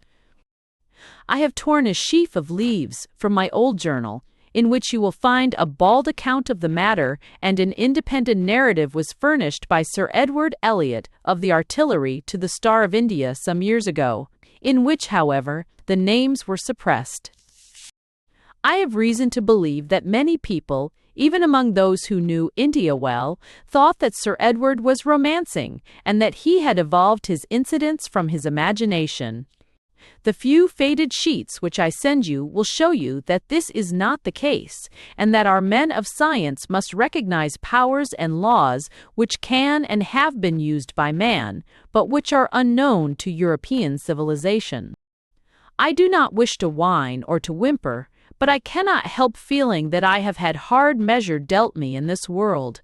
I would not, God knows, take the life of any man, far less an aged one, in cold blood. My temper and nature, however, were always fiery and headstrong, and in action when my blood is up, I have no knowledge of what I am about. Neither the corporal nor I would have laid a finger upon Gulab Shah, had we not seen that the tribesmen were rallying behind him. Well, well, it is an old story now, and there is no profit in discussing it. May no other poor fellow ever have the same evil fortune. I have written a short supplement to the statements contained in my journal for your information and that of anyone else who may chance to be interested in the matter. And now, adieu. Be a good husband to Gabriel, and, if your sister be brave enough to marry into such a devil-ridden family as ours, by all means let her do so. I have left enough to keep my poor wife in comfort. When she rejoins me, I should wish it to be equally divided between the children. If you hear that I am gone, do not pity, but congratulate. Your unfortunate friend, John Berthier Heatherstone. I threw aside the letter and picked up the roll of blue foolscap which contained the solution of the mystery. It was all ragged and frayed at the inner edge, with traces of gum and thread still adhering to it, to show that it had been torn out of a strongly bound volume. The ink with which it had been written was faded somewhat, but across the head of the first page was inscribed in bold, clear characters, evidently of later date than the rest: Journal of Lieutenant J. B. Heatherstone in the Thul Valley during the autumn of 1841, and then underneath, this extract contains some account of the events of the first week of October of that year, including the skirmish of the Tarata Ravine and the death of the man Gulab Shah. I have the narrative lying before me now, and I copy it verbatim. If it contains some matter which has no direct bearing upon the question at issue, I can only say that I thought it better to publish what is irrelevant than by cutting and clipping to lay the whole statement open to the charge of having been tampered with. Chapter X. The Daybook of John Berthier Heatherstone. Thul Valley, Oct. 1, 1841. The 5th Bengal and 33rd Queens passed through this morning on their way to the front. Had tiffin with the Bengalese. Latest news from home that 2 attempts had been made on the Queen's life by semi-maniacs named Francis and Bean. It promises to be a hard winter. The snow line has descended 1,000 feet upon the peaks, but the passes will be open for weeks to come, and, even if they were blocked, we've established so many depots in the country that Pollock and Knott will have no difficulty in holding their own. They shall not meet with the fate of Elphinstone's army. One such tragedy is enough for a century. Elliot of the artillery and I are answerable for the safety of the communications for a distance of 20 miles or more, from the mouth of the valley to this side of the wooden bridge over the Lotar. Goodenough, of the rifles, is responsible on the other side, and Lieutenant Colonel Sidney Herbert of the engineers has a general supervision over both sections.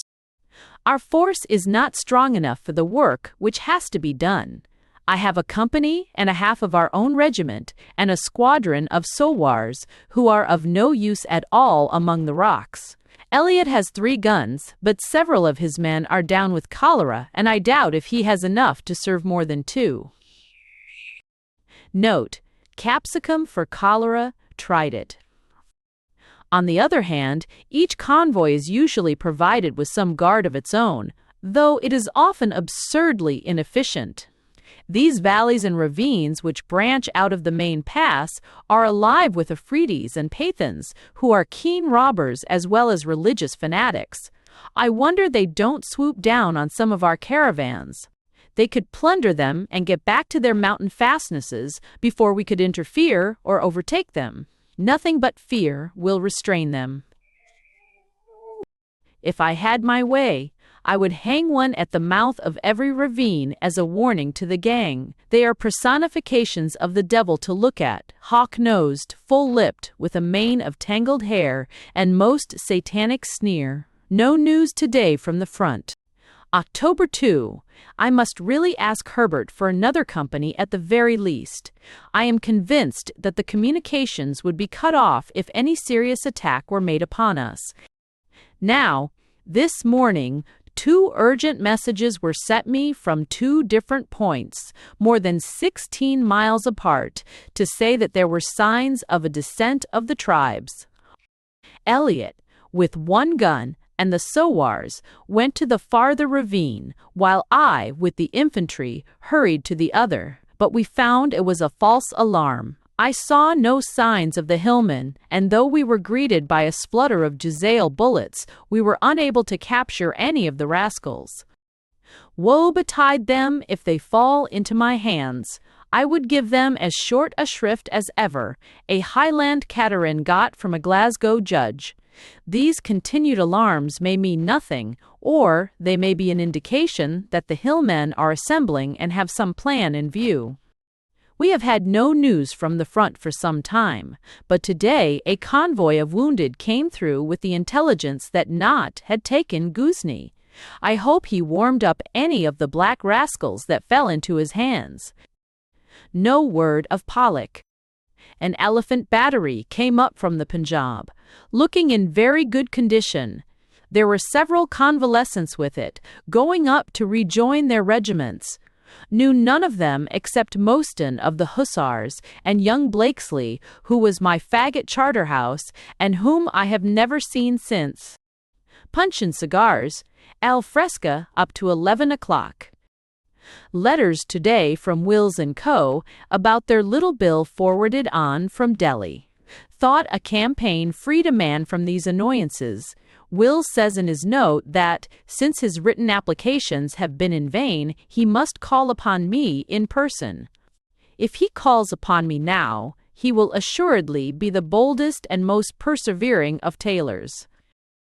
A line from Calcutta Daisy and another from Hobhouse to say that Matilda comes in for all the money under the will. I am glad of it. October 3rd.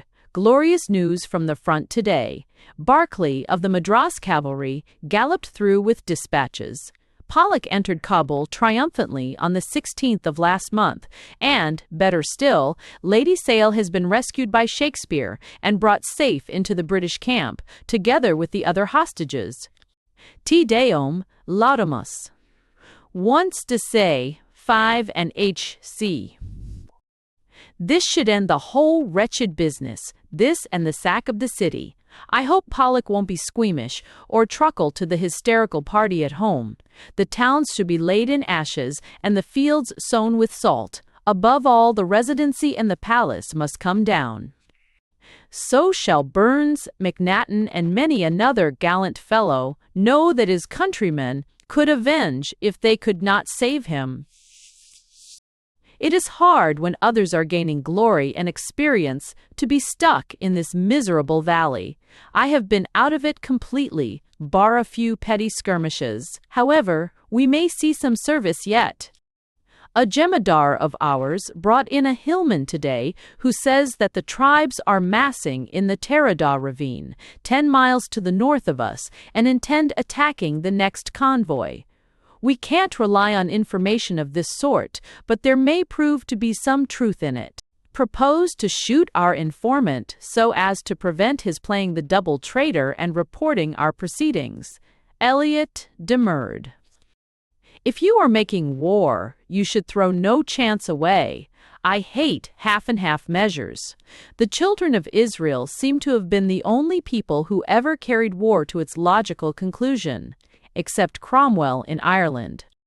Made a compromise at last by which the man is to be detained as a prisoner and executed if his information prove to be false. I only hope we get a fair chance of showing what we can do. No doubt these fellows at the front will have CBS and knighthoods showering upon them thick and fast, while we poor devils, who have had most of the responsibility and anxiety, will be passed over completely. Elliot has a Whitlow. The last convoy left us a large packet of sauces, but as they forgot to leave anything to eat with them, we have handed them over to the sowars, who drink them out of their pannikins as if they were liqueurs. We hear that another large convoy may be expected from the plains in the course of a day or two. To 9-4 on Cleopatra for the Calcutta Cup, October 4. The Hillmen really mean business this time, I think. We have had 2 of our spies come in this morning with the same account about the gathering in the Terada quarter. That old rascal Zamon is at the head of it, and I had recommended the government to present him with a telescope in return for his neutrality. There will be no Zamon to present it to if I can but lay hands upon him. We expect the convoy tomorrow morning and need anticipate no attack until it comes up, for these fellows fight for plunder. Not for glory, though. To do them justice, they have plenty of pluck when they get started. I have devised an excellent plan, and it has Elliot's hearty support. By Jove! If we can only manage it, it will be as pretty a ruse as ever I heard of. Our intention is to give out that we are going down the valley to meet the convoy and to block the mouth of a pass from which we profess to expect an attack. Very good. We shall make a night march tonight and reach their camp. Once there, I shall conceal my 200 men in the wagons and travel up with the convoy again. Our friends, the enemy, having heard that we intended to go south, and seeing the caravan going north without us, will naturally swoop down upon it, under the impression that we are 20 miles away. We shall teach them such a lesson that they would as soon think of stopping a thunderbolt as of interfering again with one of Her Britannic Majesty's provision trains. I am all on thorns to be off. Elliot has rigged up 2 of his guns so ingeniously that they look more like costermongers' barrows than anything else. To see artillery ready for action in the convoy might arouse suspicion. The artillerymen will be in the wagons next, the guns all ready to unlimber and open fire. Our infantry in front and rear have told our confidential and discreet sepoy servants the plan which we do not intend to adopt. N.B. If you wish a thing to be noised over a whole province, always whisper it under a vow of secrecy to your confidential native servant. 8:45. 4:5. C. Alm, starting for the convoy. C. May luck go with us. October 5, 7 o'clock in the evening. E.O. Triumph. See crown us with laurel, Elliot and myself. Who can compare with us as vermin killers?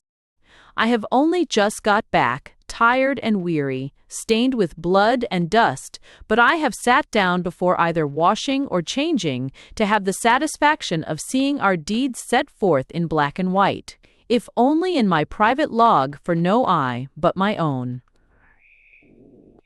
I shall describe it all fully as a preparation for an official account which must be drawn up when Elliot gets back. Billy Dawson used to say that there were 3 degrees of comparison: a prevarication, a lie, and an official account. We at least cannot exaggerate our success, for it would be impossible to add anything to it. We set out, then, as per program, and came upon the camp near the head of the valley. They had 2 weak companies of the 54th with them, who might no doubt have held their own with warning. But an unexpected rush of wild hillmen is a very difficult thing to stand against. With our reinforcements, however, and on our guard, we might defy the rascals. Chamberlain was in command, a fine young fellow. We soon made him understand the situation, and were all ready for a start by daybreak, though his wagons were so full that we were compelled to leave several tons of fodder behind in order to make room for my sepoys and for the artillery. About 5 o'clock we inspanned, to use an Africanism, and by 6 we were well on our way, with our escort as straggling and unconcerned as possible, as helpless, looking a caravan as ever invited attack. I could soon see that it was to be no false alarm this time, and that the tribes really meant business.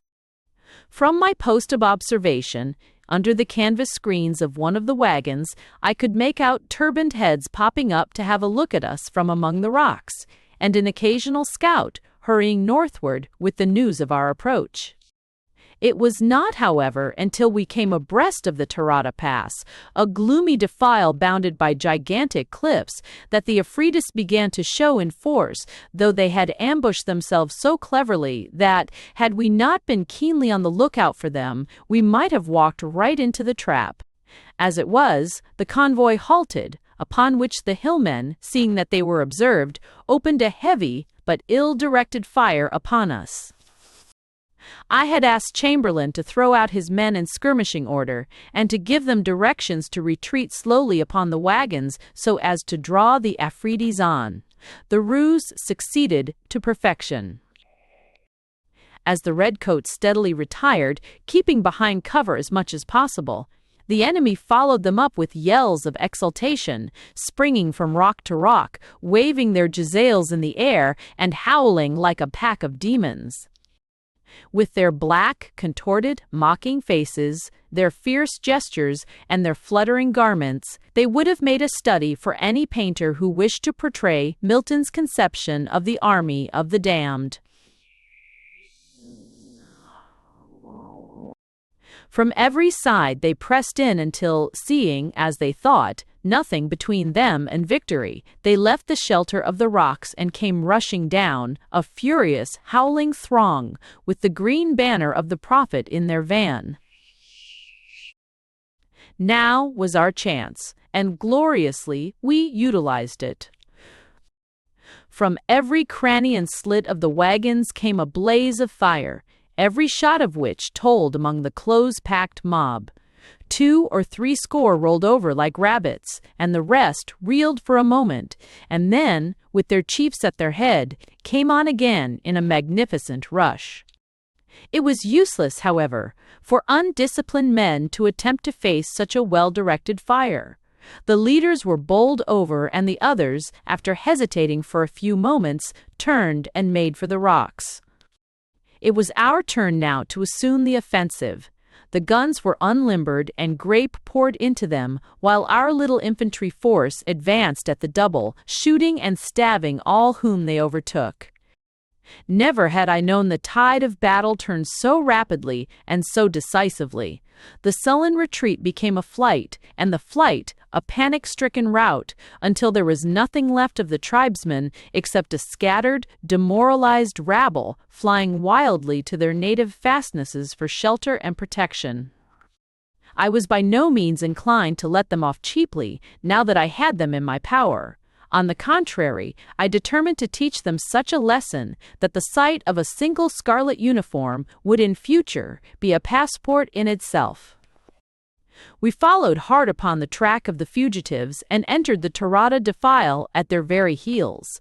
Having detached Chamberlain and Elliot with a company on either side to protect my wings, I pushed on with my sepoys and a handful of artillerymen, giving the enemy no time to rally or to recover themselves. We were so handicapped, however, by our stiff European uniforms and by our want of practice in climbing, that we should have been unable to overtake any of the mountaineers had it not been for a fortunate accident.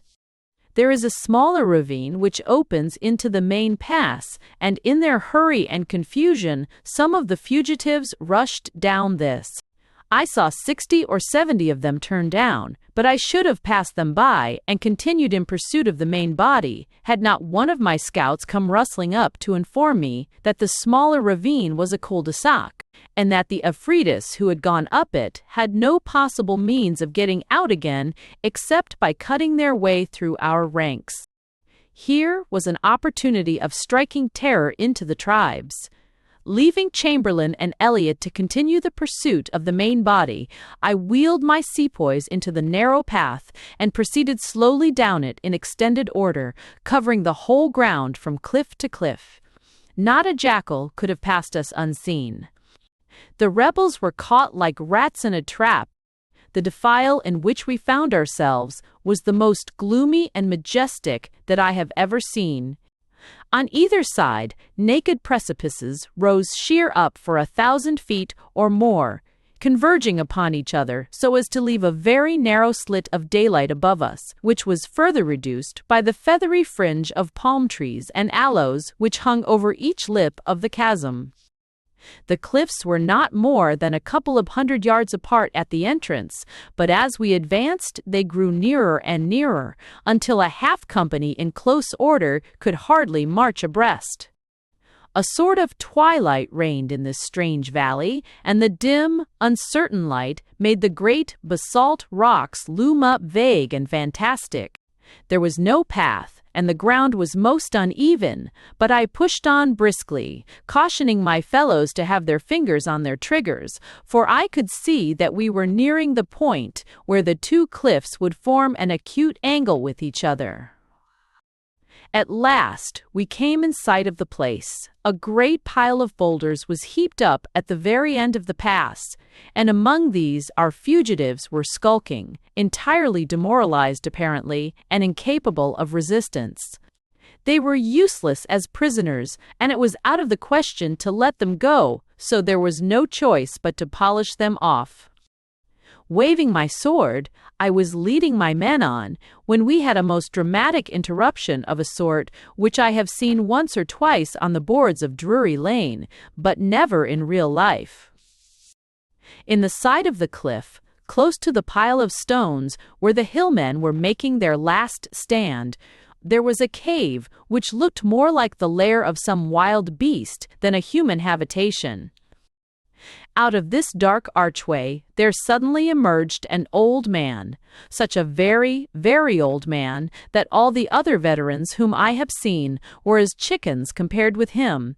His hair and beard were both as white as snow, and each reached more than halfway to his waist.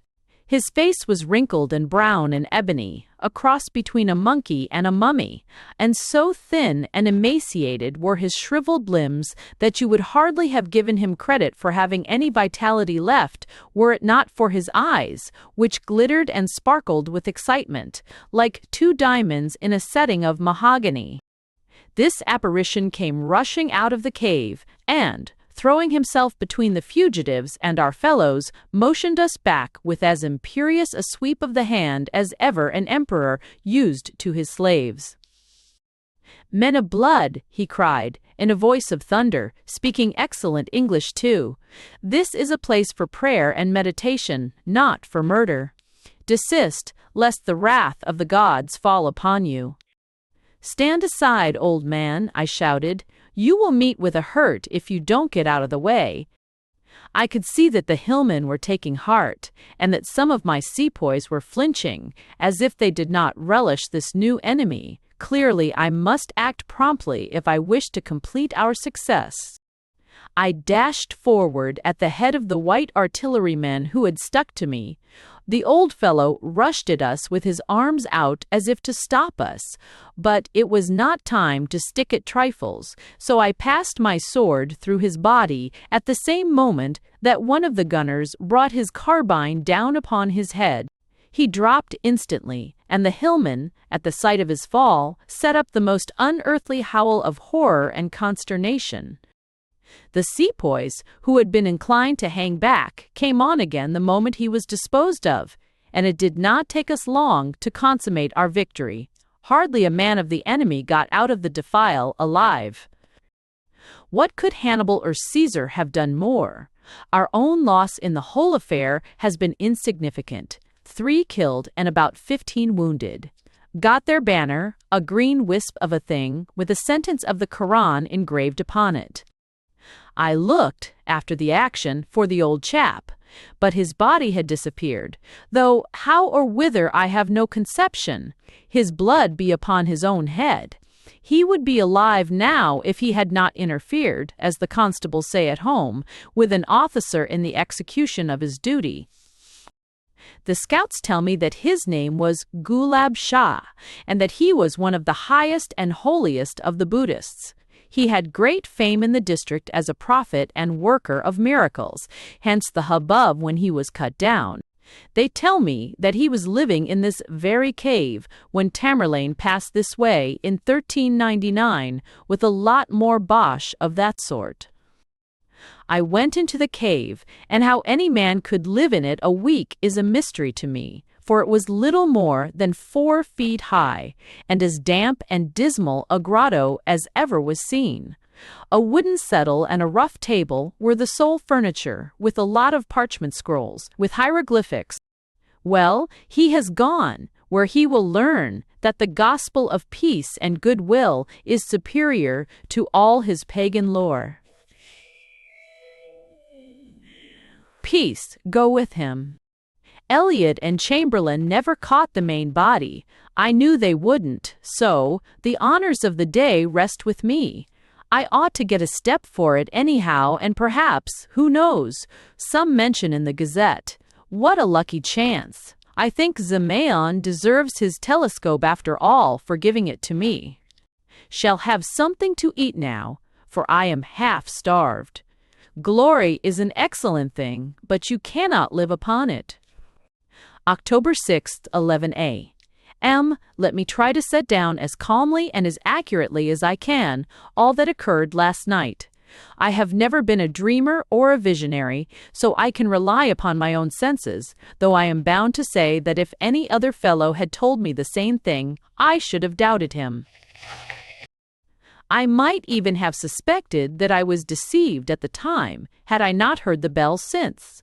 However, I must narrate what happened. Elliot was in my tent with me having a quiet cheroot until about 10 o'clock. I then walked the rounds with my jemadar, and having seen that all was right, I turned in a little before 11. I was just dropping off to sleep, for I was dog-tired after the day's work, when I was aroused by some slight noise and, looking round, I saw a man dressed in Asiatic costume standing at the entrance of my tent. He was motionless when I saw him, and he had his eyes fixed upon me with a solemn and stern expression. My first thought was that the fellow was some Ghazi or Afghan fanatic who had stolen in with the intention of stabbing me, and with this idea in my mind, I had all the will to spring from my couch and defend myself, but the power was unaccountably lacking. An overpowering languor and want of energy possessed me. Had I seen the dagger descending upon my breast, I could not have made an effort to avert it. I suppose a bird, when it is under the influence of a snake, feels very much as I did in the presence of this gloomy-faced stranger. My mind was clear enough, but my body was as torpid as though I were still asleep. I shut my eyes once or twice and tried to persuade myself that the whole thing was a delusion, but every time that I opened them, there was the man still regarding me with the same stony, menacing stare.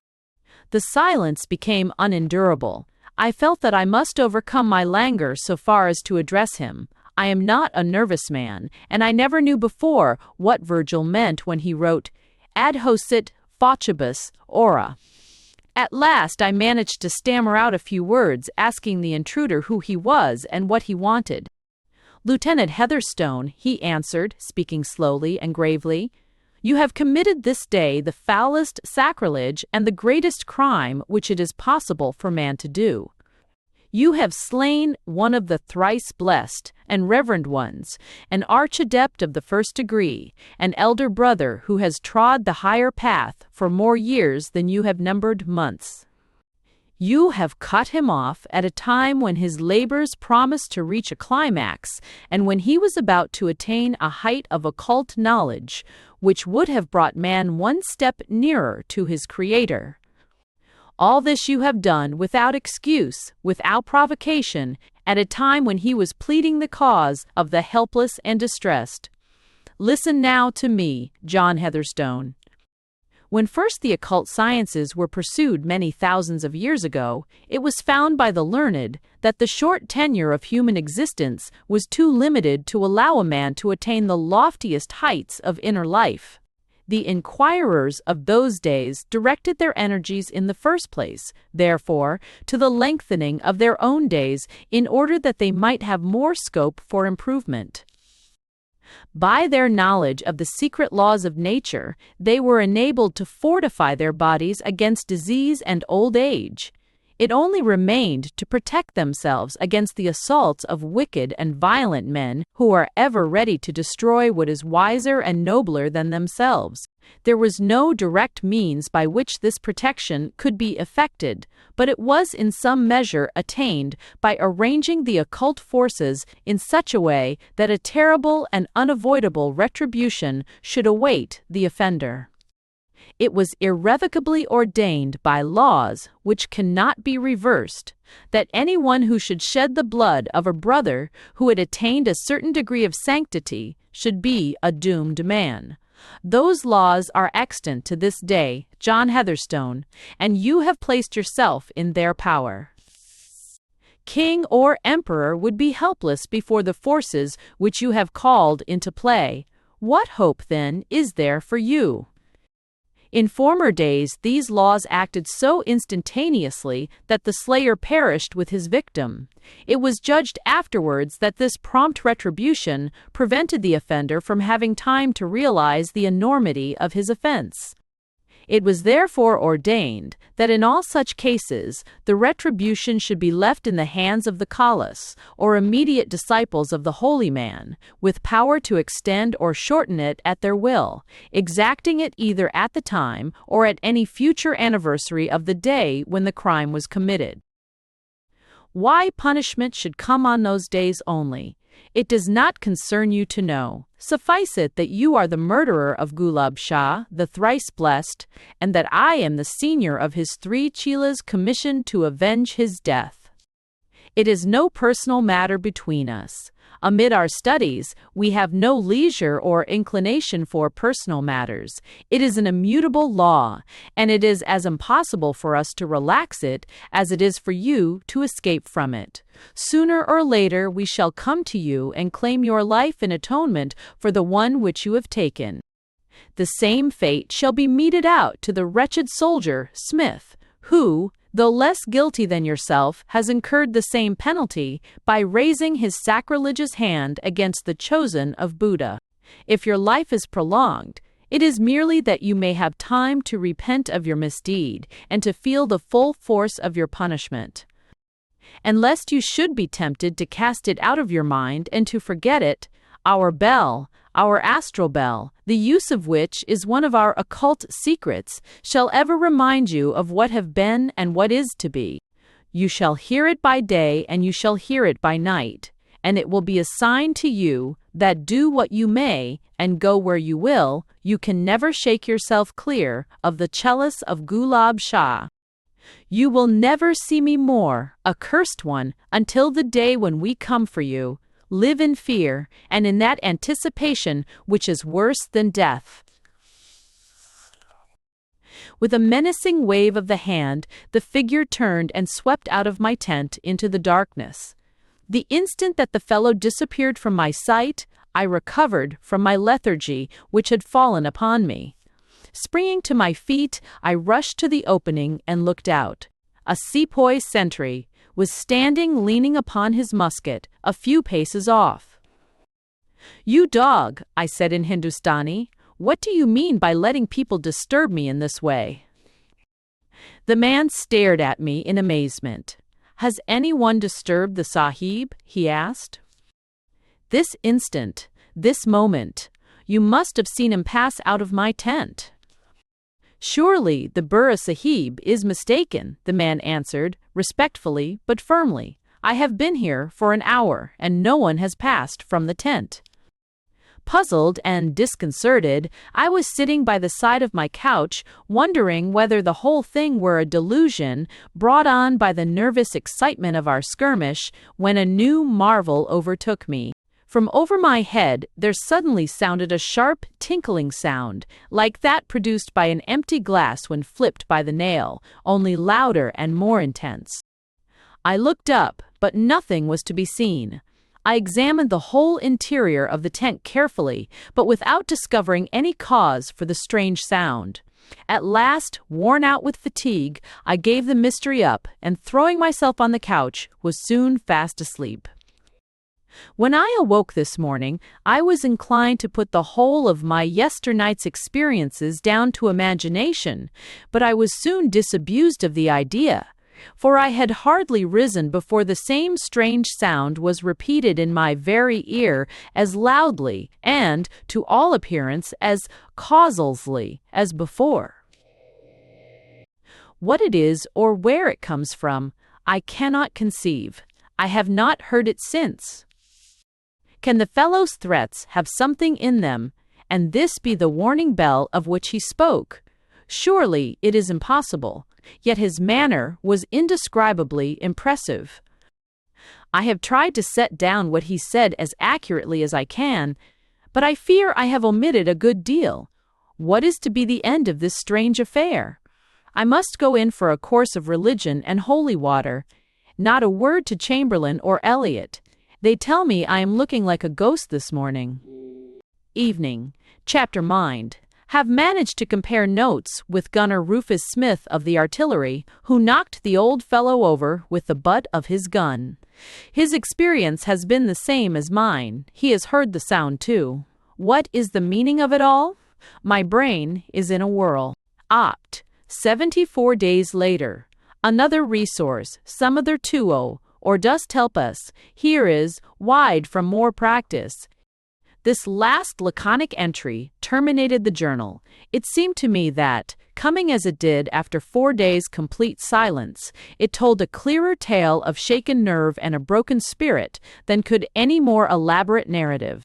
Pinned on to the journal was a supplementary statement which had evidently been recently added by the general.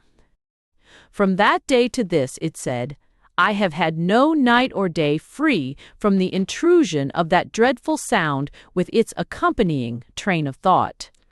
Time and custom have brought me no relief, but on the contrary, as the years pass over my head, my physical strength decreases, and my nerves become less able to bear up against the continual strain. I am a broken man in mind and body. I live in a state of tension, always straining my ears for the hated sound, afraid to converse with my fellows, for fear of exposing my dreadful condition to them, with no comfort or hope of comfort on this side of the grave. I should be willing, heaven knows, to die, and yet as each 5th of October comes round, I am prostrated with fear, because I do not know what strange and terrible experience may be in store for me. 40 years have passed since I slew Gulab Shah, and 40 times I have gone through all the horrors of death without attaining the blessed peace which lies beyond. I have no means of knowing in what shape my fate will come upon me. I have immured myself in this lonely country and surrounded myself with barriers, because in my weaker moments my instincts urge me to take some steps for self-protection, but I know well in my heart how futile it all is. They must come quickly now, for I grow old, and nature will forestall them unless they make haste. I take credit to myself that I have kept my hands off the prussic acid or opium bottle. It has always been in my power to checkmate my occult persecutors in that way, but I have ever held that a man in this world cannot desert his post until he has been relieved in due course by the authorities. I have had no scruples, however, about exposing myself to danger, and, during the Sikh and Sepoy wars, I did all that a man could do to court death. He passed me by, however, and picked out many a young fellow to whom life was only opening and who had everything to live for, while I survived to win crosses and honors which had lost all relish for me. Well, well, these things cannot depend upon chance, and there is no doubt some deep reason for it all. One compensation Providence has made me in the shape of a true and faithful wife, to whom I told my dreadful secret before the wedding, and who nobly consented to share my lot. She has lifted half the burden from my shoulders, but with the effect, poor soul, of crushing her own life beneath its weight. My children, too, have been a comfort to me. Mordaunt knows all, or nearly all. Gabriel, we have endeavored to keep in the dark, though we cannot prevent her from knowing that there is something amiss. I should like this statement to be shown to Dr. John Easterling of Stranraer. He heard on one occasion this haunting sound. My sad experience may show him that I spoke truth when I said that there was much knowledge in the world which has never found its way to England. J.B. Heatherstone. It was going on for dawn by the time that I had finished this extraordinary narrative, to which my sister and Mordaunt Heatherstone listened with the most absorbed attention. Already we could see through the window that the stars had begun to fade and a grey light to appear in the east. The crofter who owned the lurcher dog lived a couple of miles off, so it was time for us to be on foot. Leaving Esther to tell my father the story in such fashion as she might, we thrust some food in our pockets and set off upon our solemn and eventful errand. Chapter XVI. At the Hole of Cree. It was dark enough when we started to make it no easy matter to find our way across the moors, but as we advanced, it grew lighter and lighter, until, by the time we reached Fullerton's cabin, it was broad daylight. Early as it was, he was up and about, for the Wigtown peasants are an early, rising race. We explained our mission to him in as few words as possible, and having made his bargain, what Scott ever neglected that preliminary, he agreed not only to let us have the use of his dog, but to come with us himself. Mordaunt, in his desire for privacy, would have demurred at this arrangement, but I pointed out to him that we had no idea what was in store for us, and the addition of a strong, able-bodied man to our party might prove to be of the utmost consequence. Again, the dog was less likely to give us trouble if we had its master to control it. My arguments carried the day, and the biped accompanied us as well as his four-footed companion. There was some little similarity between the two, for the man was a towsy-headed fellow with a great mop of yellow hair and a straggling beard, while the dog was of the long-haired, unkempt breed, looking like an animated bundle of oakum. All our way to the hall, its owner kept retailing instances of the creature's sagacity and powers of scent, which, according to his account, were little less than miraculous. His anecdotes had a poor audience, I fear, for my mind was filled with the strange story which I had been reading, while Mordaunt strode on with wild eyes and feverish cheeks, without a thought for anything but the problem which we had to solve. Again and again, as we topped an eminence, I saw him look eagerly round him, in the faint hope of seeing some trace of the absentee, but over the whole expanse of moorland there was no sign of movement or of life. All was dead and silent and deserted. Our visit to the hall was a very brief one, for every minute now was of importance. Mordaunt rushed in and emerged with an old coat of his father's, which he handed to Fullerton, who held it out to the dog. The intelligent brute sniffed at it all over, then ran whining a little way down the avenue, came back to sniff the coat again, and finally elevating its stump of a tail in triumph, uttered a succession of sharp yelps to show that it was satisfied that it had struck the trail. Its owner tied a long cord to its collar to prevent it from going too fast for us, and we all set off upon our search, the dog tugging and straining at its leash in its excitement as it followed in the general's footsteps. Our way lay for a couple of 100 yards along the high road, and then passed through a gap in the hedge and onto the moor, across which we were led in a bee-line to the northward. The sun had by this time risen above the horizon, and the whole countryside looked so fresh and sweet, from the blue, sparkling sea to the purple mountains, that it was difficult to realize how weird and uncanny was the enterprise upon which we were engaged. The scent must have lain strongly upon the ground, for the dog never hesitated nor stopped, dragging its master along at a pace which rendered conversation impossible. At one place, in crossing a small stream, we seemed to get off the trail for a few minutes, but our keen-nosed ally soon picked it up on the other side and followed it over the trackless moor, whining and yelping all the time in its eagerness. Had we not all three been fleet of foot and long of wind, we could not have persisted in the continuous, rapid journey over the roughest of ground, with the heather often well nigh up to our waists. For my own part, I have no idea now, looking back, what goal it was which I expected to reach at the end of our pursuit.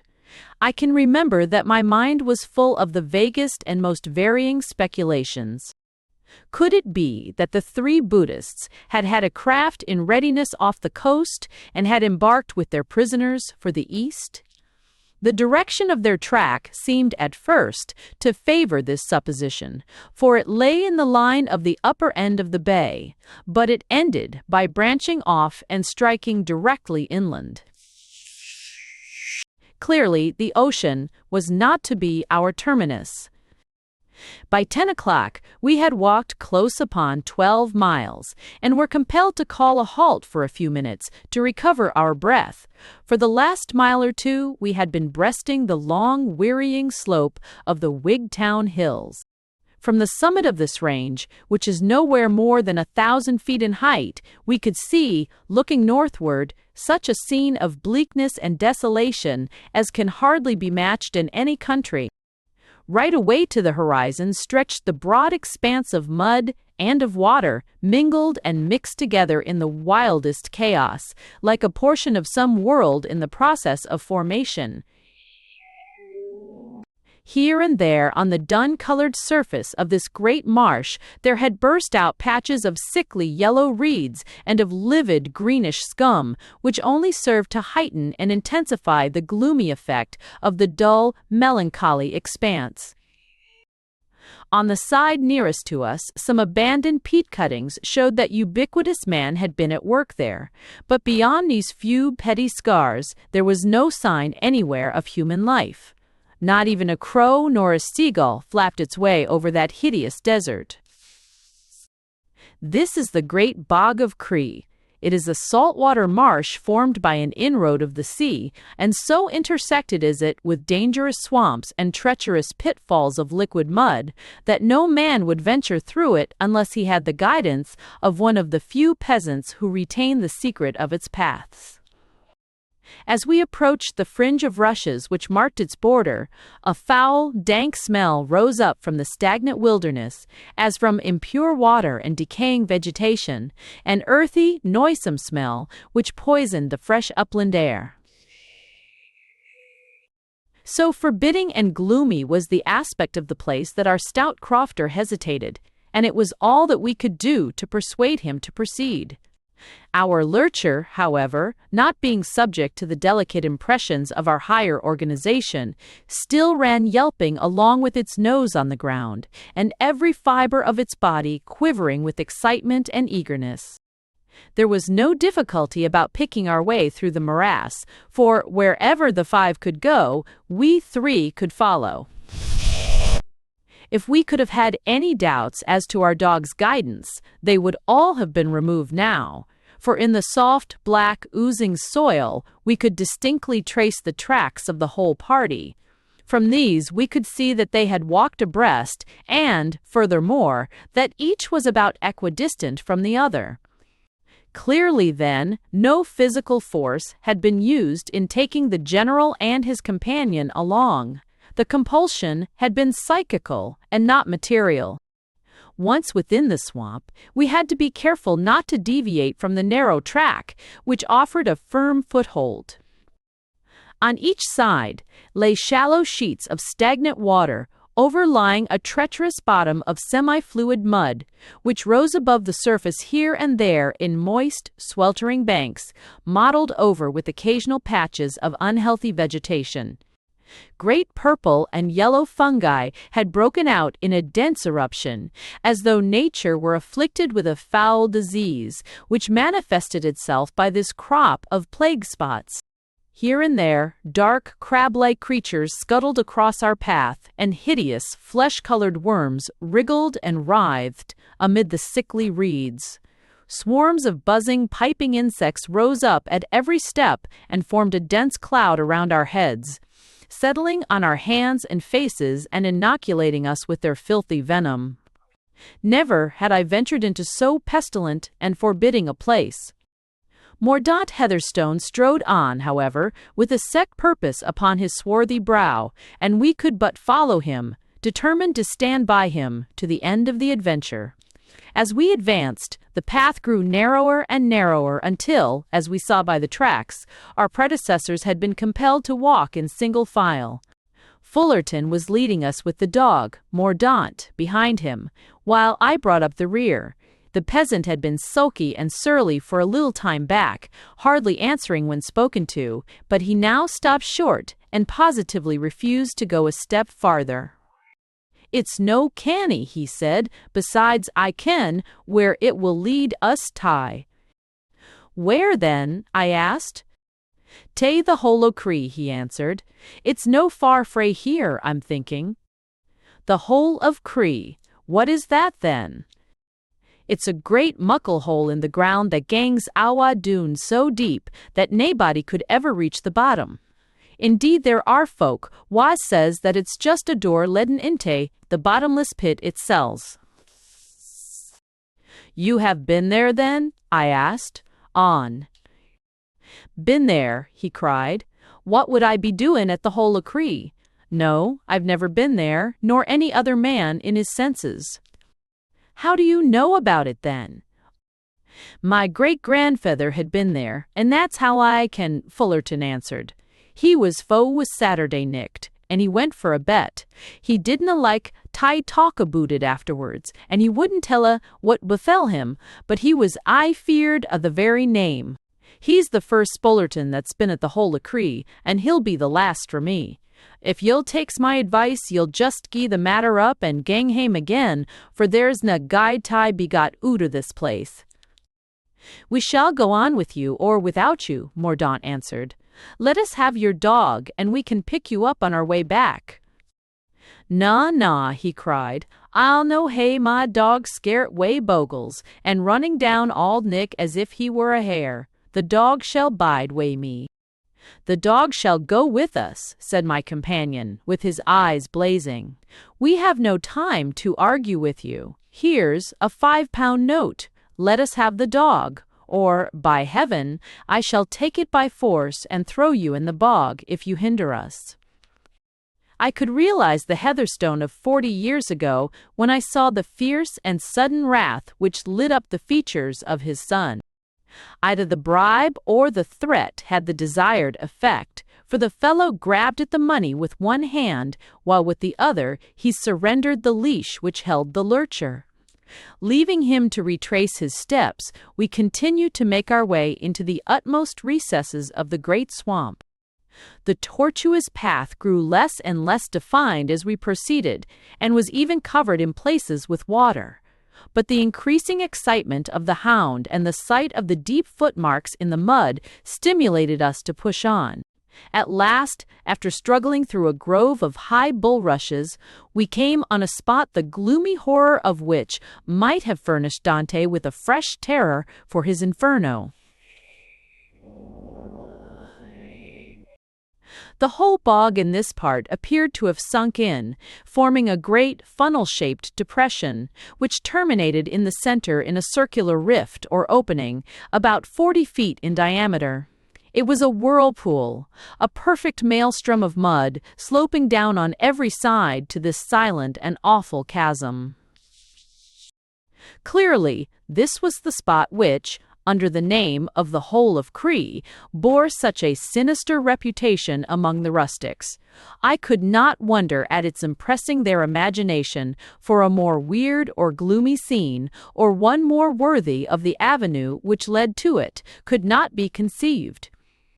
The steps passed down the declivity which surrounded the abyss, and we followed them with a sinking feeling in our hearts as we realized that this was the end of our search. A little way from the downward path was the return trail made by the feet of those who had come back from the chasm's edge. Our eyes fell upon these tracks at the same moment, and we each gave a cry of horror, and stood gazing speechlessly at them. For there, in those blurred footmarks, the whole drama was revealed. Testivation had gone down, but only 3 had returned. None shall ever know the details of that strange tragedy. There was no mark of struggle, nor sign of attempt at escape. We knelt at the edge of the hole, and endeavored to pierce the unfathomable gloom which shrouded it. A faint, sickly exhalation seemed to rise from its depths, and there was a distant, hurrying, clattering sound, as of waters in the bowels of the earth. A great stone lay embedded in the mud, and this I hurled over, but we never heard thud or splash to show that it had reached the bottom. As we hung over the noisome chasm, a sound did at last rise to our ears out of its murky depths. High, clear, and throbbing, it tinkled for an instant out of the abyss, to be succeeded by the same deadly stillness which had preceded it. I did not wish to appear superstitious, or to put down to extraordinary causes that which may have a natural explanation. That one keen note may have been some strange water sound produced far down in the bowels of the earth. It may have been that, or it may have been that sinister bell of which I had heard so much. We still tossed expedition in 8 so much. Be this as it may, it was the only sign that rose to us from the last terrible resting place of the 2 who had paid the debt which had so long been owing. We joined our voices in a call with the unreasoning obstinacy with which men will cling to hope, but no answer came back to us save a hollow moaning from the depths beneath. Footsore and heartsick, we retraced our steps and climbed the slimy slope once more. "What shall we do, Mordaunt?" I asked in a subdued voice. "We can but pray that their souls may rest in peace." Young Heatherstone looked at me with flashing eyes. "This may be all according to occult laws," he cried, "but we shall see what the laws of England have to say upon it. I suppose Achilla may be hanged as well as any other man. It may not be too late yet to run them down. Here, good dog, here." He pulled the hound over and set it on the track of the 3 men. The creature sniffed at it once or twice, and then, falling upon its stomach, with bristling hair and protruding tongue, it lay shivering and trembling, a very embodiment of canine terror. "You see," I said, "it is no use contending against those who have powers at their command, to which we cannot even give a name. There is nothing for it but to accept the inevitable, and to hope that these poor men may meet with some compensation in another world for all that they have suffered in this, and be free from all devilish religions and their murderous worshippers," Mordaunt cried furiously. "Justice compels me to acknowledge in my own heart that the murderous spirit had been set on foot by the Christian before it was taken up by the Buddhists, but I forbore to remark upon it, for fear of irritating my companion. For a long time I could not draw him away from the scene of his father's death, but at last, by repeated arguments and reasonings, I succeeded in making him realize how useless and unprofitable any further efforts on our part must necessarily prove, and in inducing him to return with me to Cloomber. Oh, the wearisome, tedious journey! It had seemed long enough when we had some slight flicker of hope, or at least of expectation, before us, but now that our worst fears were fulfilled, it appeared interminable. We picked up our peasant guide at the outskirts of the marsh, and having restored his dog, we let him find his own way home, without telling him anything of the results of our expedition. We ourselves plodded all day over the moors with heavy feet and heavier hearts, until we saw the ill-omened tower of Cloomber, and at last, as the sun was setting, found ourselves once more beneath its roof. There is no need for me to enter into further details, nor to describe the grief which our tidings conveyed to mother and to daughter. Their long expectation of some calamity was not sufficient to prepare them for the terrible reality. 4 weeks my poor Gabriel hovered between life and death, and though she came round at last, thanks to the nursing of my sister and the professional skill of Dr. John Easterling, she has never to this day entirely recovered her former vigor. Mordaunt, too, suffered much for some time, and it was only after our removal to Edinburgh that he rallied from the shock which he had undergone. As to poor Mrs. Heatherstone, neither medical attention nor change of air can ever have a permanent effect upon her. Slowly and surely, but very placidly, she has declined in health and strength, until it is evident that in a very few weeks at the most she will have rejoined her husband and restored to him the one thing which he must have grudged to leave behind. The Laird of Branksome came home from Italy restored in health, with the result that we were compelled to return once more to Edinburgh. The change was agreeable to us, for recent events had cast a cloud over our country life, and had surrounded us with unpleasant associations. Besides, a highly honorable and remunerative appointment in connection with the university library had become vacant, and had, through the kindness of the late Sir Alexander Grant, been offered to my father, who, as may be imagined, lost no time in accepting so congenial a post. In this way we came back to Edinburgh very much more important people than we left it, and with no further reason to be uneasy about the details of housekeeping. But, in truth, the whole household has been dissolved, for I have been married for some months to my dear Gabriel, and Esther is to become Mrs. Heatherstone upon the 23rd of the month. If she makes him as good a wife as his sister has made me, we may both set ourselves down as fortunate men. These mere domestic episodes are, as I have already explained, introduced only because I cannot avoid alluding to them. My object in drawing up this statement and publishing the evidence which corroborates it was certainly not to parade my private affairs before the public, but to leave on record an authentic narrative of a most remarkable series of events. This I have endeavored to do in as methodical a manner as possible, exaggerating nothing and suppressing nothing. The reader has now the evidence before him, and can form his own opinions unaided by me as to the causes of the disappearance and death of Rufus Smith and of John Berthier Heatherstone, V.C., C.B. There is only one point which is still dark to me. Why the Chellassie of Gulab Shah should have removed their victims to the desolate hole of Cree instead of taking their lives at Cloomber is, I confess, a mystery to me. In dealing with occult laws, however, we must allow for our own complete ignorance of the subject.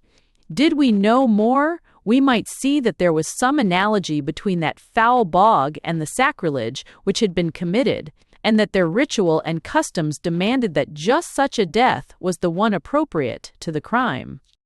On this point, I should be sorry to be dogmatic, but at least we must allow that the Buddhist priests must have had some very good cause for the course of action which they so deliberately carried out.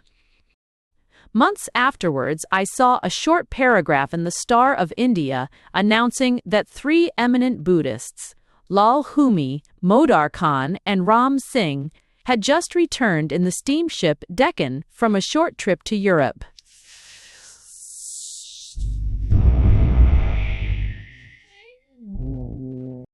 The very next item was devoted to an account of the life and services of Major General Heatherstone, who has lately disappeared from his country house in Wigtownshire and who, there is too much reason to fear, has been drowned.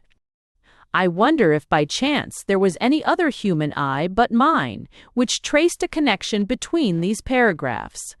I never showed them to my wife or to Mordaunt, and they will only know of their existence when they read these pages. I don't know that there is any other point which needs clearing up. The intelligent reader will have already seen the reasons for the general's fear of dark faces, of wandering men, not knowing how his pursuers might come after him, and of visitors from the same cause and because his hateful bell was liable to sound at all times. His broken sleep led him to wander about the house at night, and the lamps, which he burnt in every room, were no doubt to prevent his imagination from peopling the darkness with terrors. Lastly, his elaborate precautions were, as he has himself explained, rather the result of a feverish desire to do something than in the expectation that he could really ward off his fate. Science will tell you that there are no such powers as those claimed by the Eastern mystics. I, John Fothergill West, can confidently answer that science is wrong. For what is science? Science is the consensus of opinion of scientific men, and history has shown that it is slow to accept a truth.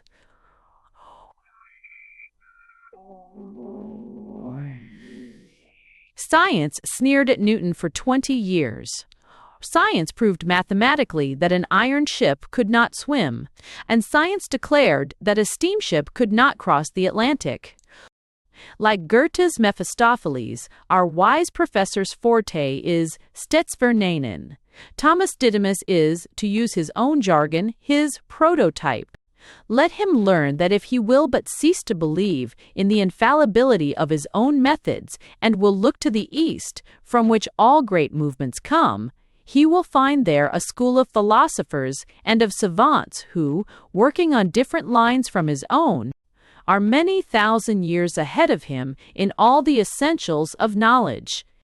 Leaves. The end. Thanks for listening to The Mystery of Cloomber by Arthur Conan Doyle.